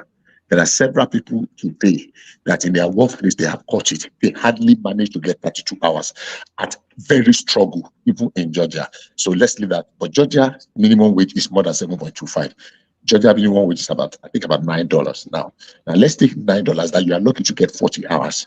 If you get 40 hours in Georgia today, no matter how remote place you are living, and after tax, if you are not careful, you cannot survive. You will barely be able to buy groceries after you pay your insurance, you pay your car insurance. That's if you drive a car. You pay your car insurance, or you pay your health insurance, and you can barely survive. That is assuming you are getting your 40 hours. But many people are not getting 40 hours today. I know people that are working in the airports today with what do they call them? This airport authority. I know people that are working with that they don't get that 40 hours today. Badly they get 32 hours. So if we bring that minimum wage and living wage, we match it together, it will not work. Now, that is, I'm talking of Georgia. There are other states that earn more. But by the time you put their tax and their other expenses, the standard of everything, living, what do they call it, something parity, you put it into 4. How much does you get an average one-room apartment in a place like Seattle that you are talking about? I mean, somebody went from Georgia to New York. She was a nurse practitioner, and she got the job, and she was so excited because I was working with her father, and she moved her car. After 1 month, she sent back her car because where she was living, that she was paying $3,500 in a month in a 2-room apartment. She has to pay $500 for the car spot where she was parking her car. $500 in New York. I don't know where it is in New York. So she sent back the car, and she would rather use public transport. Why would she be after paying insurance of how much she's paying? So these things vary. It is not one cap fits all. Now back to Nigeria very quickly in 1 minute. The truth of the matter is that we use minimum wage so that we can make our argument to flow. The percentage of workers that are actually in that minimum wage bracket are very, very insignificantly small. Now I'll tell you why. It is level 1, step 1. What is level 1, step 1? You have zero education. That's number 1. You have zero experience, and it is just your entry point. What many people use that minimum wage something to do is the one they used to compensate people. Okay, just bring 2 names, just bring 3 names. That's the majorly where they used to pile up those ghost workers. Because even if they have them, they hardly go to work every day. They have other things they are doing. They are just using that place. And mainly there are sometimes in some local government, in some other institution where they say, so just come as a cleaner, just come as something. Hardly do you see people in that circle. Because ordinary primary 6 is not even level 1, step 1. It's level 4, step 1. As if you have primary 6 at all. It's level, if you have school start, it's level 6, step 1. So when we put this something, yeah, it is okay to use it as a gauge, as a measurement, and it's better we make it to improve this living standard of people. But that should not form. We should be able to get an average, not the lowest of the lowest of the low. Level 1, step 1 is the lowest of the lowest of the low. So when we use it, it makes our argument to look a little bit one-sided. That's what I'm saying. Everybody deserves a fair share of what they're earning. Yes, I'm with you that you might not be able to pay a living wage. What I'm saying is that if you have accurate data to guesstimate what the living wage is, that will actually tell you, okay, I can't pay $10 an hour, but okay, let's say I'm paying 4 right now, but based on my calculations, it's actually paying 10 for living wage. I can say, okay, that gives me an idea of, okay, if I have more money to raise, I can actually at least keep up with that. I know what they should be earning, but I'm currently paying below that. So that gives you an idea of how to improve the pay. Not because you might necessarily be able to pay that 10, but that gives an idea. If I want to increase, I can actually know what the target is.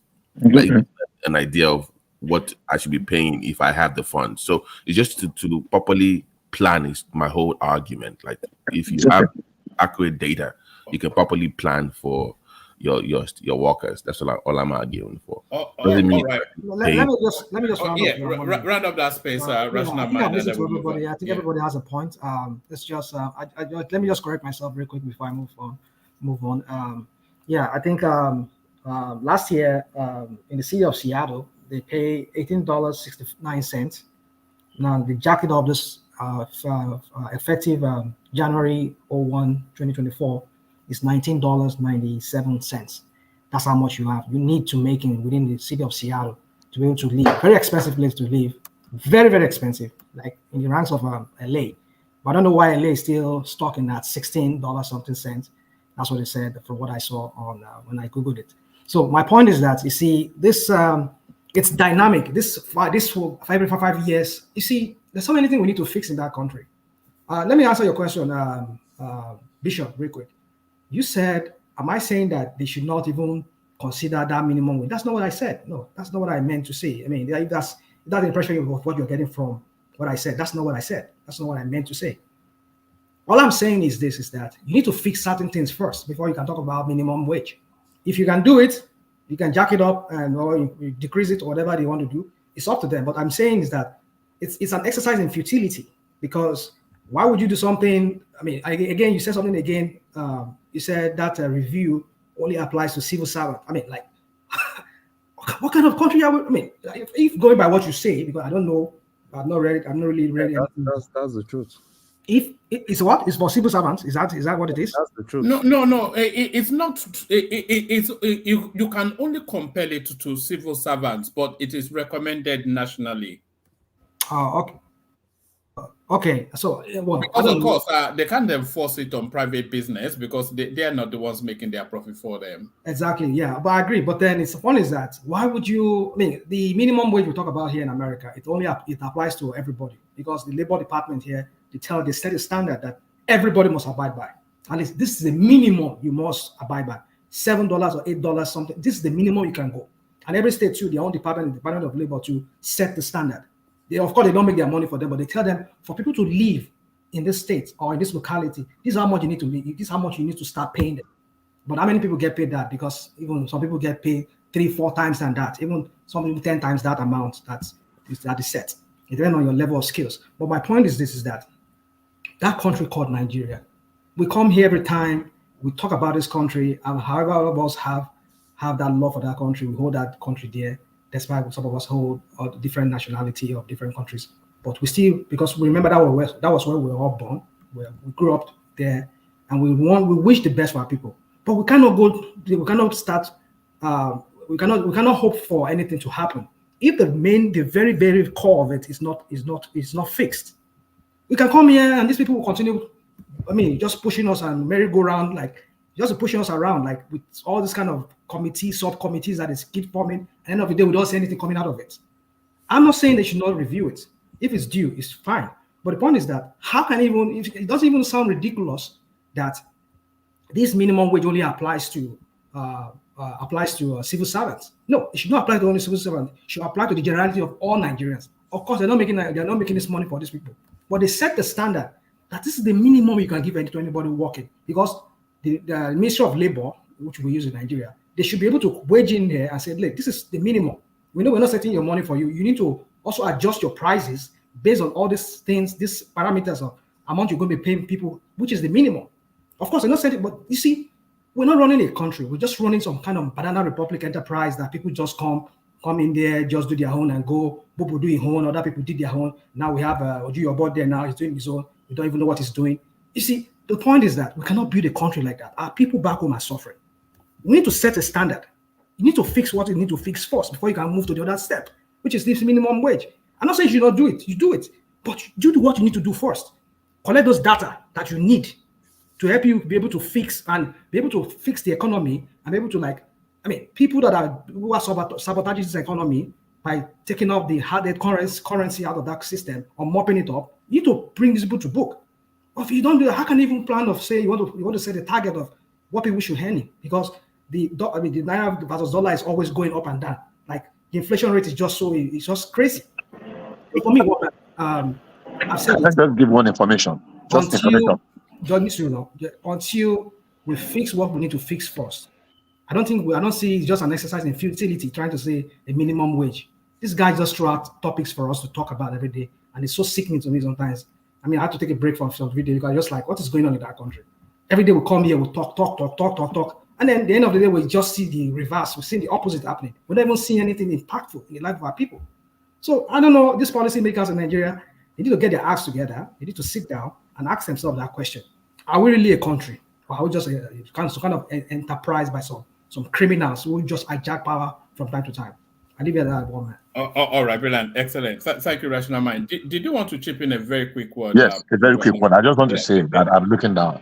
I'm looking now. The minimum wage in the US, as we speak today, the least minimum wage state pay is $5.15, and the highest is paying $5.15.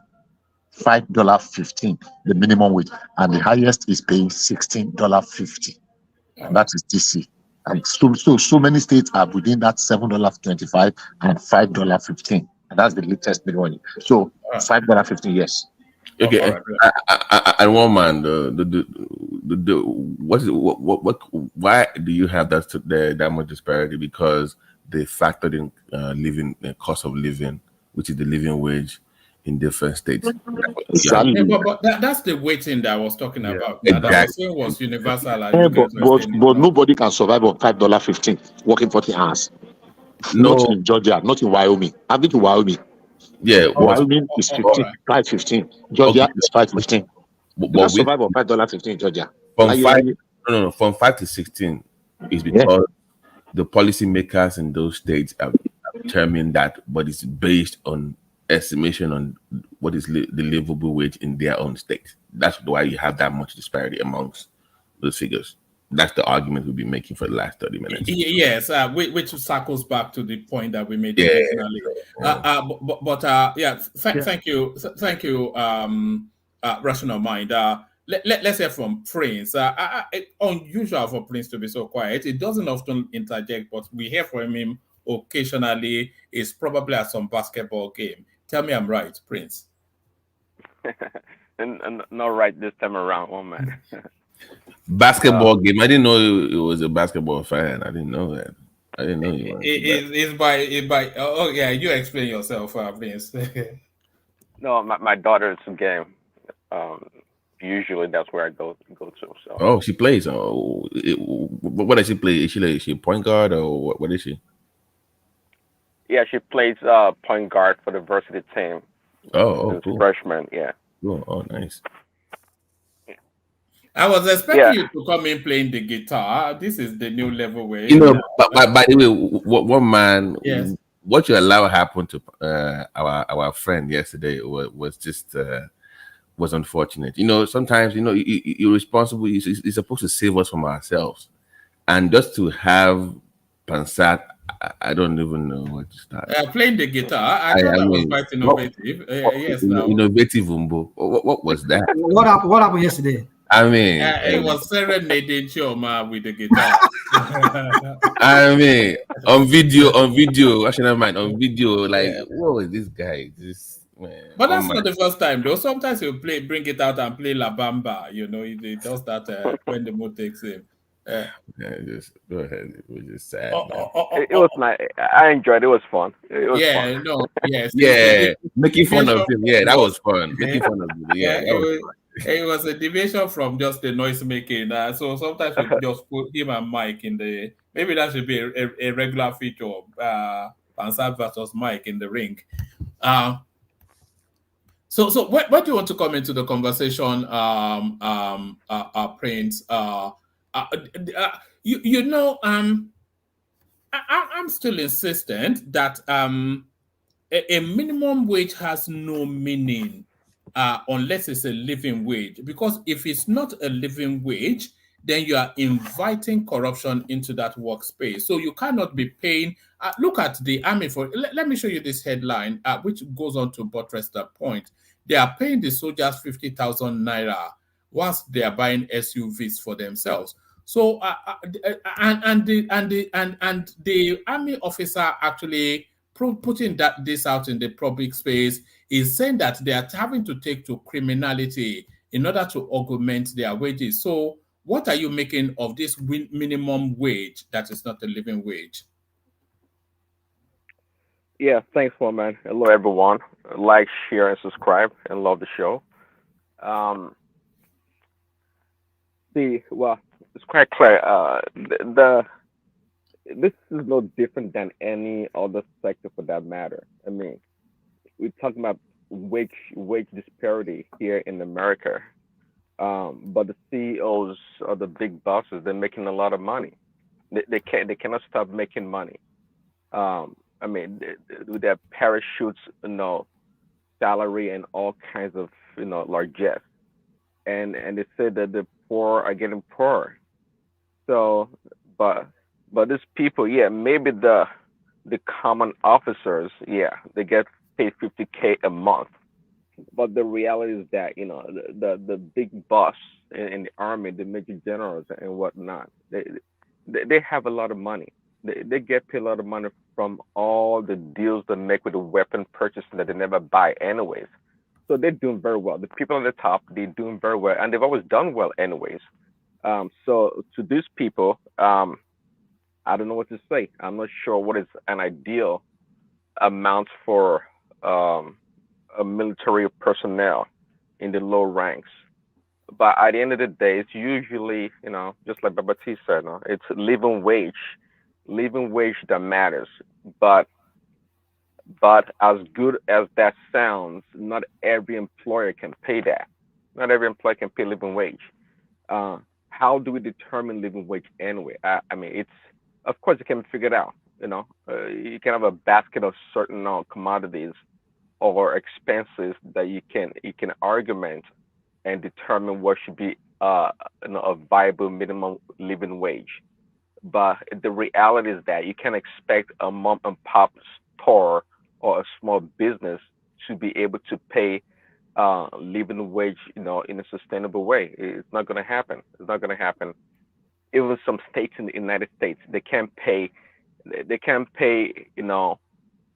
a certain minimum wage, because the employers or the states, some states are not very, buoyant. They're not. not like on the West Coast where like literally the minimum wage on the West Coast is about $18 an hour average. So when I hear $5 an hour, I don't even know what to make of it. Maybe though in those states it is fine. Maybe it's their mortgage or their rent is not as an exorbitant. You should move to the West Coast. Yeah, why don't you move over to here? Move over to West Coast. You make more money, right? Yeah, that's what I'm saying, on the West Coast. Yeah, I'm saying I'm inviting you to move over here so you can make more money. You understand? Really? To Montana, well, it's up to you if you want to say about Montana. But where is the cheapest place to? Where is the best place to live in America? Tennessee. Boston. Boston is the best. I think Tennessee. You live better in Tennessee. In terms of climate, in terms of racial balance. One man. This is the place. One man. For intellectuals too. If you want to be intellectually, they come to Boston. No. Where the fat bottom girls are is really. Wow. Okay. Yeah. Okay. I don't know. So for that topic, one man. So for me, right, I think it depends on how you picture it. So it depends on how you picture it. Like someone like me, I live in Tennessee, and my office is in New York. And severally, they've begged me to come to New York, and I don't see any reason why I would live in New York. So, sorry, do you live in Murfreesboro in Tennessee? No, I live in Clarksville. The dead city that should be scrapped from the surface of the earth. No, I live in Clarksville. Is okay. Like 35 minutes to Nashville. So you live close to. Murfreesboro is not that bad now. This one you're just bad watching the place. No, I was there. There's no way I can. No, I can't. That was a god awful city. They should be removed from Earth. So you live close to Joel of Nashville and Ayalekoko, right? He lives in Tennessee, I believe. He lives in Tennessee. Yeah. So for me, you probably run into him and you didn't even know it was him. So for me, I think it's better for me living in Tennessee, right? Because as I prefer making the New York money and living in Tennessee because it's cheaper for me, Yeah. Do you pay income tax in both states? No. They don't pay, but they get you in their sales tax is horrible. Yeah, but sales tax is crazy. Yeah. Jesus, their sales tax. One more to your question. I'll say the Pacific Northwest in the whole of the United States probably the best place to live. The weather is great. Northwest.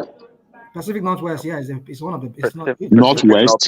Yep. What are you talking about? Northwest. Come on, man. Washington State, Idaho, Wyoming.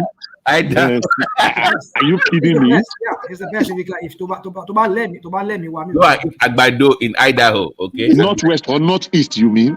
They have corn farms over there. They have corn farms and all that. You can eat enough Agbado. No, not east is New York and those areas, those New England states. It said northwest. It said northwest. Yeah, we're saying northwest. Yeah, that's what we're saying. No, because you live there. That's why. So be objective.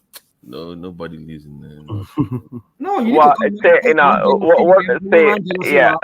see, okay, I know about the intellectual, capacity or whatever in Boston now is this kind of clustered around there. Yeah, I agree. But now tell me, what is apart from you guys going to the library and go to the museums, what else do you do that is so warranting to want to live there? No. Hold on. We have the Boston Celtics. We're going to the finals this year, by the way. You better believe that. We got the Boston Celtics. Boston Marathon, right? Yes. No bombs anymore. Because we stay healthy, we help. I mean, come on. No, you guys, no. You see, you guys are always on. What you call you guys? You guys, you get your power through. Your lifestyle, like you power through everything. Look, if you want a more relaxed life and you want to deal with nature in its best form. Not like the terrible snow they have in, I don't know, Wyoming or New York or the northeast corner or corridor. In the Pacific Northwest, it barely snows. When it snows, it's beautiful. But the weather is great. You talk about greenery, greens everywhere, nice, beautiful mountains.